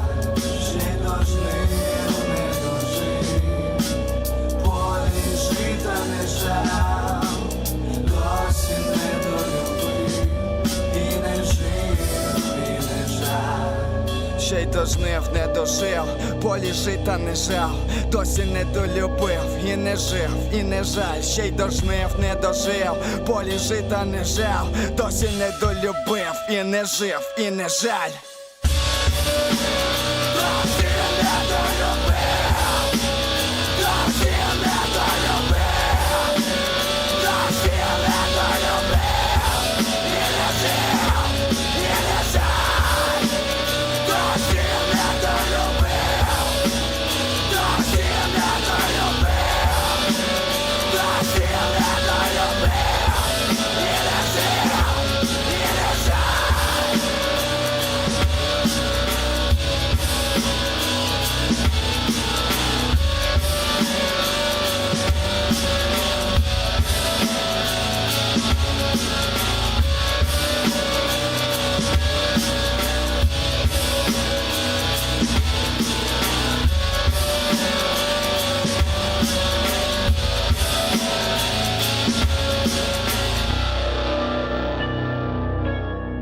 Ні очей, ні вух, ні рук, ні ніг, ні рота.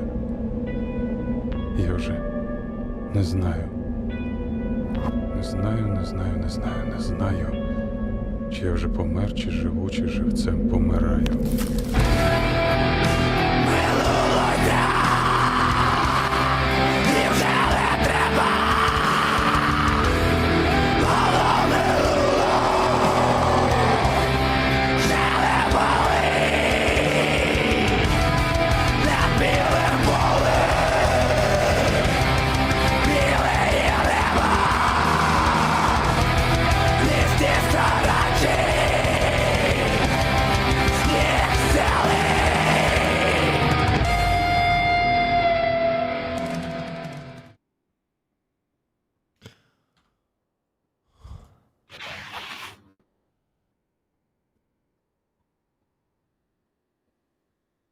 Really nice. Actually, the guy on the pictures, the poet, now I know where I recognize him from. There is a Twitter profile, at least there used to be a Twitter profile with his name and his picture that was posting stuff about the war in Ukraine, in Ukrainian, or actually, I'm not sure. Yeah, I think it was in Ukrainian. And they, but that was at the beginning of the war, and then people used to translate it on Finnish forums about the war. But the music itself, really nice. I like the I like the beat a lot. I like the scream parts. Really shows that it's someone who doesn't only listen to rap and who also understands more different types of genres, and sometimes when you mix different genres it doesn't always work, but in this case it sounded natural. It didn't sound weird in any way. It fit well. I also liked the end, the extra. I don't think maybe it wasn't part of the song, but the extra kind of like darker last part with the double bass and the screaming and everything. It was good. Really nice, nice music video, nice song, and I'll definitely listen to it again. I liked it. Really good. Yeah. And the sense, the meaning, it's about raising your kids so they could fight, so they could not so they won't be obeying and not becoming numb, not becoming deaf, and really, yeah, really powerful. And I totally agree with Aziza that it's definitely his masterpiece. But Aziza, I think I tend to more pop music than you do. This is why I'm tolerating his newest music. So And let's. we could also see Medvedchuk at some point in the music Yes, video. in the end of the video. So one of the contributors to his death, he was that man.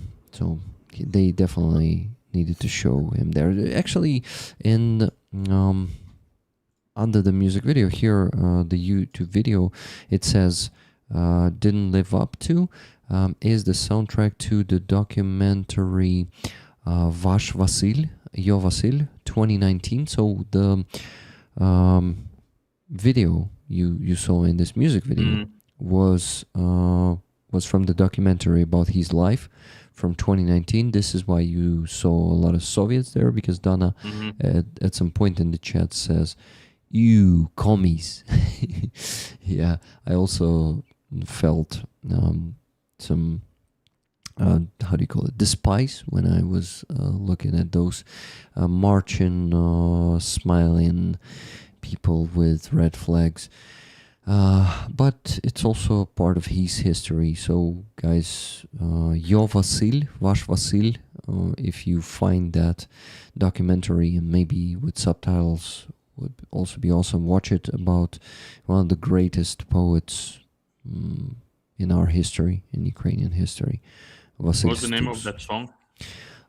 The song is "Не дожив." I'm gonna send the link into the chat right now. Give me a second. I think I even have it copied here. Yeah, here it is, guys. So follow the link, listen to it. If I'm not mistaken, I was even... Yeah, Aziza, I played this song as an intro for one of my streams about a year ago, actually. So I really like it, and it's very powerful and meaningful. So next one we're going to listen to is from the latest album. It is called Sunset 2. I would rather go for what, Aziza? I would rather go for "На дорогах", the one that is based on Maxim Krivtsov text. But for some reason, I also want you to hear Sunset 2. If you didn't hear it, did you hear it? I think, yeah. I think you did. Now After this one, Let's Sunset 2. It's just one of the most popular, I think, from his album. No, I think Молоко is the most popular from his album. Я пірнаю в молоко і зникаю як трава. So there are three songs that I would love to play. So let's begin with Sunset 2. And then if Yoni has like extra 3-5 minutes, he will listen to another one or two. Thank you. Let's go. This one. Sunset 2.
Все, до чого торкнеться людина, вмить отримує ціну.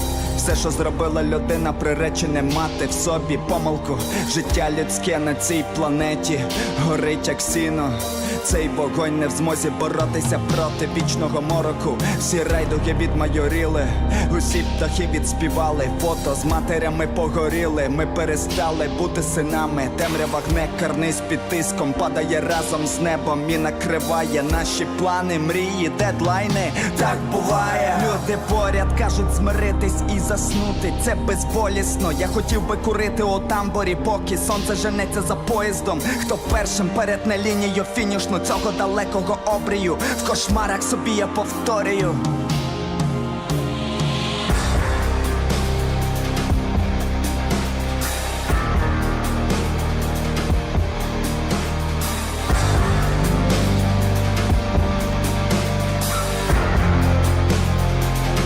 Уяви, що сонце не повернеться зранку, просто перед світанком тихо помре. Уяви, що сонце не повернеться зранку, просто перед світанком тихо помре. Останні промені світло подразнюють очі, втомлене сонце сідає, десь за обрієм воно спочине, щоб знов відродитись завтра. Втомлене сонце прокинеться знов, щоб осяяти наше життя, щоб показати нам путь в майбутнє і зникнути знов.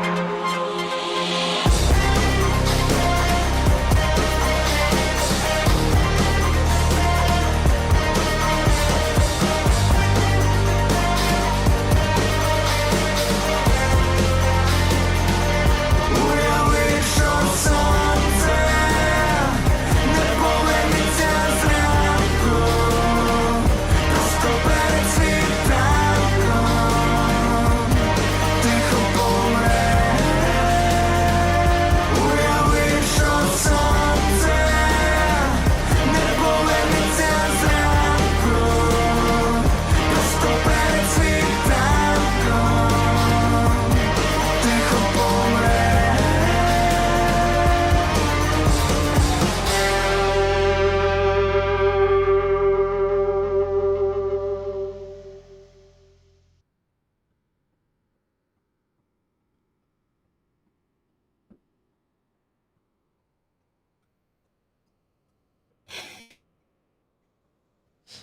Okay. Really catchy chorus.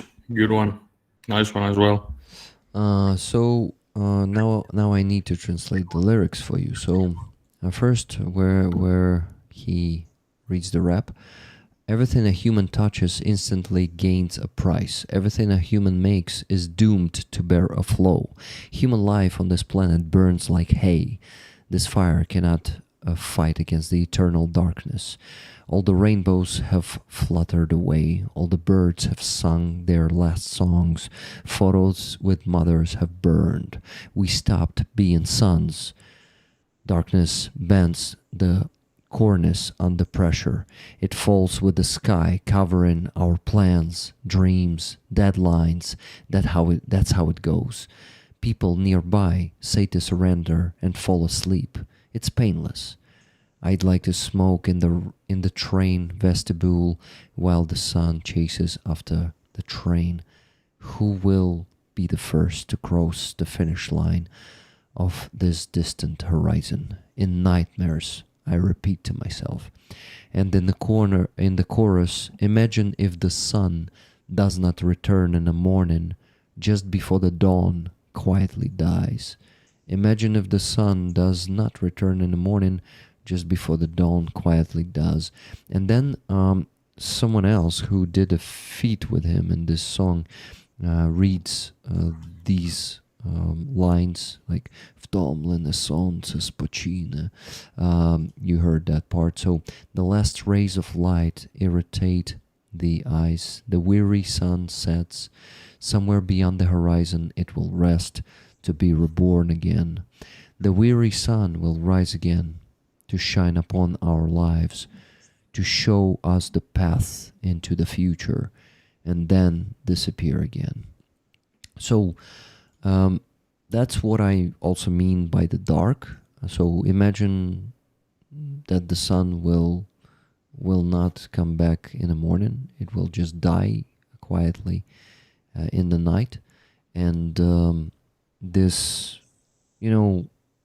also his first part of the song where he is reading that rap, it's also pretty doomy text there. So now I need to hear Aziz's opinion, since it's a more pop song than the previous one. In general, I like some part. So lyrics are really dark and interesting. But for me, the melody and the music is sometimes more important than lyrics. And some parts of this, I really like this track. Some part of this track I like most of all, and it's all not приспев. Chorus, not chorus. Not chorus, because I see how it's make. It's like he adds a light, adds a more like simple Hope. part Right. exactly with this melody, so it's make more lightening for the people and more like they could listen it like with open heart. I don't know how to explain, but for me it's not the melody that like is unique melody. It's not unique. If we're talking like about like musician, it's not unique melody for me with this part. But the beat, I like the beat. Is more like with this groove and beat in this powerful part. I really like, and even I use it in my Instagram. So I like this part, and I'm so sorry, but I don't like saxophone. I don't like this using of saxophone. It's just not my genre. I don't like it. But in some way, it's make also like style of palindrome now. So when you hear this saxophone, you feel, oh, it's perhaps it's palindrome. Maybe it's like it's his music. But I just watched his interview, and he talked how he worked with a musician and how musician proposed to him some ideas. And I know how it's worked because I work with musician. It's very dangerous because musicians like to play a lot of notes for the reason they like to play it. So it was really big like work to stop the musician and to use less notes, more space for like it's if you give all power to musician, they create absolutely another music. So you have to control and be more like More minimalistic in a way. more authoritative, like make your music, because the musician can turn it absolutely in another way. And I don't know, like I really like this artist and this musician, and it would be a great honor for me to play with him like on one stage. He's really great. He is poet, but some part I prefer less. And I can understand why I think he really like to sing. I think he has a joy to sing, and I like more his this hip hop part. I like screaming. I like this part when he uses voice, this dark voice. I like more. I miss his part of him, and I like all the music when he use it. What about Capitan? Remember? Yeah, and I really dream to use it in my music too. I really want to use it because it's really sometimes you have no sense to sing, or you have sense only to scream. Yeah. Because the reality is very dark. Yeah. And I really I'm jealous to this artist who can do it, because I just even you don't like that's ginger, and I can understand, but sometimes I can cry because of the scream, Hmm. because the scream is so realistic. It's Yeah, like yeah. real voice, you know. Hmm. Sometimes, so that's why I like his I like I forgot this name of his another track, a new track that he also did with dark sound, and he did it now too. But he also make a lot of such singing song Hmm. with such in vibe, more pop vibe for me. Hmm. Yeah, understandable. Yanni, we're holding you here much longer than we were supposed to. No problem at all. But I really enjoyed this, and I will tomorrow after the day of work I will, because I love to discover new music, and I will, when I'm not working, I will put the headphones on and I will listen to a couple of songs in a row to kind of really get a touch of it. But this was a really nice discovery. I really liked what I heard so far. It was really good. Yesterday, I had the opportunity to visit the concert of Palindrome. It was my first time I heard this band live, and damn, his voice is also pretty powerful on stage, not only in recording. Yeah, and damn, I was screaming like 70% of songs. I was screaming along, and I was not alone. So many people in the audience were also singing and screaming all together. It was pretty powerful yesterday. I even got some recordings.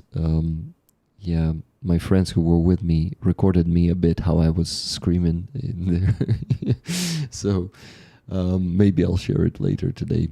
But there You are. were having a good time.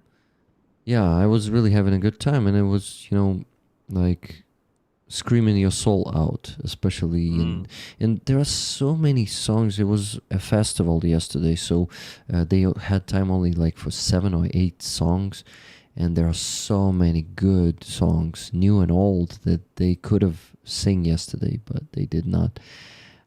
So yeah, and I also understand what Aziza is talking about, because they have such songs that I don't even like. Maybe Aziza likes them, I don't know, but they sound like even more pop music than the what we just listened to.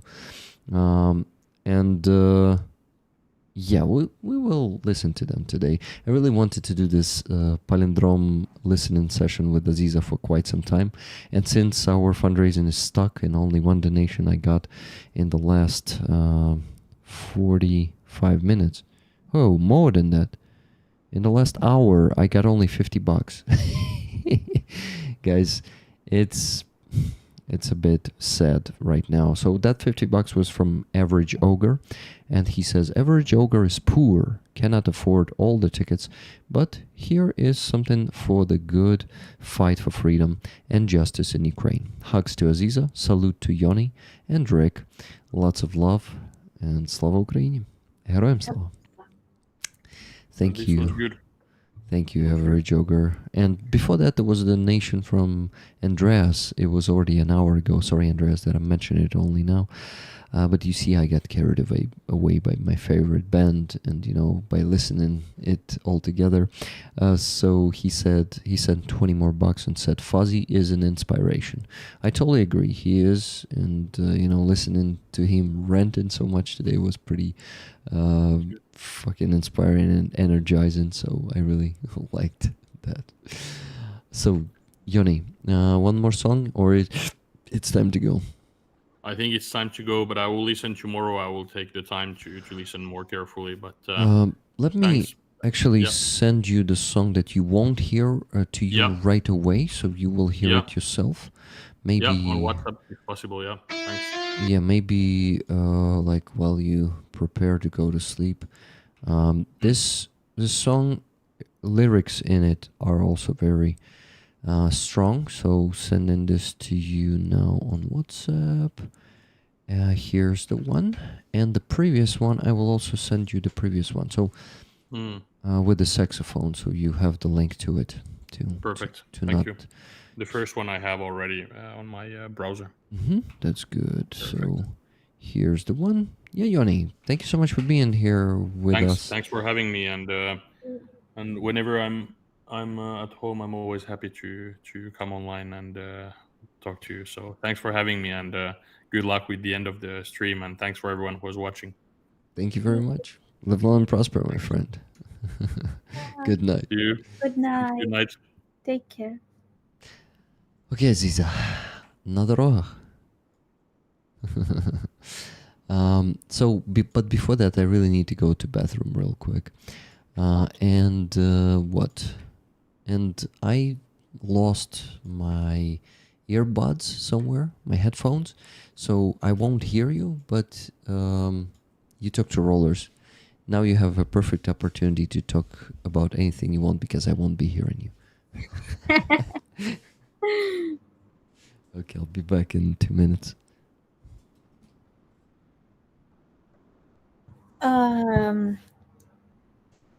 What I want to say to the rollers. I have today as of rally, and a lot of different feelings, and it's a lot about my music way, and a lot of about how to be honest with yourself, because sometimes I can feel myself that I don't know, maybe you also have such feelings when you think that I'm lost, is that I do something wrong and nothing changed, and I need to be more honest to do more real things that I do in my life. I don't know, maybe it's just pessimistic state sometimes, but it's very easy to feel, because when you are on the rally and you saw the mothers, wives, families, small children that are waiting for warriors, and when you saw such great soldiers like Fazi, like Atom, Rig did a great job, and you think about maybe you did something wrong, maybe you can be better, be more honest, and be more like aggressive for yourself, like to change something and to be more useful. And it's always in my mind, and today especially. And also it's like, I don't know why it's really hard for me to feel joy. So for example, I met my friend after the rally, and he invited me again on the such Mark festival, like charity festivals. They also fundraising the money for the army, and they like different brands sell some stuff, and it was also music. And I like watching this DJ set, listen to the DJ set, and I'm watching everything, and I feel no joy. I could not dance, I could not smile, and I think though it's very not easy to smile, to be maybe like 10 years ago and be happy, but I could not. I don't know, it's really interesting, and just watching everything, and it's very beautiful because it's September. It's a really perfect time. It's very not hot but warm, and people are very beautiful around me, and then also with good point, because it's charity festival. But I don't know, it's really hard to me to to feel something. And I don't know if it's good or bad, but there is my feeling, and I really want to see change, great changes in myself, to be more, how to say, to be more in this time. Because when I saw our soldiers, I feel that they are really, they are show this time with all the life. They are part of this time, and they are on the pulse of this time. Pulse of this time. So this is my thoughts. I actually lied and I peeked a bit and I heard about you saying that maybe I did something wrong, and I wonder, yeah, why do you feel like this? Like, is it that you don't have the results of your work? Not results, but like, how do I call this? Like, okay, like call it directly. Maybe the popularity. Maybe what are you No, missing? just a question about real value of the life. So it's not about how you popular and successful. Is just, for example, if I will be very successful now, I think I will have same thoughts. It just, well, for example, I'm reading the book now about um, um, warriors from the LGBT community that now joined to the army from the beginning of full scale war, or from the beginning like 2014, and their thoughts, and they saw that um,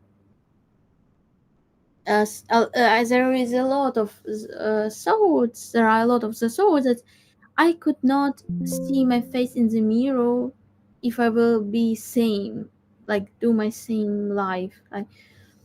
Um, and it's not like, I know that it's also, if we have a lot of direction for fighting, and it's all right. It's just my thoughts are just afraid um, to be fake. You know, people when they do a lot of civilians work sometimes can forget about real value. And I'm afraid to lose this connection. Also, I'm afraid to lose this feelings of the time. Not don't feel the time because you're far away from reality. And it's also, I think it's okay not to be in this, because it's a way of how we can create. Because if you will be always, um,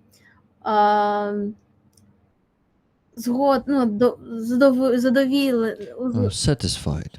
satisfied of everything, just it's not development at all. Yep. And you cannot see the changes. And Yep. just my thoughts, I don't know.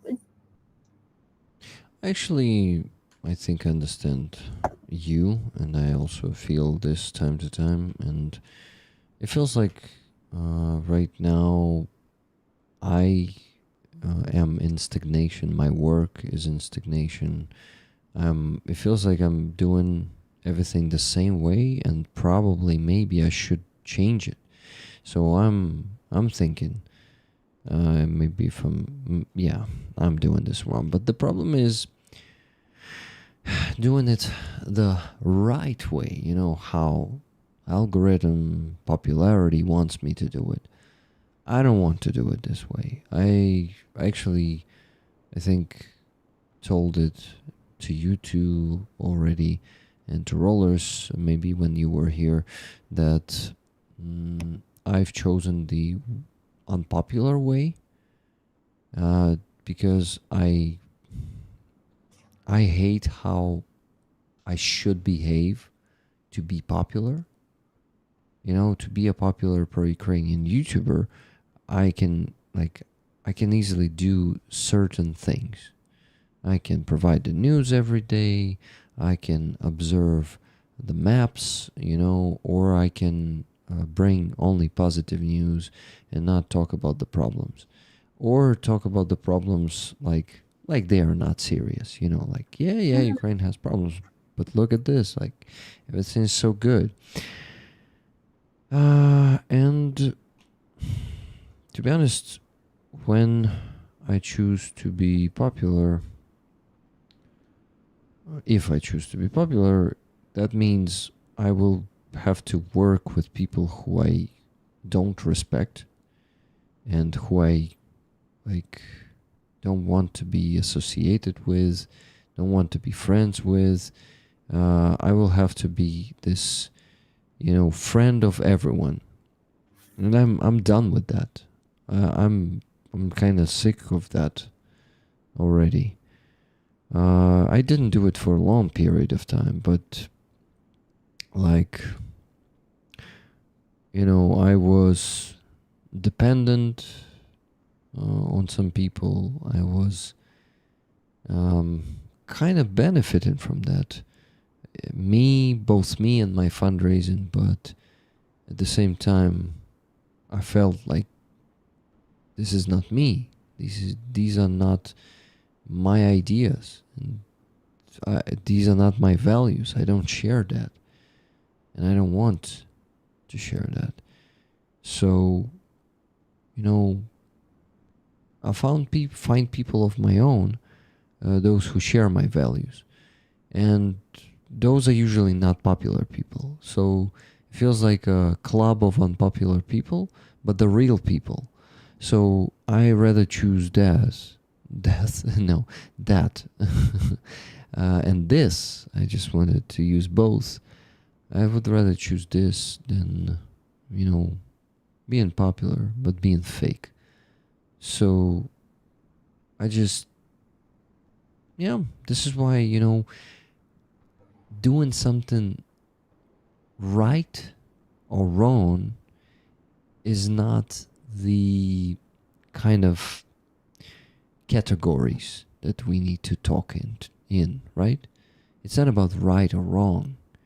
It's about being honest to yourself and to each other and to your audience, or not. Yeah. It's about that.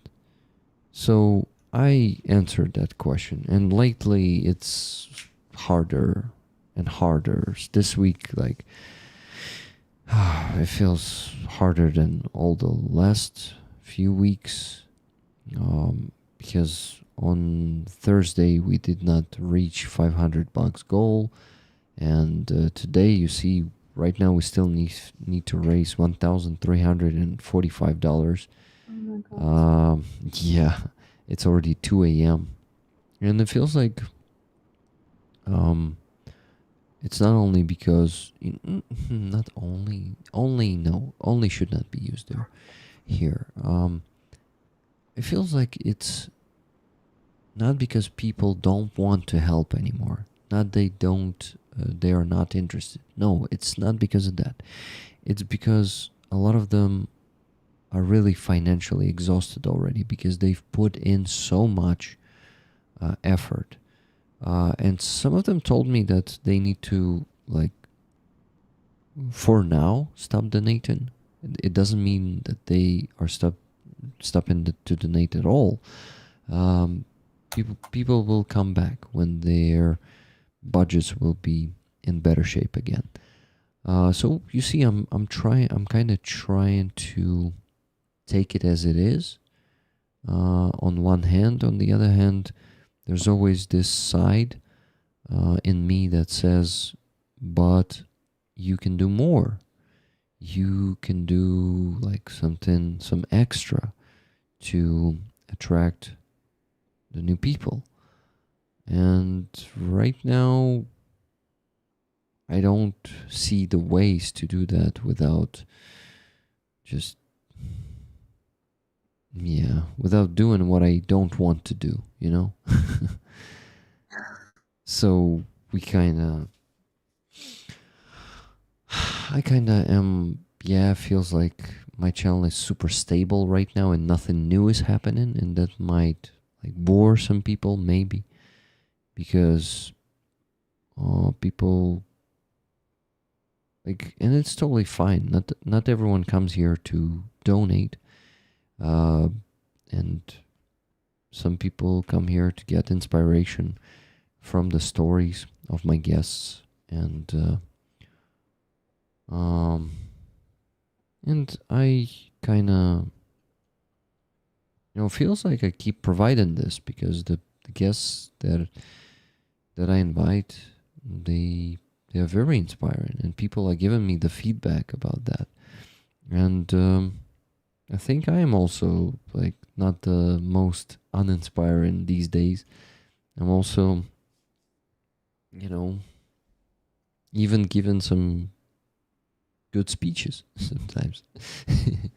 Rick, so for example, today I could not have a joy, and when I'm listening to music, but when you are with me, when we are together, it's always, I don't know why, I'm always smiling, and I feel that we have everything that we can do it. So I really believe in you, and you are so amazing, and I can understand it. Maybe it's like, like waves, and maybe like it's like wave that we have to go through this Yep. small wave for the big wave of changes. And I'm in general, I'm very optimistic person.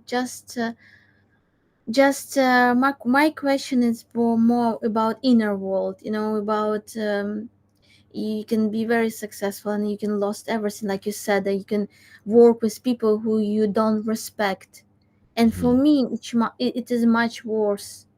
Yeah. So when you allow yourself, your audience, and for example, you make the advertisement with some kind of shit stuff, or like people рекламують казино, наприклад. Yeah, like casino, like take advertisement money from casinos and put the ad integration of that shit. Yeah.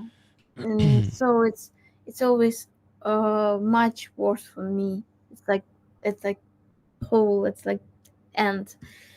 So it's very we have the sense to be successful with our values, with Yeah. our vision, and exactly this can inspire next generation to do it in same way, like Inspire, you mean? inspired people, young people, to see this way how you can be successful in this very great way, with the truth, with your soul, and you're not play the role, fake role, Yeah. to have this good life.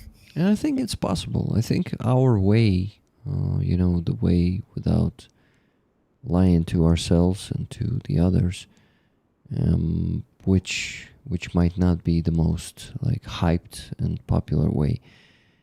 Yeah. It still has the potential to become, Yeah, a thing. it's longer way, but exactly this distance gives the power, real power, Yeah. real quality of everything. The distance that you need to walk, right? Yeah, and just and then people ask, oh, why you're so great, you're so interesting, you're so deep. But yeah, of course, because I have a long period of Getting deeper and deeper. Right? yeah, I had enough time to work. Yeah. Sub Fortress says, not ever giving up is a superpower. Rick is awesome. Thank you. I'm like, yeah, that's my, even in hard times, you see, guys, even when I feel doubt, and I actually don't feel it these days, I made peace with myself and with rollers together that I chose this way. And, I chose it only like in the last year, because before that I was still trying to experiment, try to see what works for me, what not. And what works for me is what you have with me right now, guys. genuine long conversations. Sometimes they are tired conversations. Like we had a stream with Ed and Victoria and her dog James just on Thursday. We were all so fucking tired, Aziza. I was sleepy, I was yawning, I was eating at some point in the coffee shop. I decided to order myself a meal. And I was eating for 20 minutes. I decided to take care of myself, Cute. So, and Victoria was also first time so it was the second time she was a guest on my stream. So first time she was more energized than this time too, and this time she was like, yeah, and I forgot the word. Sorry, I'm so tired and sleepy. And I think Ed was the most energized of us, but he was still not in his best powers, you could see that. So it was a sleepy stream, but still we raised, even though we didn't reach the goal of $500 on my PayPal, we were also raising for them, and we raised around £300 there. I even donated £10 myself there to them. So we got that for them. So in total, if we take what we raised on my PayPal and on their donor box, we got more than $700. I would even say around 800. So it's a lot of money. We did a pretty good job. And it was a great cozy stream though, Elvin Archer says. Indeed it was. I totally agree. Never gonna give you up, never gonna let you down. Remember that, Rick? Yeah, I remember that. And that's the motto I live by, together with you guys. We are really, really dedicated to each other. And I really, really appreciate that, guys. And I think you appreciate it from me too. And Aziza is also in it with us. She's also a roller. And she she definitely appreciates all of that dedication, and I know that she tells us about that a lot and pretty often. So yeah, we just I just need to be stubborn, and I know that if you wish something really like a lot, if you really wish something, if you really try your best to reach that goal, like for example today, to reach the goal in fundraising, I know that it's not easy, but if I believe in that it is possible, and if I do something for it, if I sit here whatever time it takes, for me, yes, it's a bit of a blackmail. Знаешь це слово? Щось знайоме, blackmail. Це шантаж. Ага. Yeah, even it's a bit of a blackmail, yes, because I say I won't go to sleep until I reach the goal, and rollers start feeling pity for me. We gotta let Rick go to sleep and all of that, but it's all honest, honestly. I'm saying that I'm blackmailing a bit, so people can choose, and it's like we have a pretty transparent relationship here, but it's not that much of a blackmail. It's just how I perceive it. It's my effort and my action towards the goal, and you always people always feel this when you do the effort, when you do the action. There will always be a feedback somehow magically. Universe is, it brings you the feedback for your efforts, for your action. So this is why me sitting here is doing the action. And Rick, I sent you $10 through PayPal. Yes, Cats, I received it. It was actually 20 minutes ago. She says from Cats, ticket, Slava Ukraini, Героям Slava. Thank you, Cats. For this donation, before Cats, there was Never Jogger. I already read that one. And just now, Levy donated $15. Ticket, please. Thank you very much, Levy. So with this, with Levy's donation, we still have to raise $1,330. Make some money. Aziza, you are allowed to go to sleep earlier than me tonight, okay? I want to be with you. As always. Thank you very much for sharing that with me. So, is it the time to finally listen на дорогах? Or you maybe want to say something to what I was saying? What? Or maybe you have some feedback for what I was saying before. Yeah, I have a lot of thoughts. Say. I'm absolutely agree with you. I really had a lot of proofs from my life. When you did something with effort and with real, like honest feeling, you did something. In you will always meet something good in your life. It will be in maybe in another way, and maybe not directly now, but it's always it's this is why it's more important to be on this way to do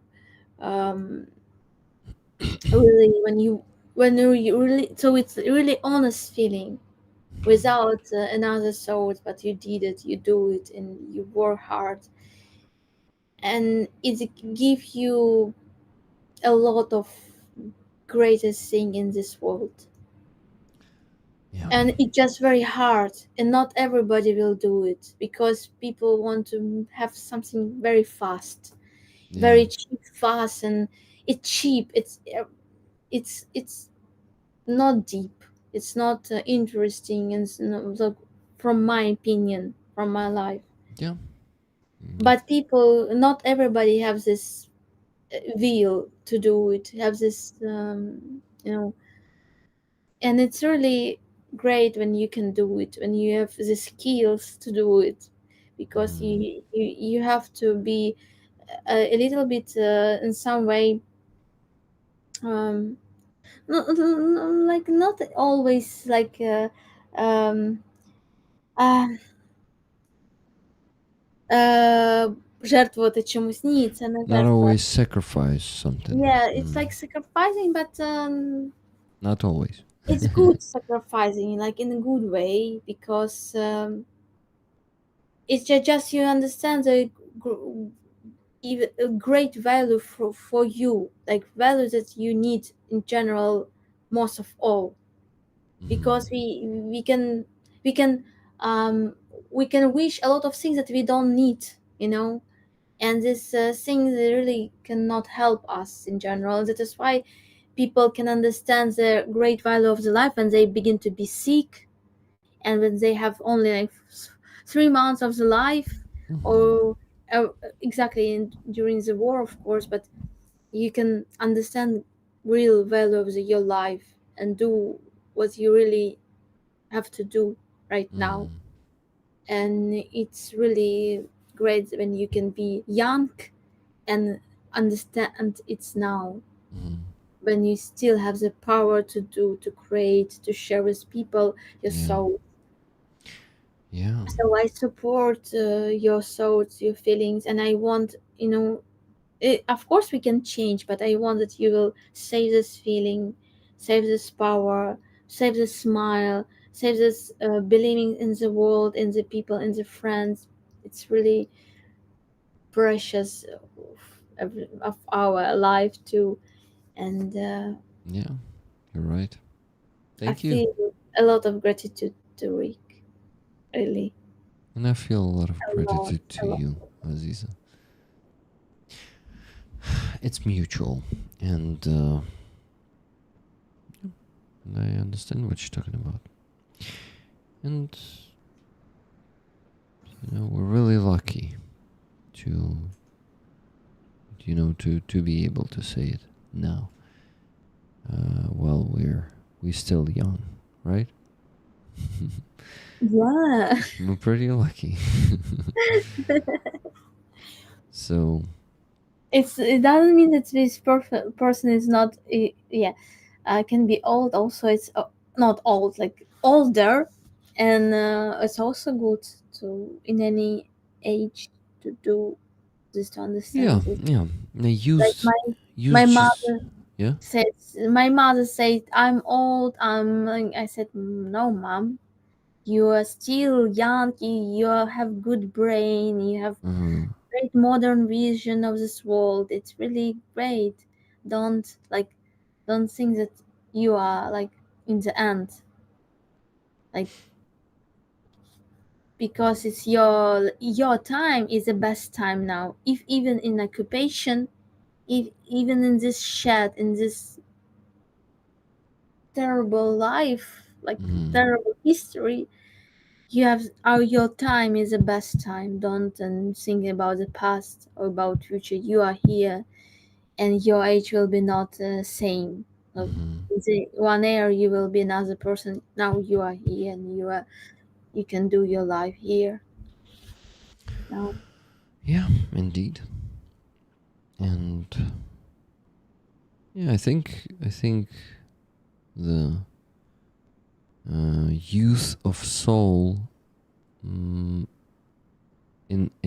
a lot of things depend on how you look at life, how you are opened to this life, how you are willing to meet the new people, learn something new, and how it's mostly about being opened. So if you feel open to new people and new things, you can stay young forever. Of course, our body is in time it becomes more fragile, and it just gets some chronic disease in time. But still, you can feel much better if you're in peace with yourself, if you're doing what you love to do and what you want to do. So, rollers, I see some of you might have been joining. Just now, I need to inform you that we still need to raise $1,330. Today, the fundraising was going pretty well in the beginning, but completely slowed down, and we need to keep it up. We still need to reach the goal. And right now, I think we will listen to the song that I actually shared with you, rollers. I translated the text for you. It is called "Na dорогах," on the roads. Let's listen to it.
Патрони несуть херовими, посадку насипаю серафими.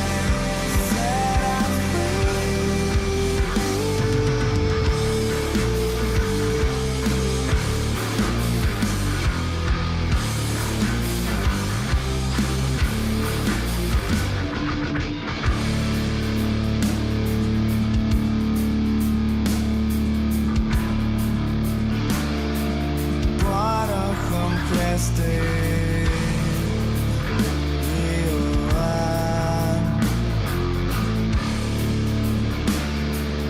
наглядом Бога перуна. Ну що, а коли вже весна? Коли вже весна? На городах тіла посівна.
You first.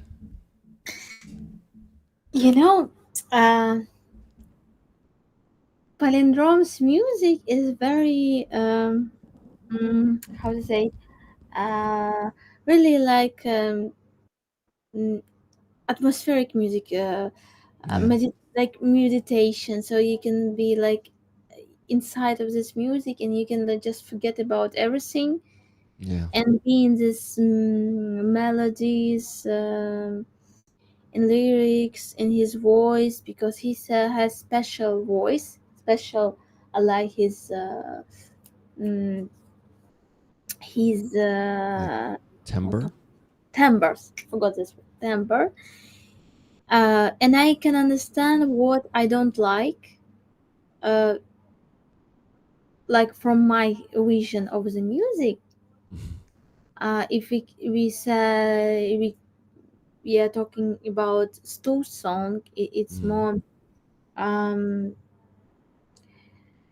like it looks like more повільний track, how to say, more slow track. slowly, and I like slow music, and for me it's more dark. It's when, for example, when you use guitar melody groove, you add not a lot of notes, like so you make the groove, not a lot of playing, like, because musician also bass guitar player guitar player, they always want to play a lot of notes always. For example, how trip hop music work, you make the changes not because of you play a lot of, like for example in guitar you play like one note and then you add more like, or improvisation, something like this. No, you add another instrument or another, like like add for this, like it's like sample music. So you make in the end the big feeling that it's like powerful moment, and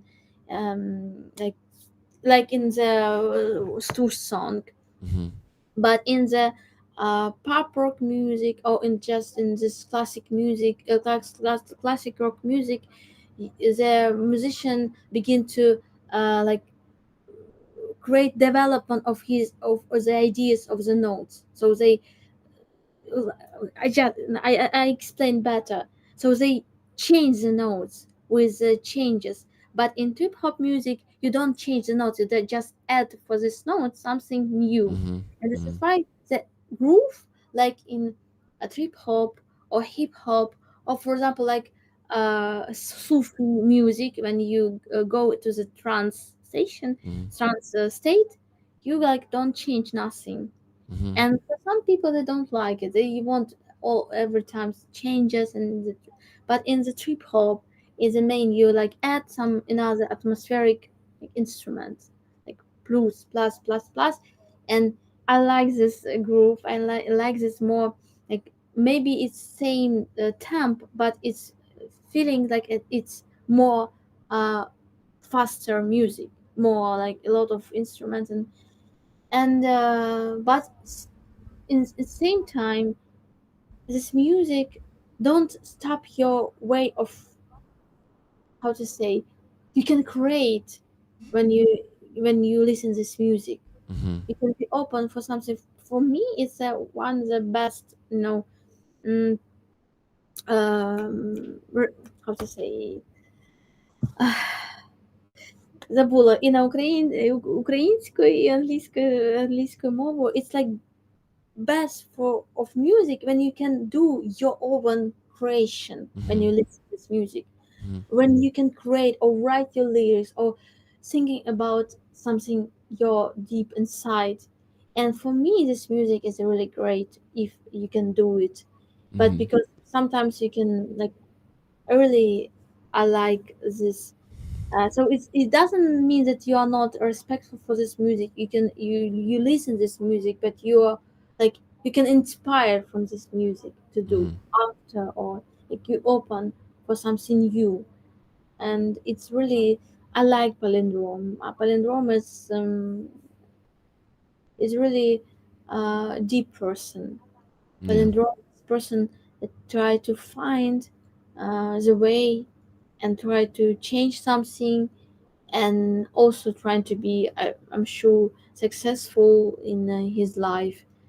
Um, yeah, but I can understand what I like more, because I'm also crazy music, and what I don't like, Yeah. and how I work with, how I work in the past with my musician, and how it's hard to, when for example you are not musician, like you are not professional musician, and sometimes the musician can like push you to do something, because they I know it's better because I'm a guitar player and you are like you're a singer.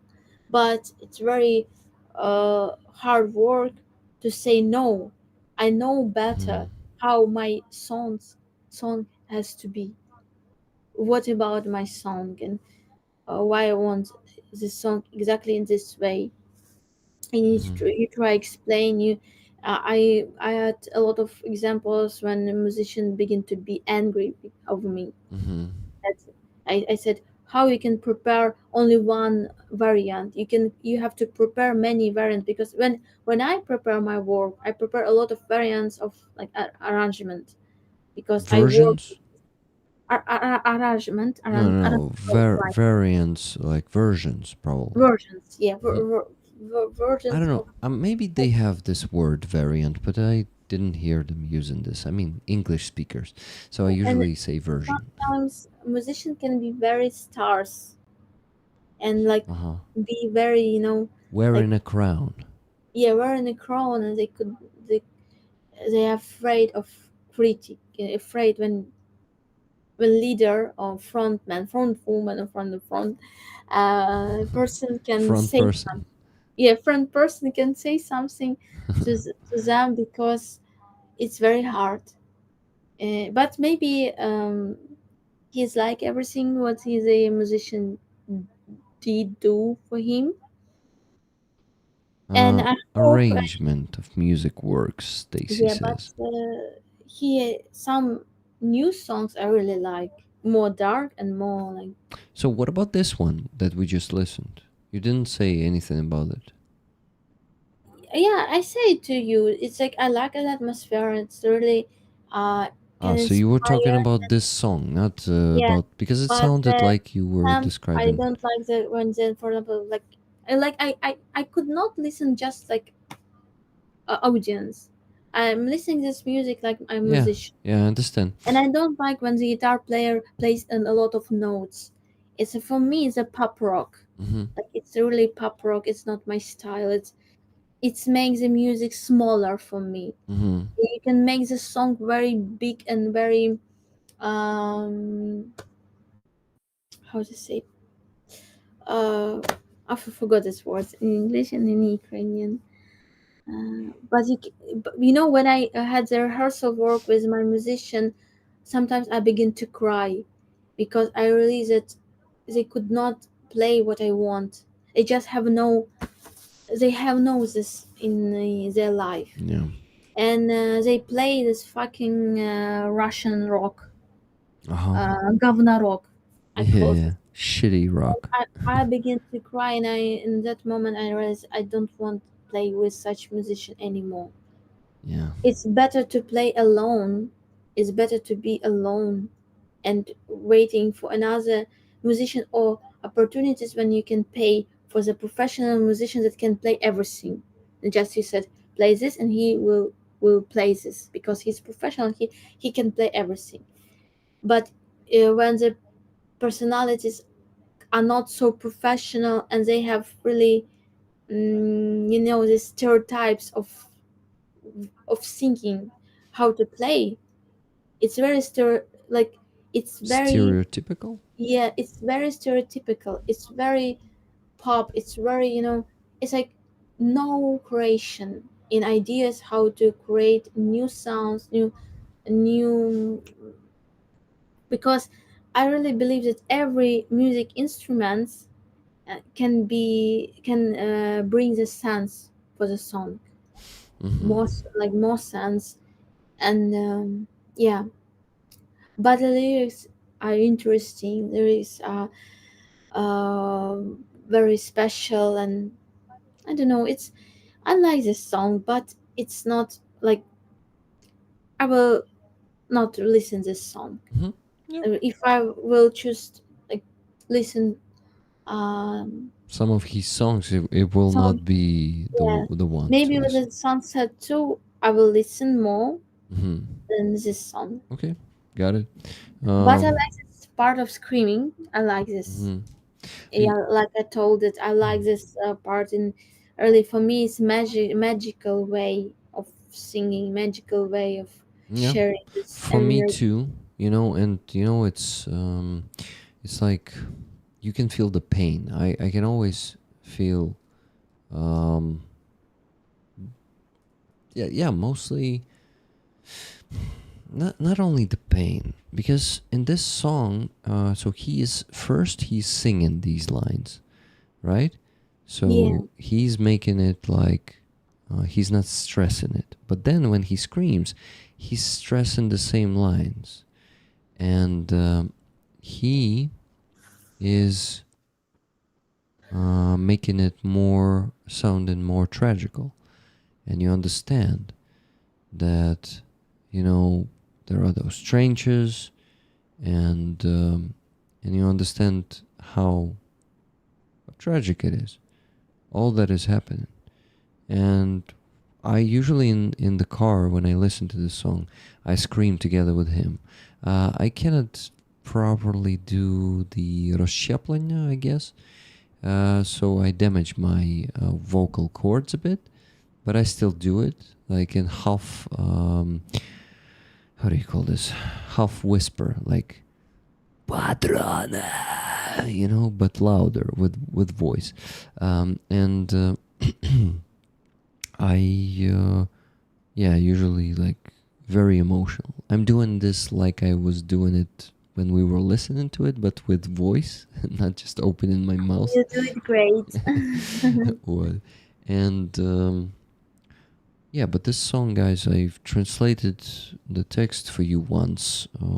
Remember, it's the one that says, "On the roads and the gardens there are bodies, hands, no arms, legs," and that's the poem of the Ukrainian poet with the call sign Dali, Maxim Krivtsov, who was killed by Russians in 2023. He was a friend of, or 2024 maybe.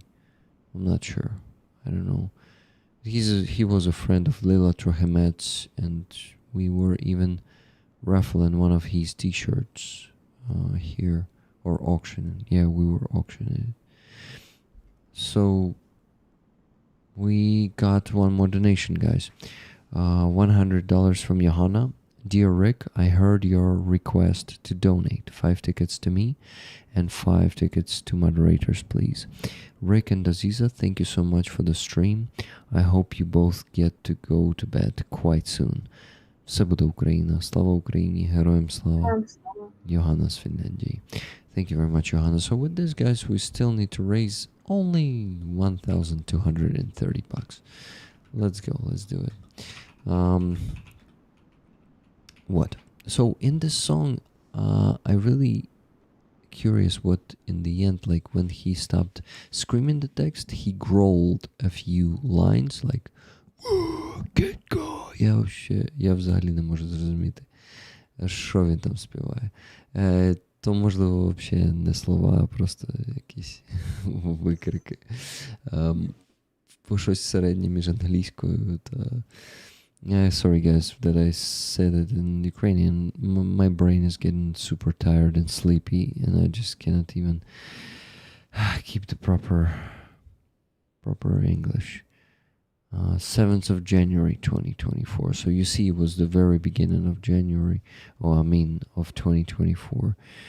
And I remember how we discovered that, and Lila was on the stream, and she shared.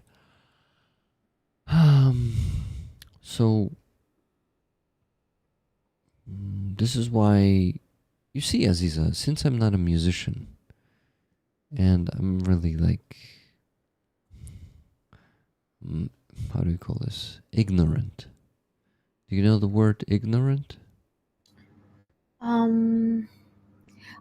I know, but I can't now forget. Це як неосвічений.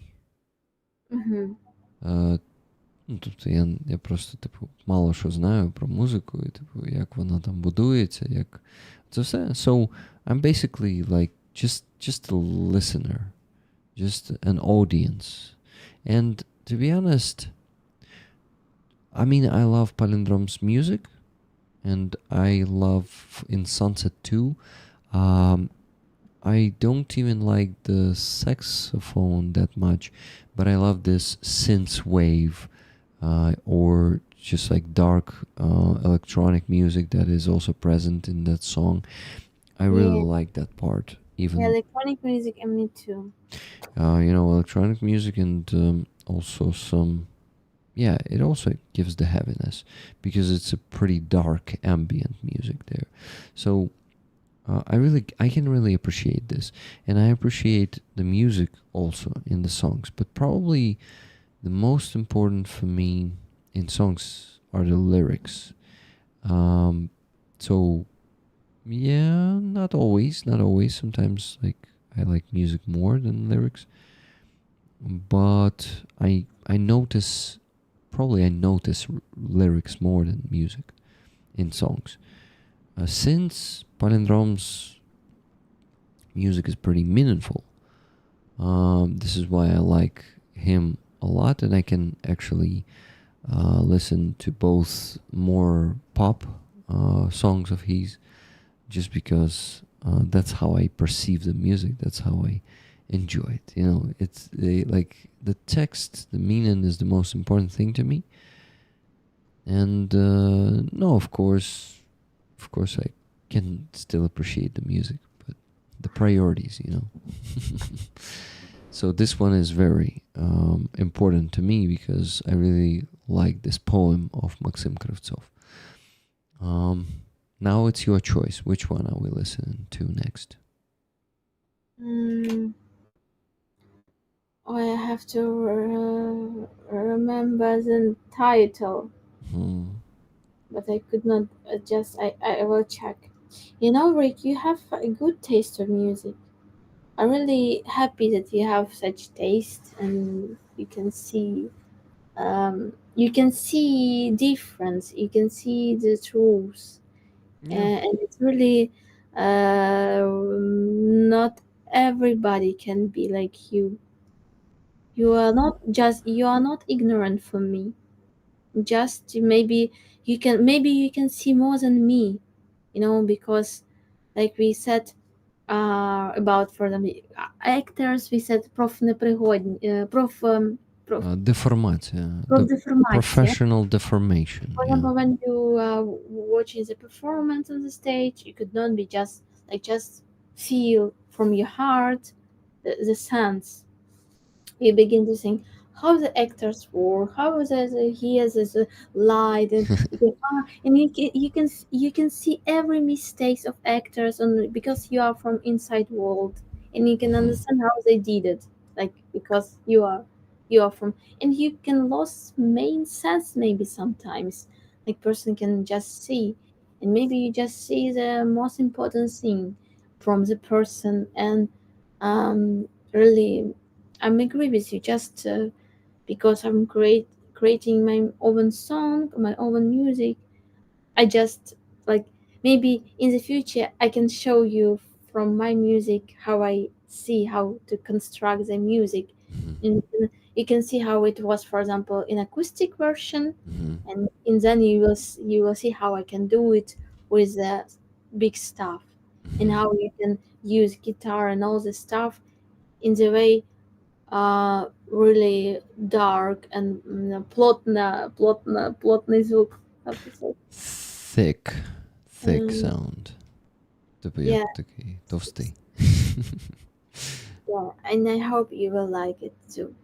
Yeah. I look forward to it because I can imagine how explosive it can be when it comes with many layers, I like this new song. It's new song. Я боюсь. It's new, and you really like it, so let's listen to it. Yeah. Я боюсь. It's a great new song. I love it. I know the lyrics, but I know it worse than Plastic 2. So next one we're gonna be listening to is Plastic 2. I don't know if you like it or not, but okay, we're already listening. Let's go. Guys, you should remember this one. Я боюсь. I am afraid.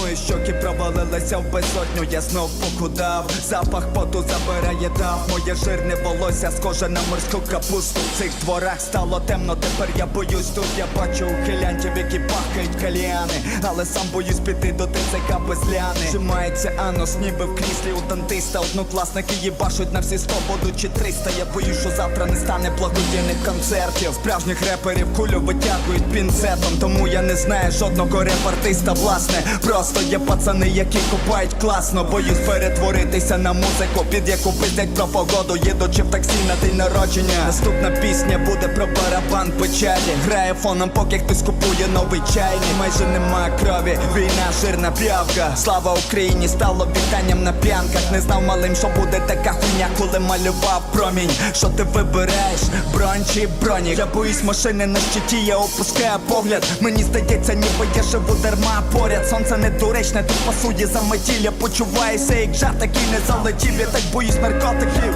депресії, лівацтва, які мені приписують. Сідайте у вас два. Добре, що мене ніхто не знає, крім мене. Добре, що ця музика ще грає в когось, крім мене. Навколо мене цвинтар, там не горять лампадки. Пісочниці нема дітей, але стирчать лопатки. Милосердя на війні, це як веселий цвинтар Стуса. Або я до кінця війни лише не здувся. Час збирати каміння, минув вийти вітаміни, щоб не пропустити, коли прийде час збирати міни. Хочеться пити, але Галя без відерка. Знаки наших міст продірявлені як терка. Страх волочиться за мною на шнурку пляшанки. Моїй мамі байдуже тепер, що я без шапки. Сниться нова війна, тепер озброєні триноги. Увага! Відбій повітряної тривоги. Увага! Відбій повітряної тривоги. Увага! Відбій повітряної тривоги.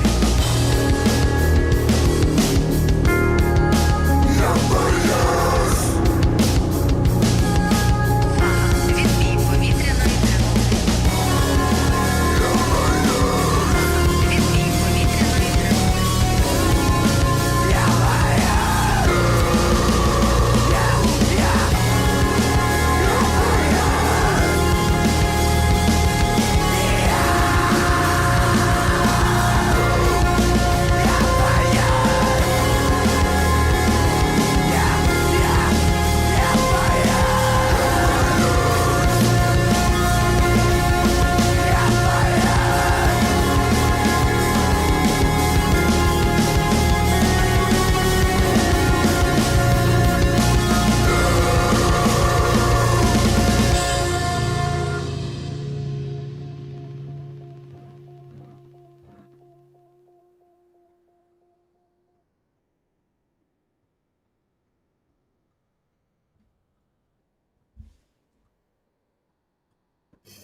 It gives, like, you know, I would say, the atmosphere of the current, you know, of the current age and like time in Ukraine, the wartime, and not all the people in Ukraine are afraid, like him and me, because I can really relate to everything he is singing. I mean, I don't live in fear, but I have some fear, and I have the fears that he Me too. has. Some of them, you too, and this one is totally not pop music. Yeah, I understand why you really love this one, because I may say that it's indeed a masterpiece of Yeah. his. And you know, the music video that comes with it, it makes it even more powerful, because yeah, you can see all that horror and you know, things that people are afraid of. There are a lot of them in this music video, and it becomes distressing. Rollers told me when I was playing that song in the beginning of one of the streams, they told me this is distressing, like, you know, do you understand the word distressing? I can understand maybe, but maybe it's something. Disturbing, distressing. Just give me a second, I'll translate it. Because for me, such music gives a freedom. So when I'm listening to such music, I feel myself better. I feel myself free. I feel myself, because it's real thought. It's reality. Yeah. It's something that you like just can be open and you can say, or somebody can understand me. Somebody understands this time, and I begin to be free, and I want to breathe, I want to create, and I want to fight. Like, it's an incredible, great good. I want Yeah. to speak more. I want to translate the lyrics to Rollers because there's so much meaning about, the time we live in. And this rap is really strong. And it is also, I always am fascinated how open and emotional and strong Palindrome is in his music, comparing to how he speaks in public. Did you notice that he's so shy and so shy and not very extrovert? He's super you can see maybe it also even feels like maybe he has a bit of spectrum, like autism. But when he sings, he totally transforms into this powerful, very charismatic and strong speaker. He's like, his rap is, damn, it's so fucking powerful. And yeah, this is why, I always, they're two different, completely opposite people. It feels like that. But yeah. Did you also notice this? Yeah, I feel same, Rick, with myself, because and people said also about it, that, especially when they don't know that I'm singing, and then they saw my performance, and they said, you are so different on the stage because you're so small, and um so a lot of light, and so you are a different person when you're on the stage and when you just your person, because you're really, when you're on the stage, you're not only Aziza, or like, you are the sense, and the sense is always bigger than person, and sometimes even bigger than lyrics too. So it's just some power that we have inside, and when we can show this power, like, of the time, I don't know how, of our ancestors, I don't know how to explain. So when you can collect in yourself all this kind of knowledge, natural feelings of the time, and when you can add it, or your life, when you have this deep life, so you can share it with your music. And when you just person, just Aziza or somebody else, you're small in your talk, and you cannot. And for me, it's also like, I begin to speak more because of the war. But before, I told you that I even uh, I'm afraid of the people, and for them, I'm afraid to call to the people, because I'm afraid of the war, that can be too fast, and I cannot, like, to be in time to say what I want, because people always want to feel information very fast. You can be not ready to say it, so in some way. And this is why even I dream to speak with my, I have the dream to speak with my music or with my art, and don't speak like my I'm person, because person is always small, is always stupid, because we have the frame of our body, of our personality. Yeah. Yeah. So really, yeah, of course he's like this, because we are, why I also feel a lot of in common with warrior, because I'm always feel myself like I'm um not, I have no place in civilian life. I have no place through my people, to my friends, because they have a lot of like Sam to for conversation, and for me this conversation is like for nothing. It's like I just can lost the energy, but it's just I don't know, like about the life, about some Yeah, topic, small and talk. you cannot find the words to or what I can say in this moment, and you feel a lot of stress because of this. Mm-hmm. And in only the topic that I'm an actress from my education, I can play this role, and I can find this like imagine that as this person that can speak and speak with the people. But for me, it's hard work, and this is why I feel a lot of stress because of this.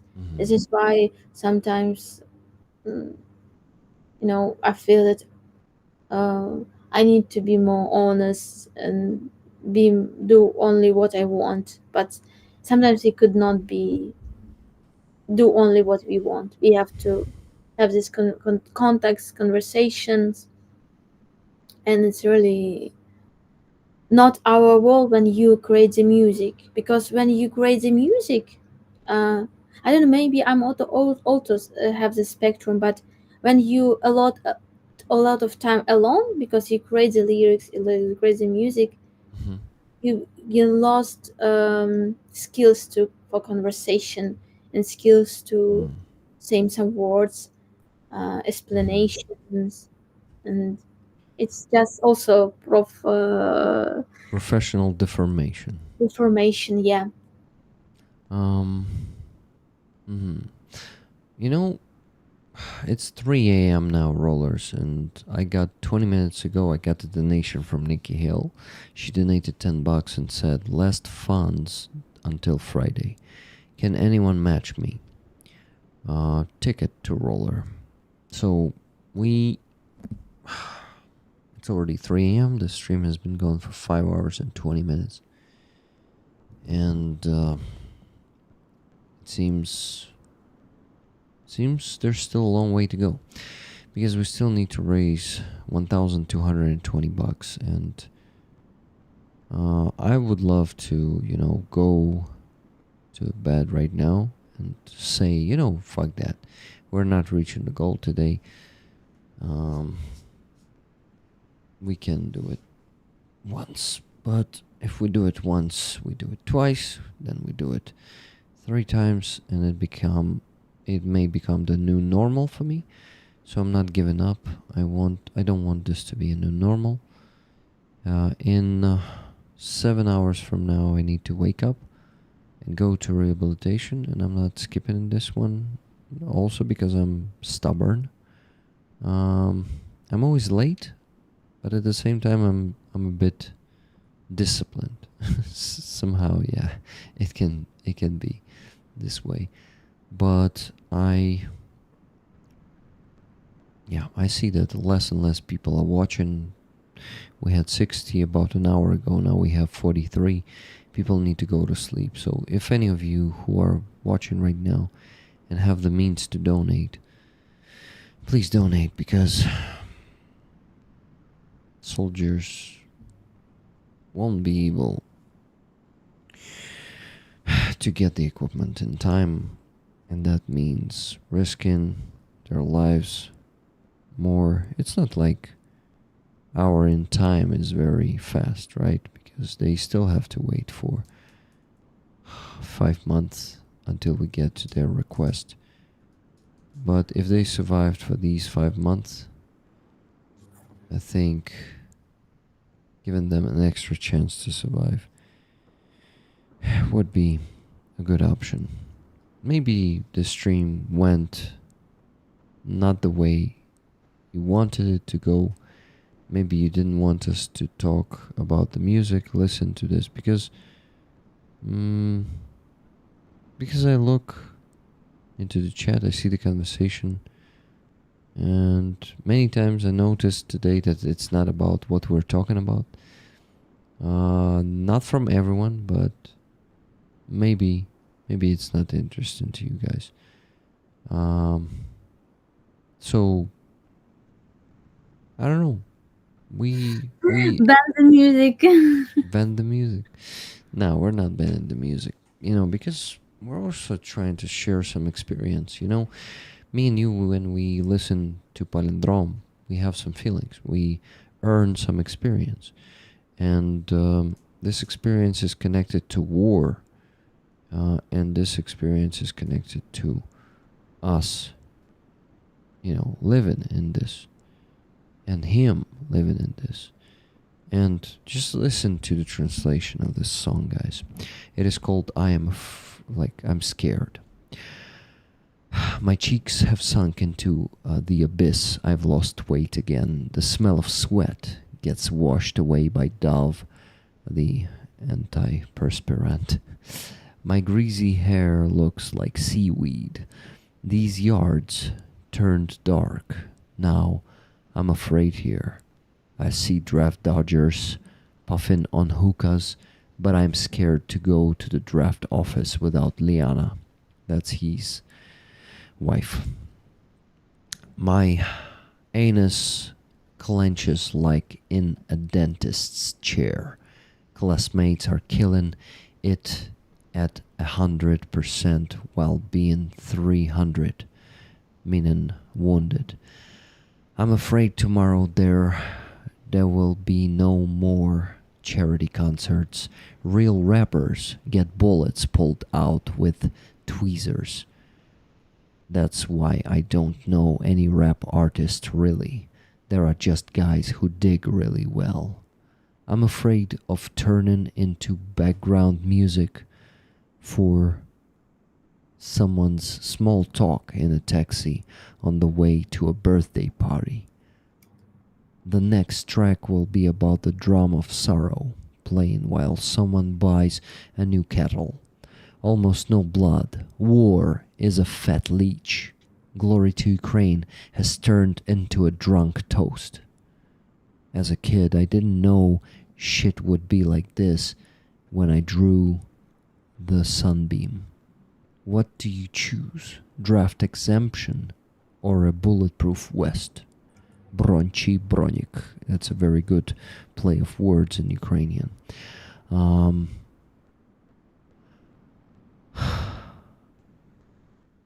I'm scared of the vehicle on the shield.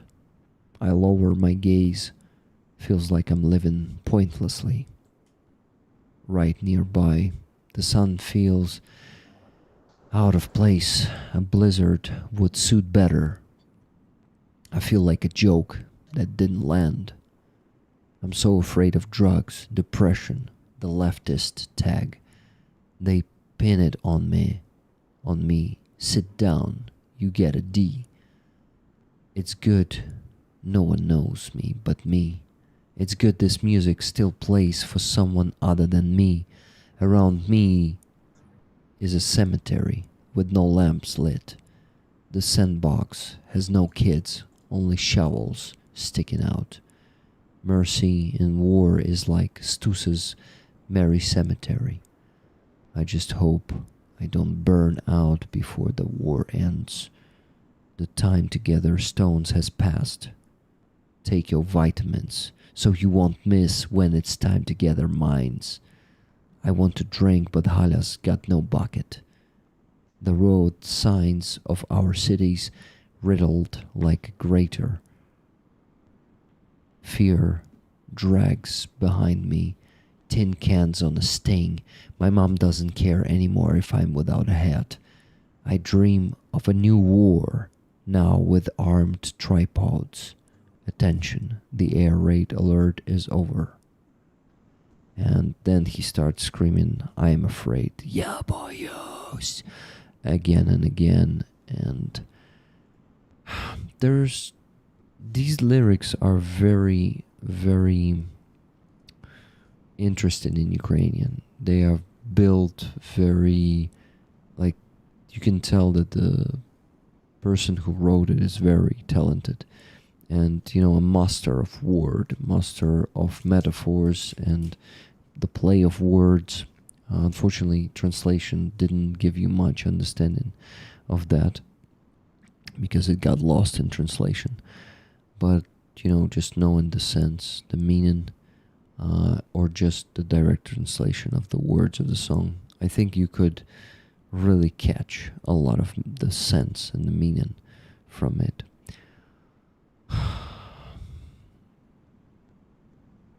Leonard Cohen is good. He was just 80. They did a limited edition. Watch, Gets says. Yeah, you see, it's not about this song. I wonder. So Ellen Archer said, the words read like poetry. Reminds me of the war poets in the UK. Yeah, it really feels like war. And you know, he's speaking in this song, in this poem, basically, he is talking about the life choices we each make in this war. And there are just two choices.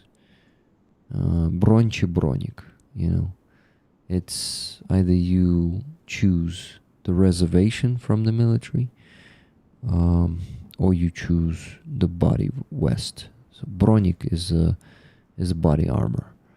So what do you choose? And he stresses it like, "Що ти вибираєш, брончий бронік?" It's so powerful to listen this in Ukrainian and understanding it in Ukrainian. So I really feel sorry for you guys that you cannot understand it like us. This is the content no one else gives. The heart and soul of Ukraine we always value.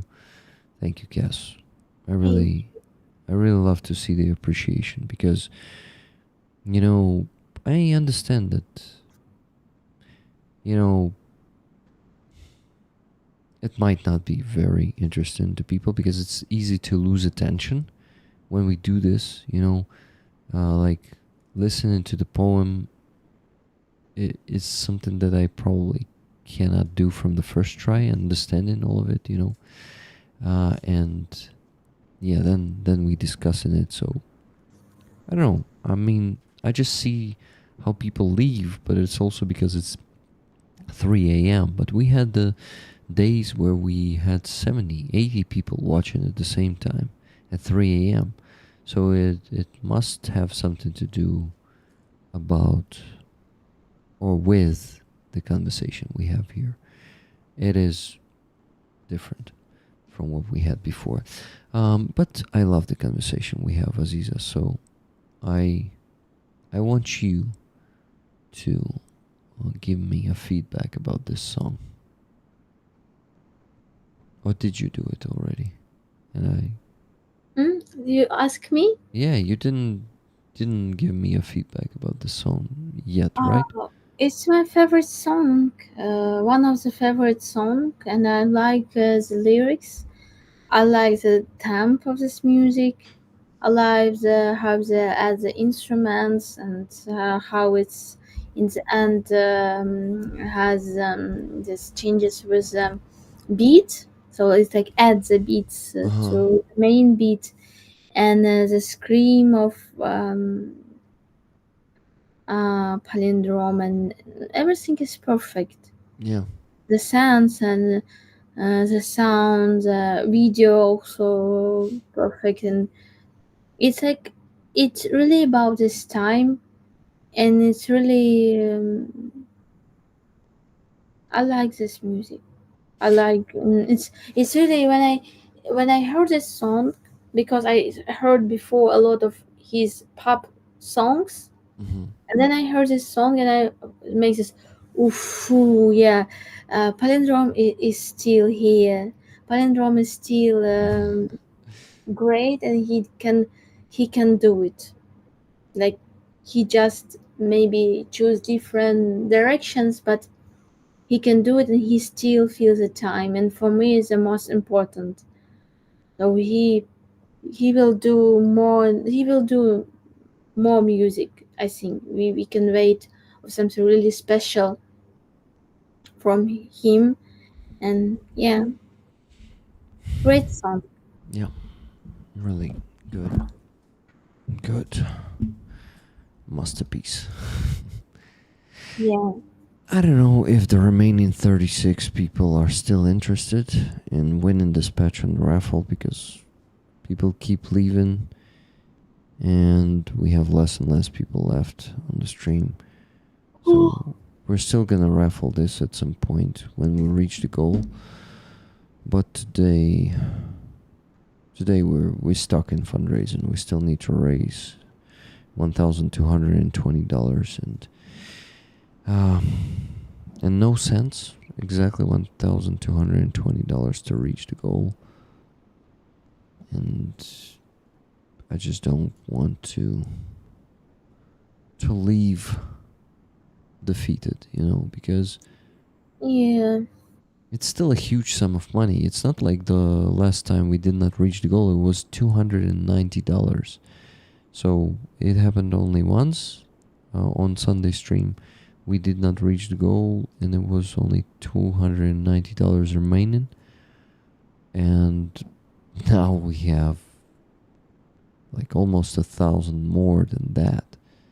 It's not acceptable for me.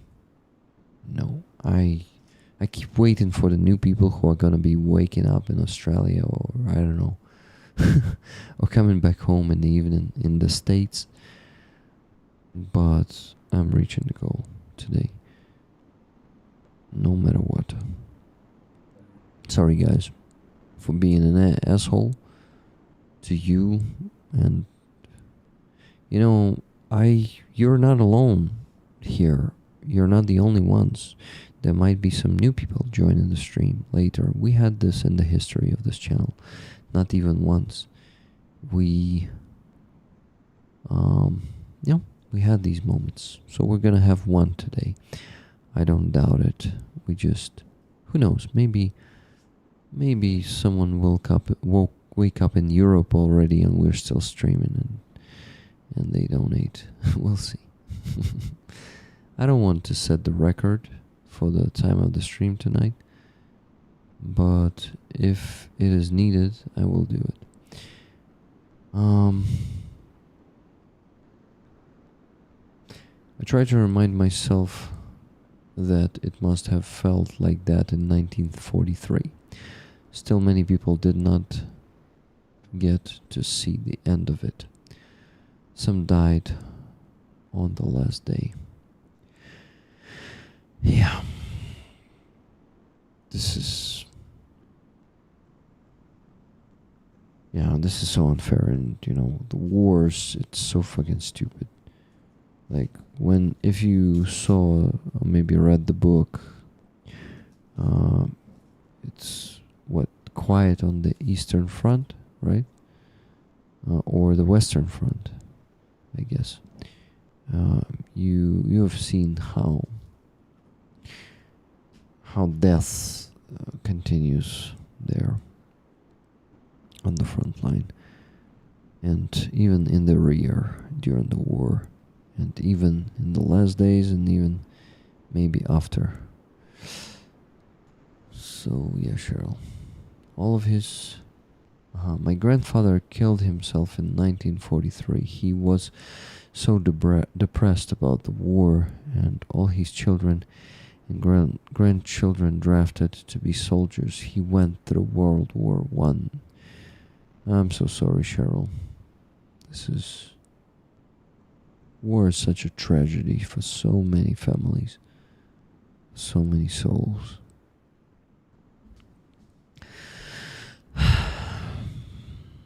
There is a song, Aziza, that I listened to on the previous Sunday stream.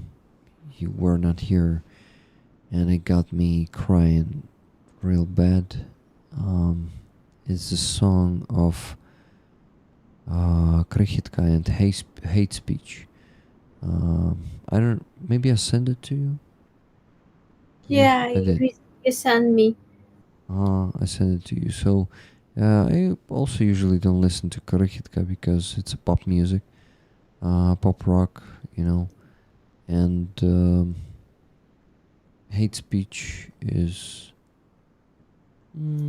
I think I like some of the songs, but I really kind of grown up from hate speech. It's for more like for younger people.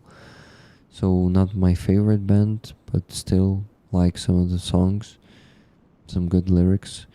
But this feat of them together, it really made this amazing poem of Olena, right? Is it Erasimuk, or am I again mixing her name with someone else?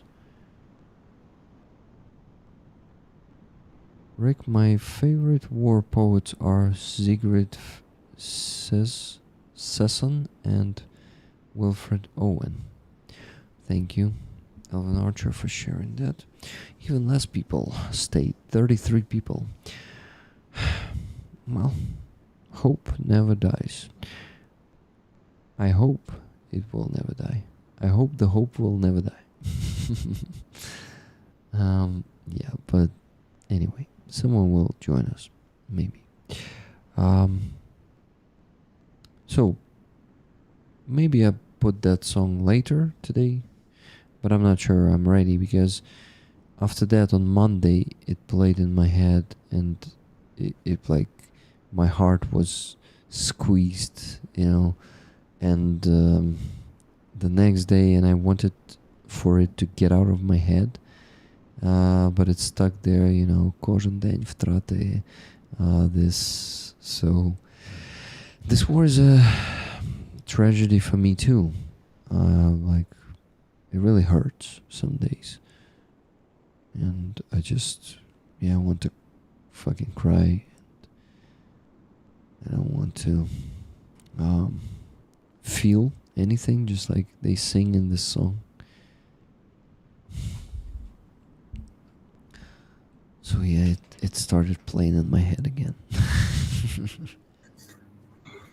It's in your heart. Yeah, it is.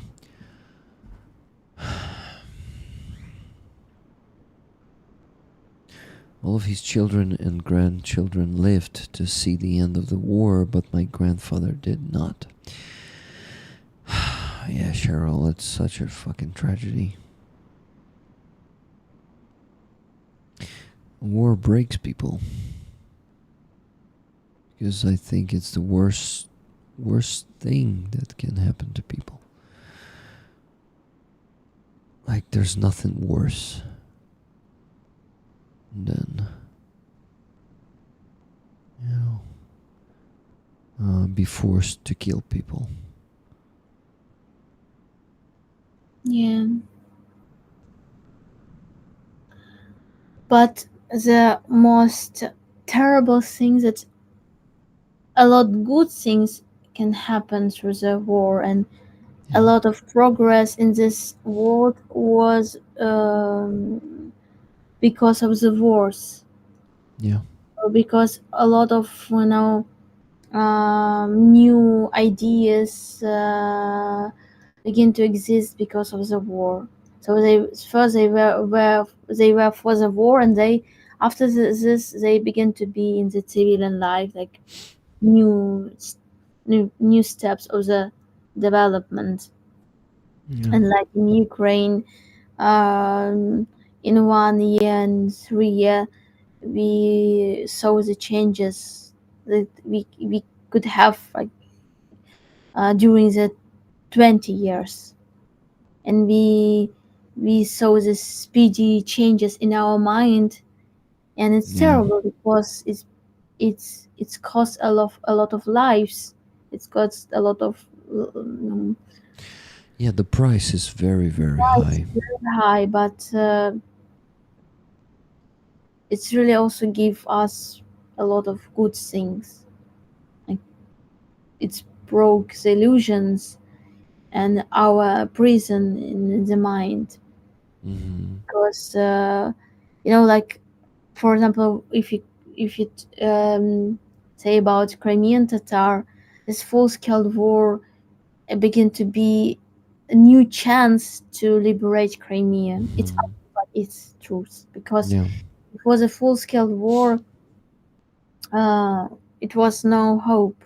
Like, they said, oh, we can bring the liberation through the diplomacy maybe in 20 years, in 30 years.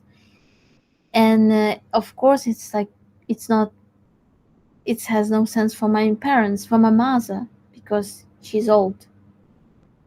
And when the full-scale war began, it was a big mistake of Russia and big mistake of Putin, because we show the world our true face, and Russia also showed this reality.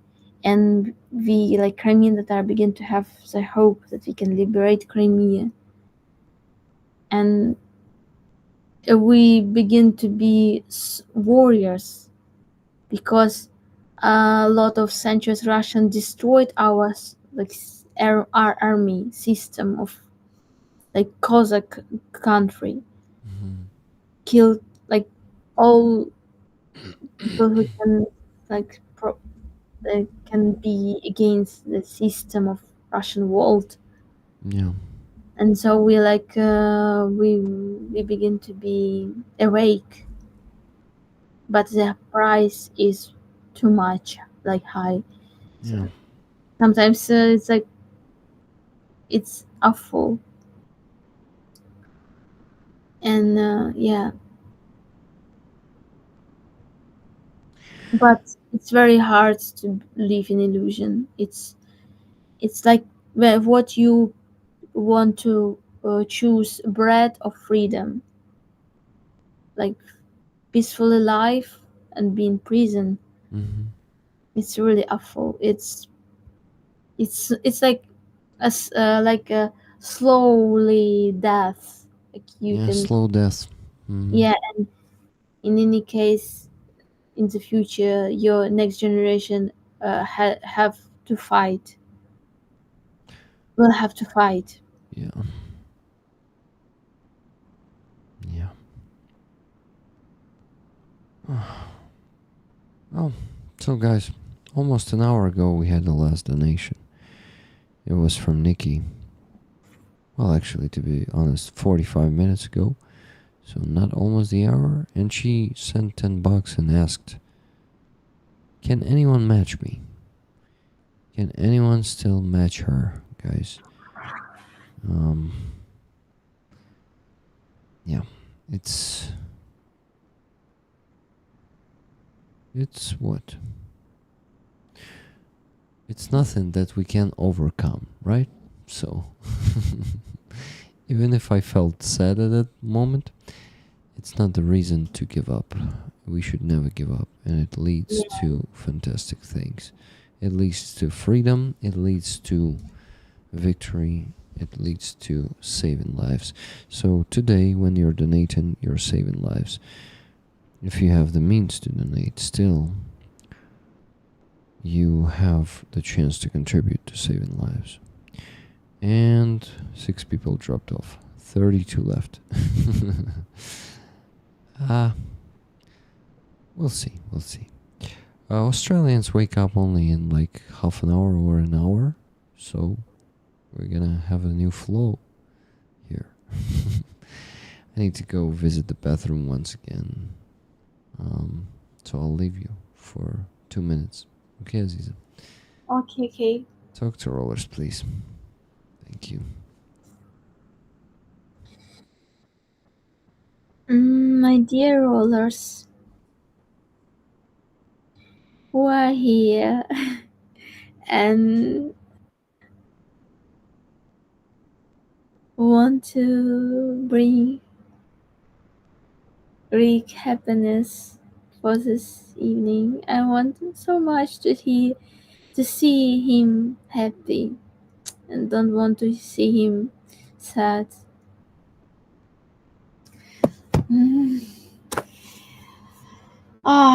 It's very, very, very. I saw today that it begins our it's duty that it's begin to our duty. We have everything with the nation. Even today, I visited the festival, and all this business, all this different brands, they give half of the selling, or even 100% of the selling for the army. And it's begun to be like normal life. It's really shame for us if you don't do it.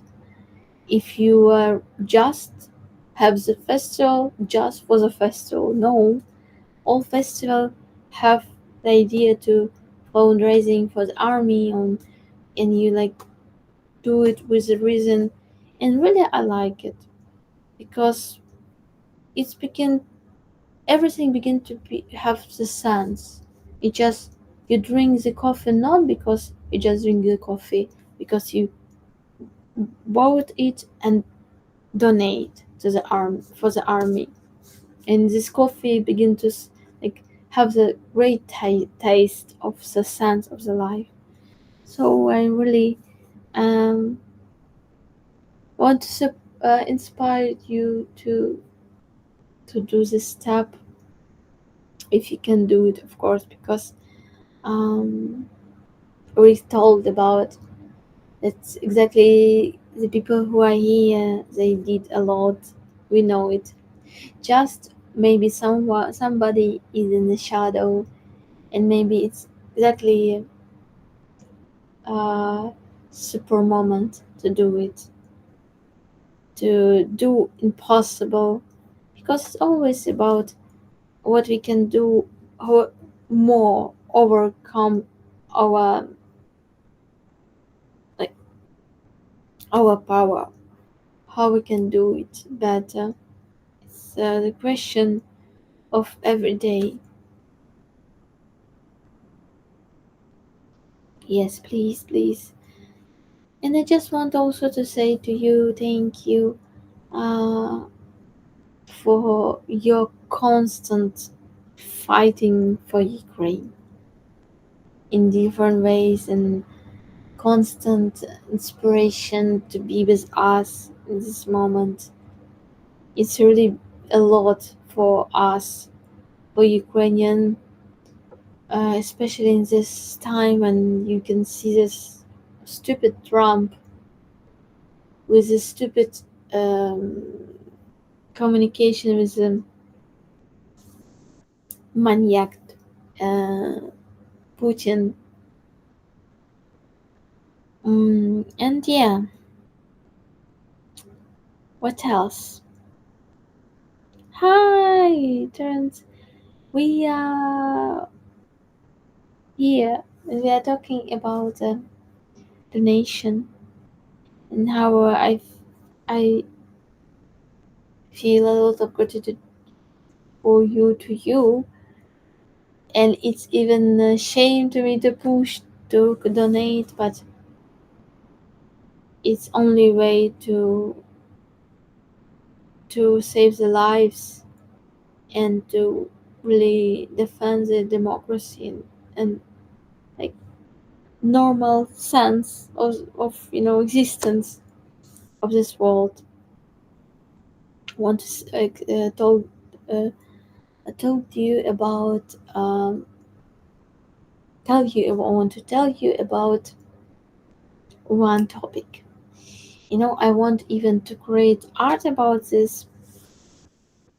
It's a little bit about inner world of Ukraine, but it's interesting too for you to understand this. A few days ago,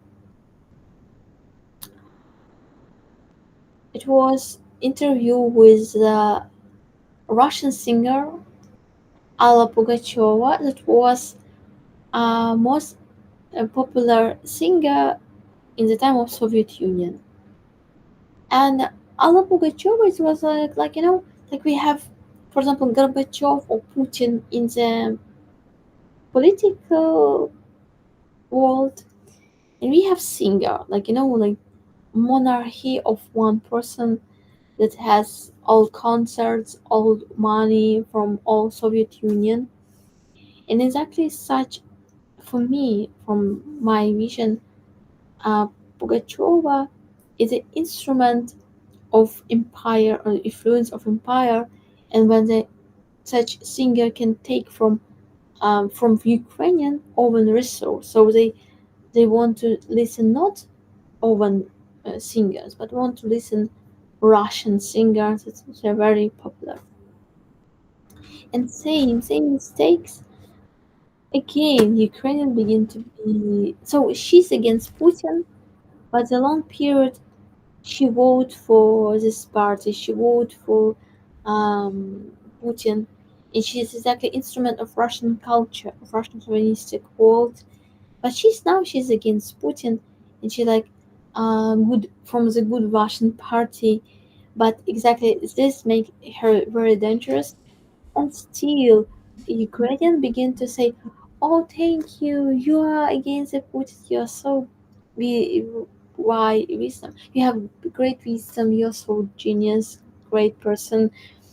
And again and again, this Ukrainian want to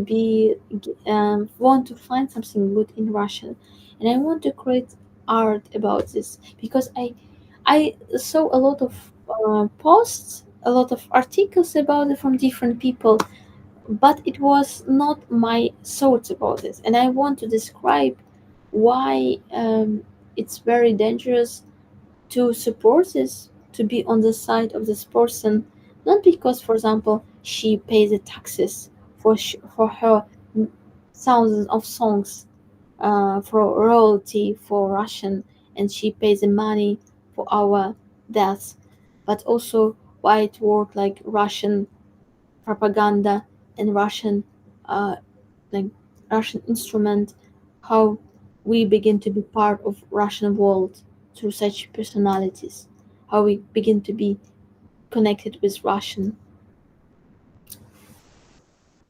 Oh, Hello, Vuchko. Hello, Leah B. Hello, Joseph K. Hello, Yan Jones. Hello, Terence Ove. We got 2 donations. Terence sent 21 bucks. Said, "Hope the trip with Thomas was great. Thanks for the pictures of the class, Aziza. All the best, Rick, and to all rollers for a free Karim. And Slava Ukraini. Героям слава. The heroes of perseverance and strength. Thank you very much. Before that, there was one more donation from Cats Cats, $15.58 from Cats Cats. Thank you very much. And just now, one more donation. It's $25 from Linda H for fundraiser tickets to rollers. Linda H. Thank you very much, Linda. So that means we still have to raise $1,158.42. I think that's the what? That's the latest of the. I don't know how to properly form the sentence. Sorry, but at this hour we usually already reached the goal, and right now we still have to raise more than $1,000, $1,158.42. But thank you guys for keep donating. We will get there one way or another, probably another, because the one way doesn't work today. Good night to tired Nadobranich Vuchko. Thank you for stopping by.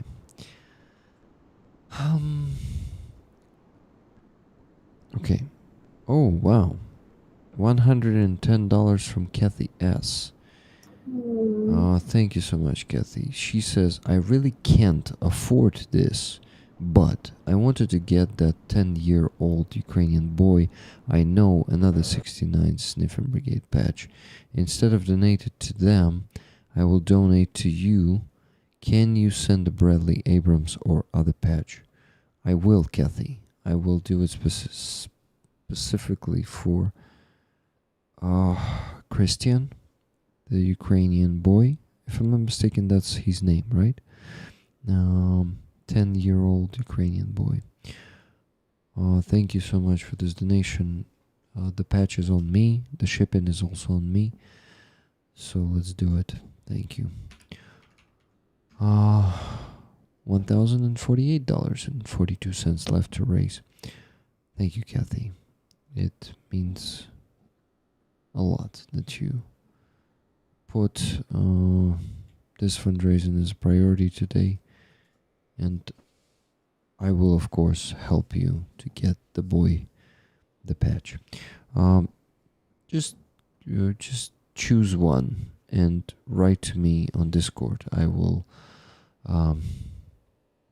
tell you on Discord.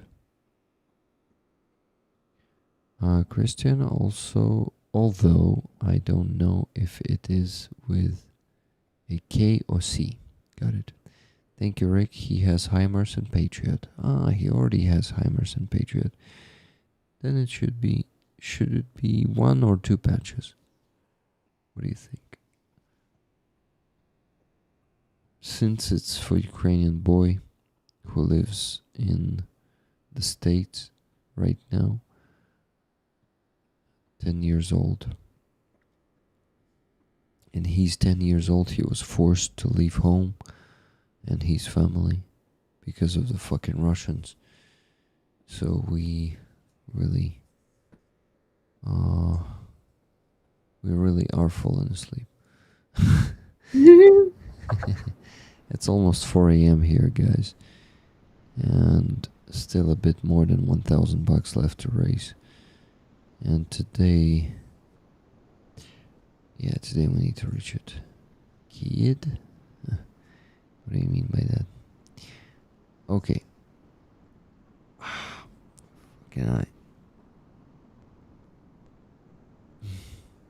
It's the allergies when I'm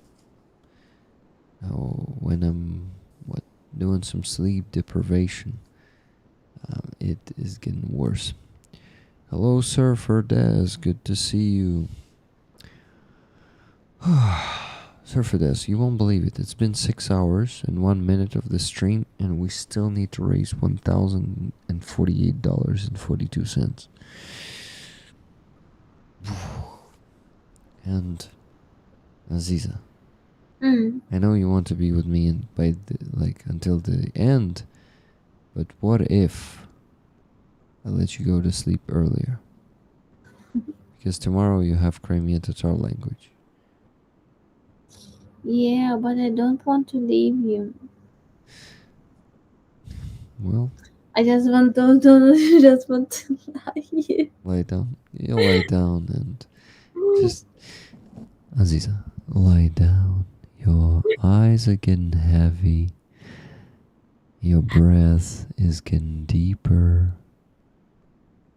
Everything stops existing around you.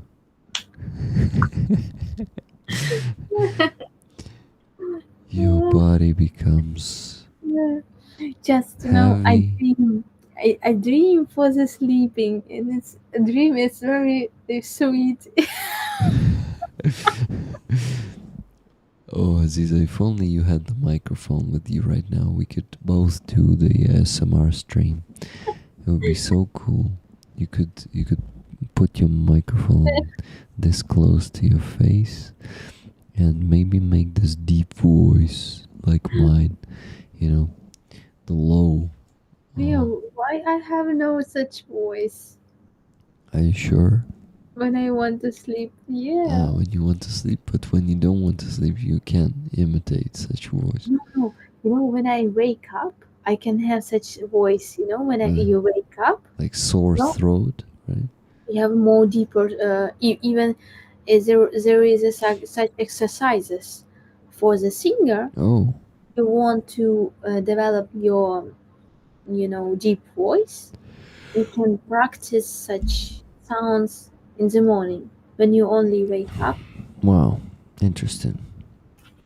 So you wake up and you gotta go like, never gonna give you up, never gonna let you down, they're gonna run around and desert you. Okay, so it's an ASMR Rick time. LOL sounds like a slumber party. Is slumber party like a pajama party? Is Pajama it that? Yeah. I think so too. Anyway, my chat is broken. I'm pressing it and nothing happens. Interesting. Well, yeah, it opened now. Fuck. So, let me work on the spreadsheet a bit. Just a tiny bit, only like 5 donations. It won't take long. But I better do this because I'm gonna be slacking in the end. When we finally reach the goal, I will just be doing like, 6 a.m. raffle. Yeah, maybe 7 a.m. Just because I want to listen to another song, after we reach the goal, as I like to do, you know me. Let's listen to new song. I forgot. Yeah. Yeah, we already reached the goal. We still didn't do the raffle, but let's listen to another one. What do you think about this song? Yeah. What about this song, Aziza? Before you go to sleep. Oh, Ken Patterson, thank you so much for 50 gifted memberships. And about half an hour ago, I noticed that Linda H, the 10 gifted she bought in the beginning of the stream, they were given. They started being given just like an hour ago. So it works again, you see, guys. They are being given.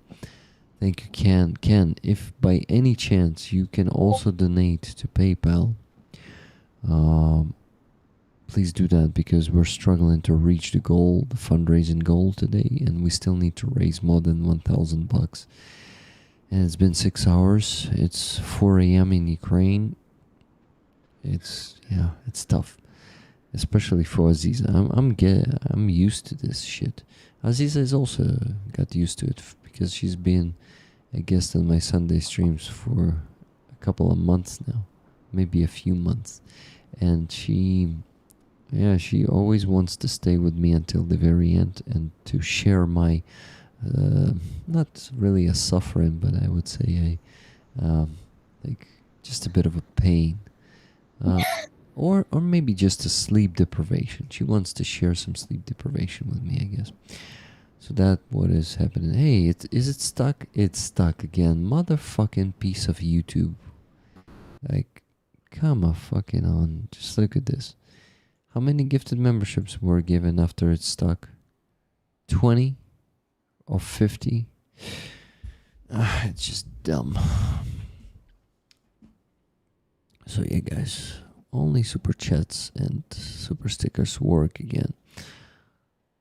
Whatever.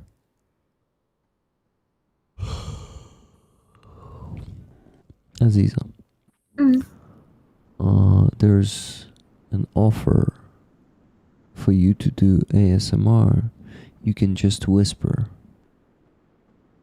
What do you think?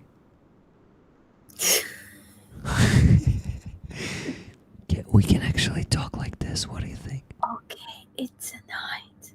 It's night. So we have to talk like this. Okay.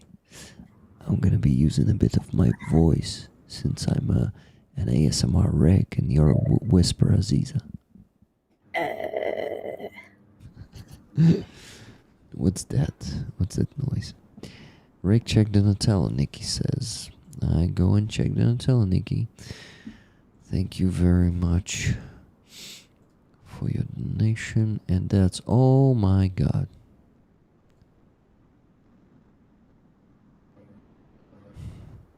Nikki? What's wrong? I think Nikki did something that she shouldn't do. What's wrong? Tell me. She donated $1,050 to Donatello. Oh my god. Nikki. Thank you so much.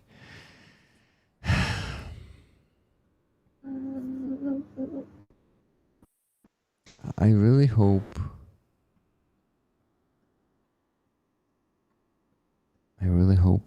that it didn't get you into trouble.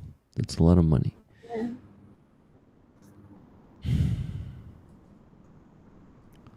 Nikki, you're amazing. Thank you, Nikki. I really, really appreciate it. It was like, what? The fuck? Like, but in a good way, you know. Wow. And you know what comment says? Damn it, Rick. Go to bed and send more patches to Christian. Tickets to me, and if I win, re-raffle. That's pretty cool. You see, Nikki, how tight the hugs of Aziza are. Okay, I will go to...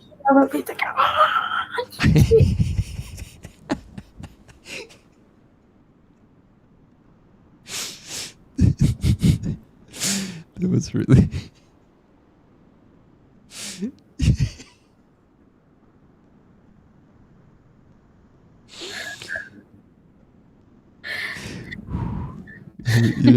you know this kind of humor when it's 4 a.m. is so funny. It's so fucking funny. Like, this is the best humor for 4 a.m.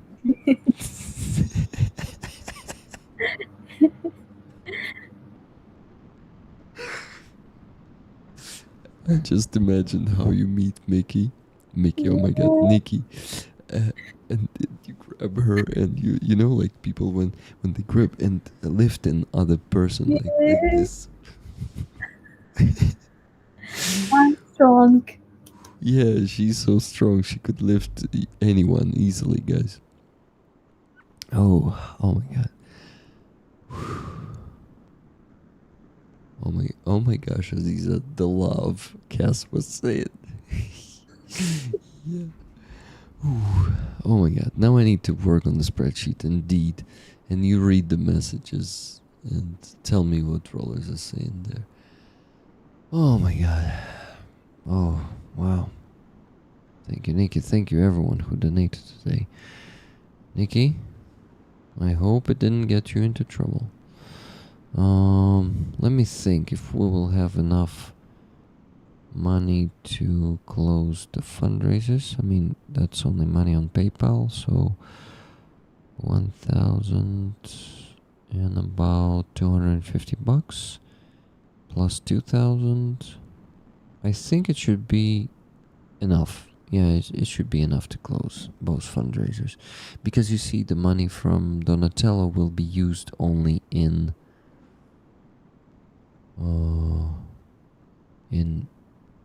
a week and 2 days, not in 2 days. So this 1,050 bucks, but yeah, it's still gonna be enough for us to close the fundraisers. That's really cool. Thank you.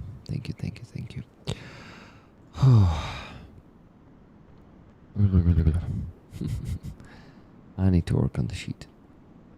Lisa, hello. Lisa, we were struggling to reach the goal. We still had to raise 1,050 bucks just like 5 minutes ago, but Nikki sent 1,050 bucks and got us to the goal. Nikki, where the hell do you take the money for Donatello if you told us that last 10 bucks were the last ones you had until Friday? Where did you take that money? Did you rob someone? Did you... I really hope you didn't take credit to donate 1,050 bucks. You don't want to know, Rick. It makes it even harder, Nikki.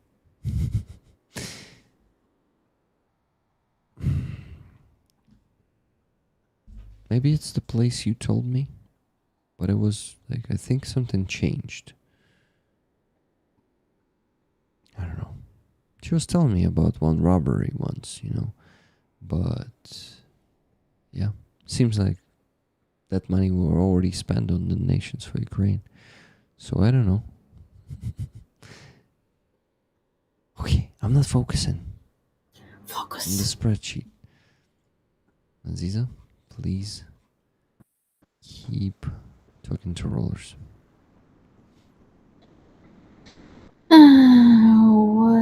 What can I say? You are amazing, guys. We love you. Thank you so much.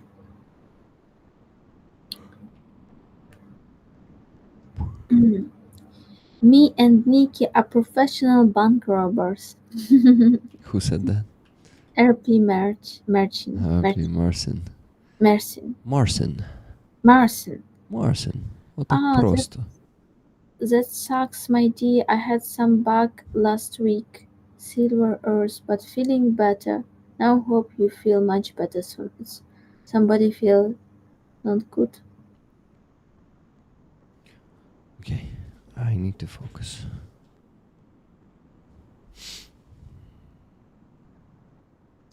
I will let someone else be the closer next time. Yeah. Thank you, Nikki. Okay, Nikki, just a bit more tickets for mods. Ticket to roller from you, Nikki. From Nikki Hill. Next, gets $10.58. Did I tell the rollers about my experience on the festival The terrible experience? of this last festival on the Chernomorsky steppe? Oh shit, I think you didn't. Yeah, always great topic. Let's do it. A bit ugly, but great. Because today I did the post in Instagram with pictures from my last performance on the festival Chernomorsky steppe. Because why I did this? Because my friend, she's volunteer photographer for the Azov rally, for the Shanui rally, like in the memory of um, our soldiers that gave own life for our freedom. And so she did this amazing pictures from my performance. In general, it was not bad performance, but the organizer, and especially sound, in general, like sound person Director? director. So the person who worked with the sound was so awful because it was like rehearsal work, sound check at 9 a.m. in the morning, and he began to be very, very disrespectful to me. He began to say a lot of like disrespectful words. Can you share some of that? Mm, like I sent to them my technical writer, and also every time when you are on the stage, you have this stage worker, so they help you to do everything and I'm alone on the stage and nobody with me, and he began to like scream to me why I waste his time because I didn't do it. And I said, I'm waiting of these people. And he didn't hear me. He continued to do uh, a lot of and say he spoke with me in Russian, in like "Tigi tigi, I have no time. Do you? I it was like from the distance, this stand from this stage, and he he sit down here and speak with me with a microphone, and I'm like running to him because we have no connection with the microphone to explain, friend, I'm waiting for the stage people, for the stage worker, and organizer begin to like around me and said, "Oh, I'm so sorry. We are waiting of the volunteers. Maybe they will work with you after. I think, but they have to understand how to put my stuff. They have to like make this rehearsal work." And they invite the volunteers, so they didn't know about music, nothing. It's just students. They volunteer for this work. Yeah, ask to be volunteers. And also like I like have the technical writer, for example, and jig check. So in my technical writer, I have jig check, but I didn't like take it because I know the jig check you can find on the stage. It just like like ordinary stuff that you can find, like a holder for the microphone, for example. So I don't need to take it with me. And he began to say, не позорьтесь, не позорься, don't, uh, don't shame, like, how to Shame say, yourself. Don't shame yourself. shame yourself. Like, you're a professional artist, musician, you have to be with this, you have to with yourself as a DJ. You have Schnurri. to have it with yourself, yeah. And he said, like, in who cares? I said, I have the technical writer, and they said they have everything. Why I have to? So it was a lot of between, and then when and they said the organizer said that I will have 30 minutes of the sound check, and like we make this checking of the sound, and I'm singing the song, and he turns the effects. I said, "What's wrong? I want to check why you turn the effects." He said, "I have no time. You see the front band, like, how to say, not near the front. The Uh, main band, like, right? no, I mean the like I forgot this word. The band that is playing in the end of the festival. Headliner? Headliner is here. Go away from the stage, and it was like just 15 minutes. And around like behind me another musician began to like I ch- and it was like, and I was shocked, and around these organizers try to like say, "Oh, I'm so sorry, just don't pay attention on him. We could not like speak with him. We just on uncontrolled. He could like he was like истеричка такая, знаешь, Hysterical person. hysterical. He was just hysterical. Like, you said to him such point, but he like continued to say what he wanted to say in Russian. Motherfucker. And even I began to cry after this because it was very like пронизливо, Humiliating. humiliated, Humiliating. sorry. It's super late, as he says. Yeah, Totally it's understandable. sorry. So it was like I was feel myself like a piece of shit. Not art, not with, and I like then I met this part of the organizer that invite exactly me. It's a Crimean Tatar of Odessa region, and I said I will never be part next time of this festival, like artist, like musician, or like person who want to visit this. It's very very disrespectful, and it's disrespectful for the music because they explain, we are not connected with this person. This person constant work in this park, so it was like park. He worked always on this with this stage, and we just like work with this park, and we work with this sound man. A quick question and then information. We just got $150 donation on PayPal from Ken Patterson. Ken, thank you so much, but please let me know as fast as fucking possible. Would you like the tickets for this patch? With your donation, you can get 15 tickets.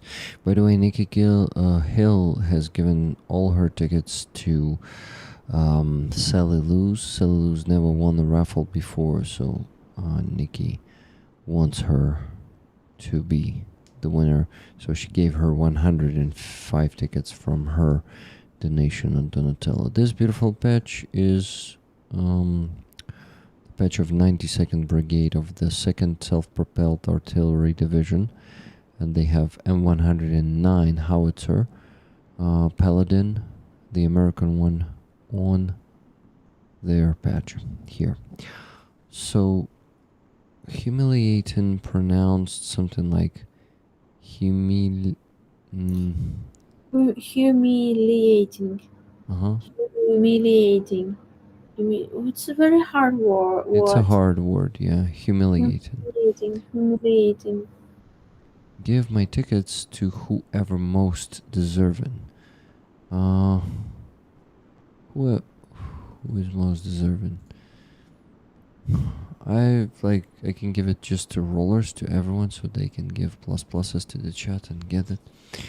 Yeah, I think it's gonna be fair. Nikki, what do you think? You decide. Because what? Because you're gonna work on the pluses. Thank you, Ken. Thank you for your donation. And Nikki, tell me what you think. LOL, Martin Bissick. Good night, everybody. Good night, Martin. Me. Martin Bissick was saying, me, the most deserving person. I mean, why are we laughing? Martin Bissick is awesome.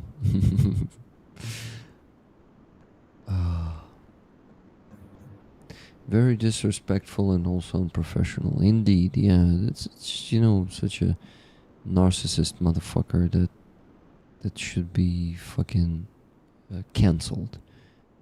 Such people, such abusers should be cancelled. Because he had no right to talk to you like this. He had no fucking excuses to do that. So fuck him. And when Aziza told this to me, I'm not a violent person, and I don't like to fight people, but I would punch that motherfucker in the face if I was there. Like, really. Yeah, I was really, you know what, I'm a peaceful person, but I begin to answer to him, like, how you speak with me, why you speak like this. Like in such moment, you want to ask, are you happy person at all? Speak like this with another people. Yeah, it's just terrible. Definitely not happy if he talks to people like that. Of course, because if you're happy, you will be another person at all. Just just a long time I didn't see such. Yeah, I saw a lot of bad professional people, but not so disrespectful. Was in the past, especially in the rock pubs, you can find old men that, if you are young, for example, they begin to speak with you disrespectful because I don't know why. Such example when such awful person see we woman young person or they can feel themselves more powerful, empowered. yeah. These are the fucking misogynistic people. I see where $5 is missing. Cats donated 15.58, not 10.58. I was checking if I have the correct number in the spreadsheet, if I didn't forget any tickets. I did not. I don't know YouTube having problems with gift memberships. I will donate in other ways. Thank you. Like, by the way, so you know, when you buy gifted memberships, it's support of my work. If you want to support the army, donating to PayPal is the best option. But what? Supporting my work is also possible through the subscription platforms, and I will really appreciate if you choose that instead of gifted memberships. You can subscribe to my Base, Donatello, and Patreon. Well, not all, to all of them, to one of them. The priority is Base, because Base is based. You know, it's very good Ukrainian service by Monobank, and I really like the service they provide. They have the lowest commission on the market. It's only 3% fee, and I saw Roman began publishing the chapters of his book on Patreon. Yes, I noticed that, and I didn't watch the video. I wanted to watch, but I had a busy day today, and I discovered it only yesterday in the evening. I decided that I'm gonna watch it tomorrow. So Roman made a YouTube video where he Roman Trochimets, where he's writing a book, and he started publishing the chapters of his book on Patreon, so people would subscribe to him on Patreon. I would really like to watch the video, but right now we really need to finish the stream and go to sleep. We unfortunately don't have the time to watch that. It's only 4 minutes, but still, I'm slacking on many things. So let's do the donations. Well, the raffle first, and 2 donations, and then let's finish. But yeah, good video. Yeah, I'm intrigued now. So yeah, I was talking about my base. Ken, if you have the means to support me monthly, starting with $3 on one of those platforms, I will really appreciate it. And if you choose the Ukrainian ones based in Donatello, I will pay 3 or 4% fee accordingly, instead of 12 to 14% on Patreon. So the Ukrainian services are really beneficial for creators. I did read that first part he wrote, and I don't even have Patreon or know what it is. I'm assuming it's like Facebook. Well, yeah, but you get the access to posts for paid subscription, basically. By the way, that's what I'm talking about. 46 people watching right now, Aziza. So people just got home if they're in the States, or waking up if they're in Australia. So we basically got the extra 24 people in the last half an hour, just because now it's the new best time for streaming. I will do. Thank you, Ken.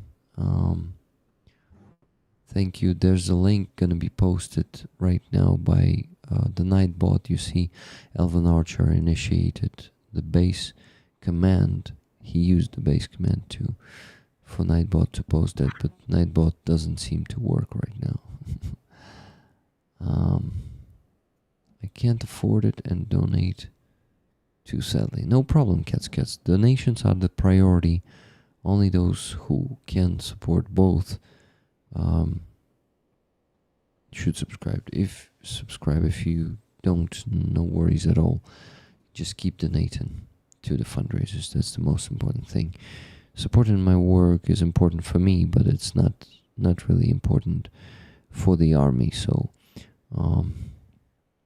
please keep keeping the army a priority. Thank you. Thank you, Ken, for willing to do that, because you see, I also have this progress bar on top of the screen based on Patreon subscriptions. It's equivalent of dollars, and lately YouTube, with all these bugs with gifted memberships, I just cannot earn as much money on YouTube as possible, so I need to reach that goal there to compensate the loss of income on here on YouTube. Okay, Rick, shut up. And do the raffle. So 491 tickets this week. 491.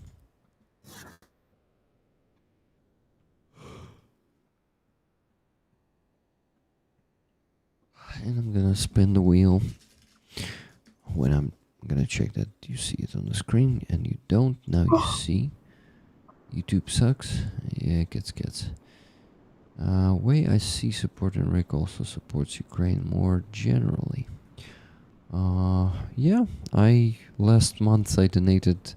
Aziza, I think I did not brag to you. По-моєму, я не похвастався. Я порахував, я минулого місяця задонатив 40 тисяч гривень. Майже $1000. Є чим пишатись. Superpower. Guys, yeah, I'm saying that last month I donated almost $1,000 of my own money. So when you contribute to my income, you contribute to also my capabilities of donating. So thank you so much. It will be done before you finish, Rick. Yeah, it will be. It will be. But this patch is going to be yours, one of you guys. In 3, 2, 1, I'm spinning the wheel. Let's go.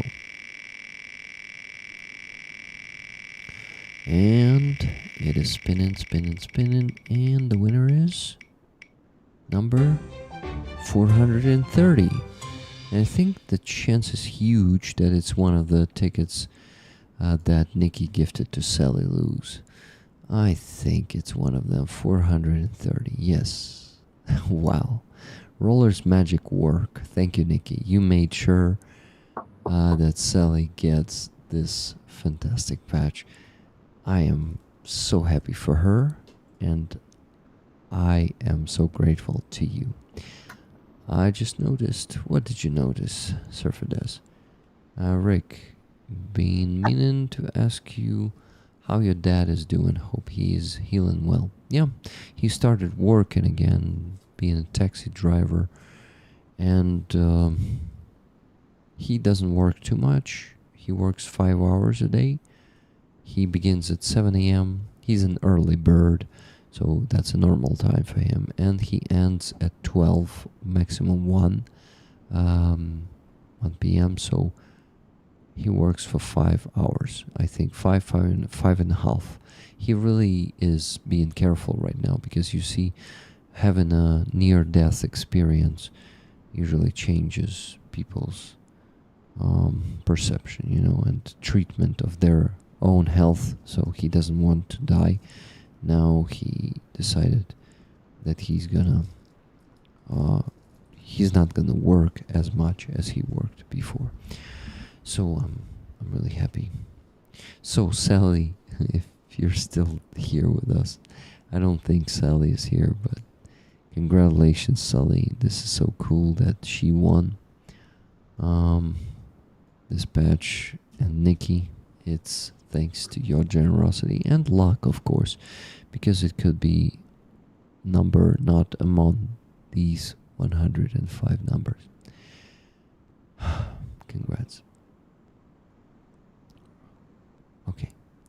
Now I need to make 2 donations that I do during the Sunday stream, and we can go to sleep. It's 4 hours, 16 minutes. Yeah. I think someone started driving like close to your window, right, Aziza? No, it's ventilator, як сказати. The ventilator, yeah. Yeah.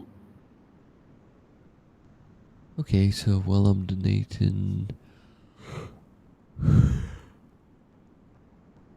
well, we got, wow. I'm so tired, but Aziza might be even more tired, I assume. What, Aziza? Why are you laughing? I'm being serious. No, you actually need to keep laughing. That's okay.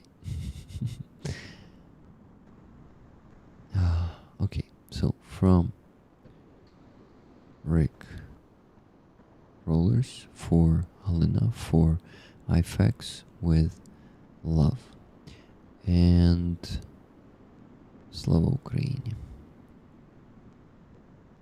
And I'm sending the 500 bucks to Anton, her husband, Ogre.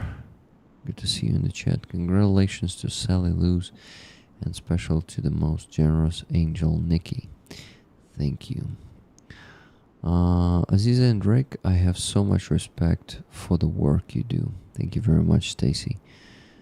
I really am happy to have Aziza in the team. Aziza, Me too. thank you so much for being in the team. For this opportunity to be with you. So cool. And $150 to Hostomel Shelter from Rick Rulers with love. And $150 it is. Great. So 2 donations sent. I'm gonna make a screenshot, show it to you, and we're gonna go to sleep. Thank you so much, Rollers, for making all of this possible.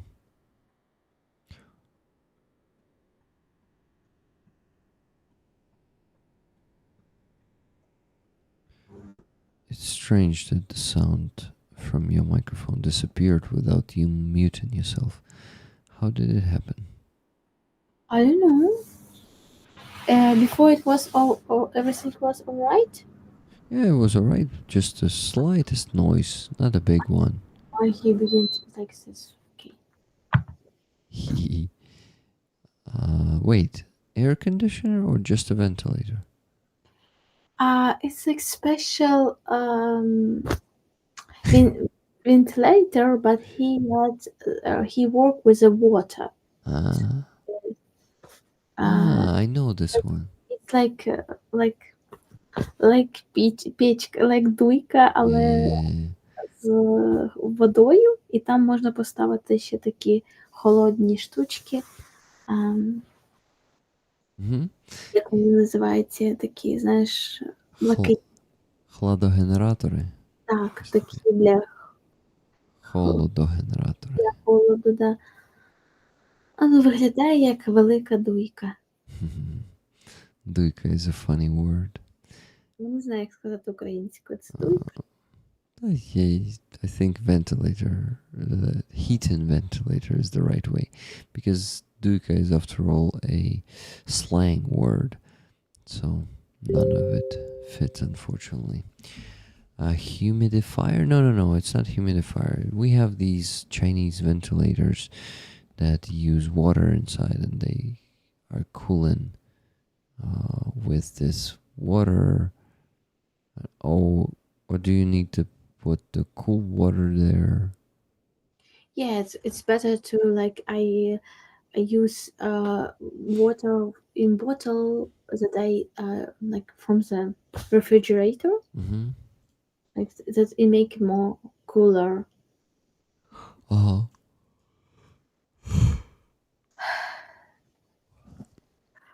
I'm Bane now. Okay, Batman. You are done. So, guys, right now on the screen you can see 2 donations I made just a few minutes ago. $150 to Hostomel Shelter for animals and $500 to Anton Kristopin, Helena's husband. You guys are simply fantastic. Thank you for the rollers magic tonight. Nikki, you're the rollers magic tonight. The double one. First you donate $1,050, and then you give all your tickets to Sally, and Sally wins the raffle with so fucking good. Actually, this week I sent 8 packages to Rollers and 2 packages to Ukrainian. So this Friday I sent 10 packages. It took me a while to prepare them, and finally I have nothing like lying around that I need to send. So I will just send the patch to Sally next week, and that's gonna be it. Sleep well, Rick, Aziza and Rollers. Thank you, Stacy. Thank you, everyone who has been here today. It was an amazing stream with Atom, Aziza, and Yoni, and we have done the most important thing. We reached the goal, and we also had a lot of interesting discussions, conversations, rants like Fuzzy's rant. Did I forget to mention Fuzzy? Oh my god, Fuzzy was also here, guys. If you missed it, go check it out. Fuzzy was given a pretty decent rant today, 2 times, I guess. So that guy is very. Next time. Huh? Next time. Next time? Next time what? You forgot to mention him. Yeah, so you mean like next time I mention him? Yeah. No, I mean like I mentioned when I was listing. Today we had a stream with Atom, Aziza, and Yoni, and then Yeah. I forgot Fuzzy. New closer, Rick? What do you mean by closer? New closer. Thanks for streaming, Rick and Aziza. Sleep well and stay safe. Lots of love. Thank you very much. Thank you. Good night, just Jimmy. Oh, and good music. Yeah, we had some good music today. Really good music. Palindrome. And in the beginning of the stream, Transportna. Have you heard them? I'm gonna send you the song that played in the beginning of the stream. Maybe you like it. Let me know if you like it. It's actually, it has an interesting history. It is like Lithuanian band. They came to Ukraine. They live in Ukraine for a few years, and they learned Ukrainian language and sing in Ukrainian. That may explain why sometimes they don't stress the right what? The right naholos, короче. The right part of the words. So yeah, you will understand why is that. But it actually rhymes a bit better like that, I guess. Where the hell is the link? I'm trying to find it. Oh. Yeah, here it is. It is called Klятва, and it's also war related, and a pretty good lyrics, but also the music is pretty good. I like it. So Aziz is sending this to you before I forget. Before I forget that, you know this song, right? No, Slipknot. I was a man before. No, I was a creature before I'm a man. Yeah, something like that. Yeah, send it to you. Okay. Great job, Blue Team. Awesome mods here. Thanks to all of you. Thank you, moderators, for your hard work. And there were 2 fantastic streams today. And shit, I forgot to thank Martin Lai for new closing phrase. Oh, that's what you mean by closer. I really love it. Yeah, I'm gonna say it after Aziza will say the final words for today.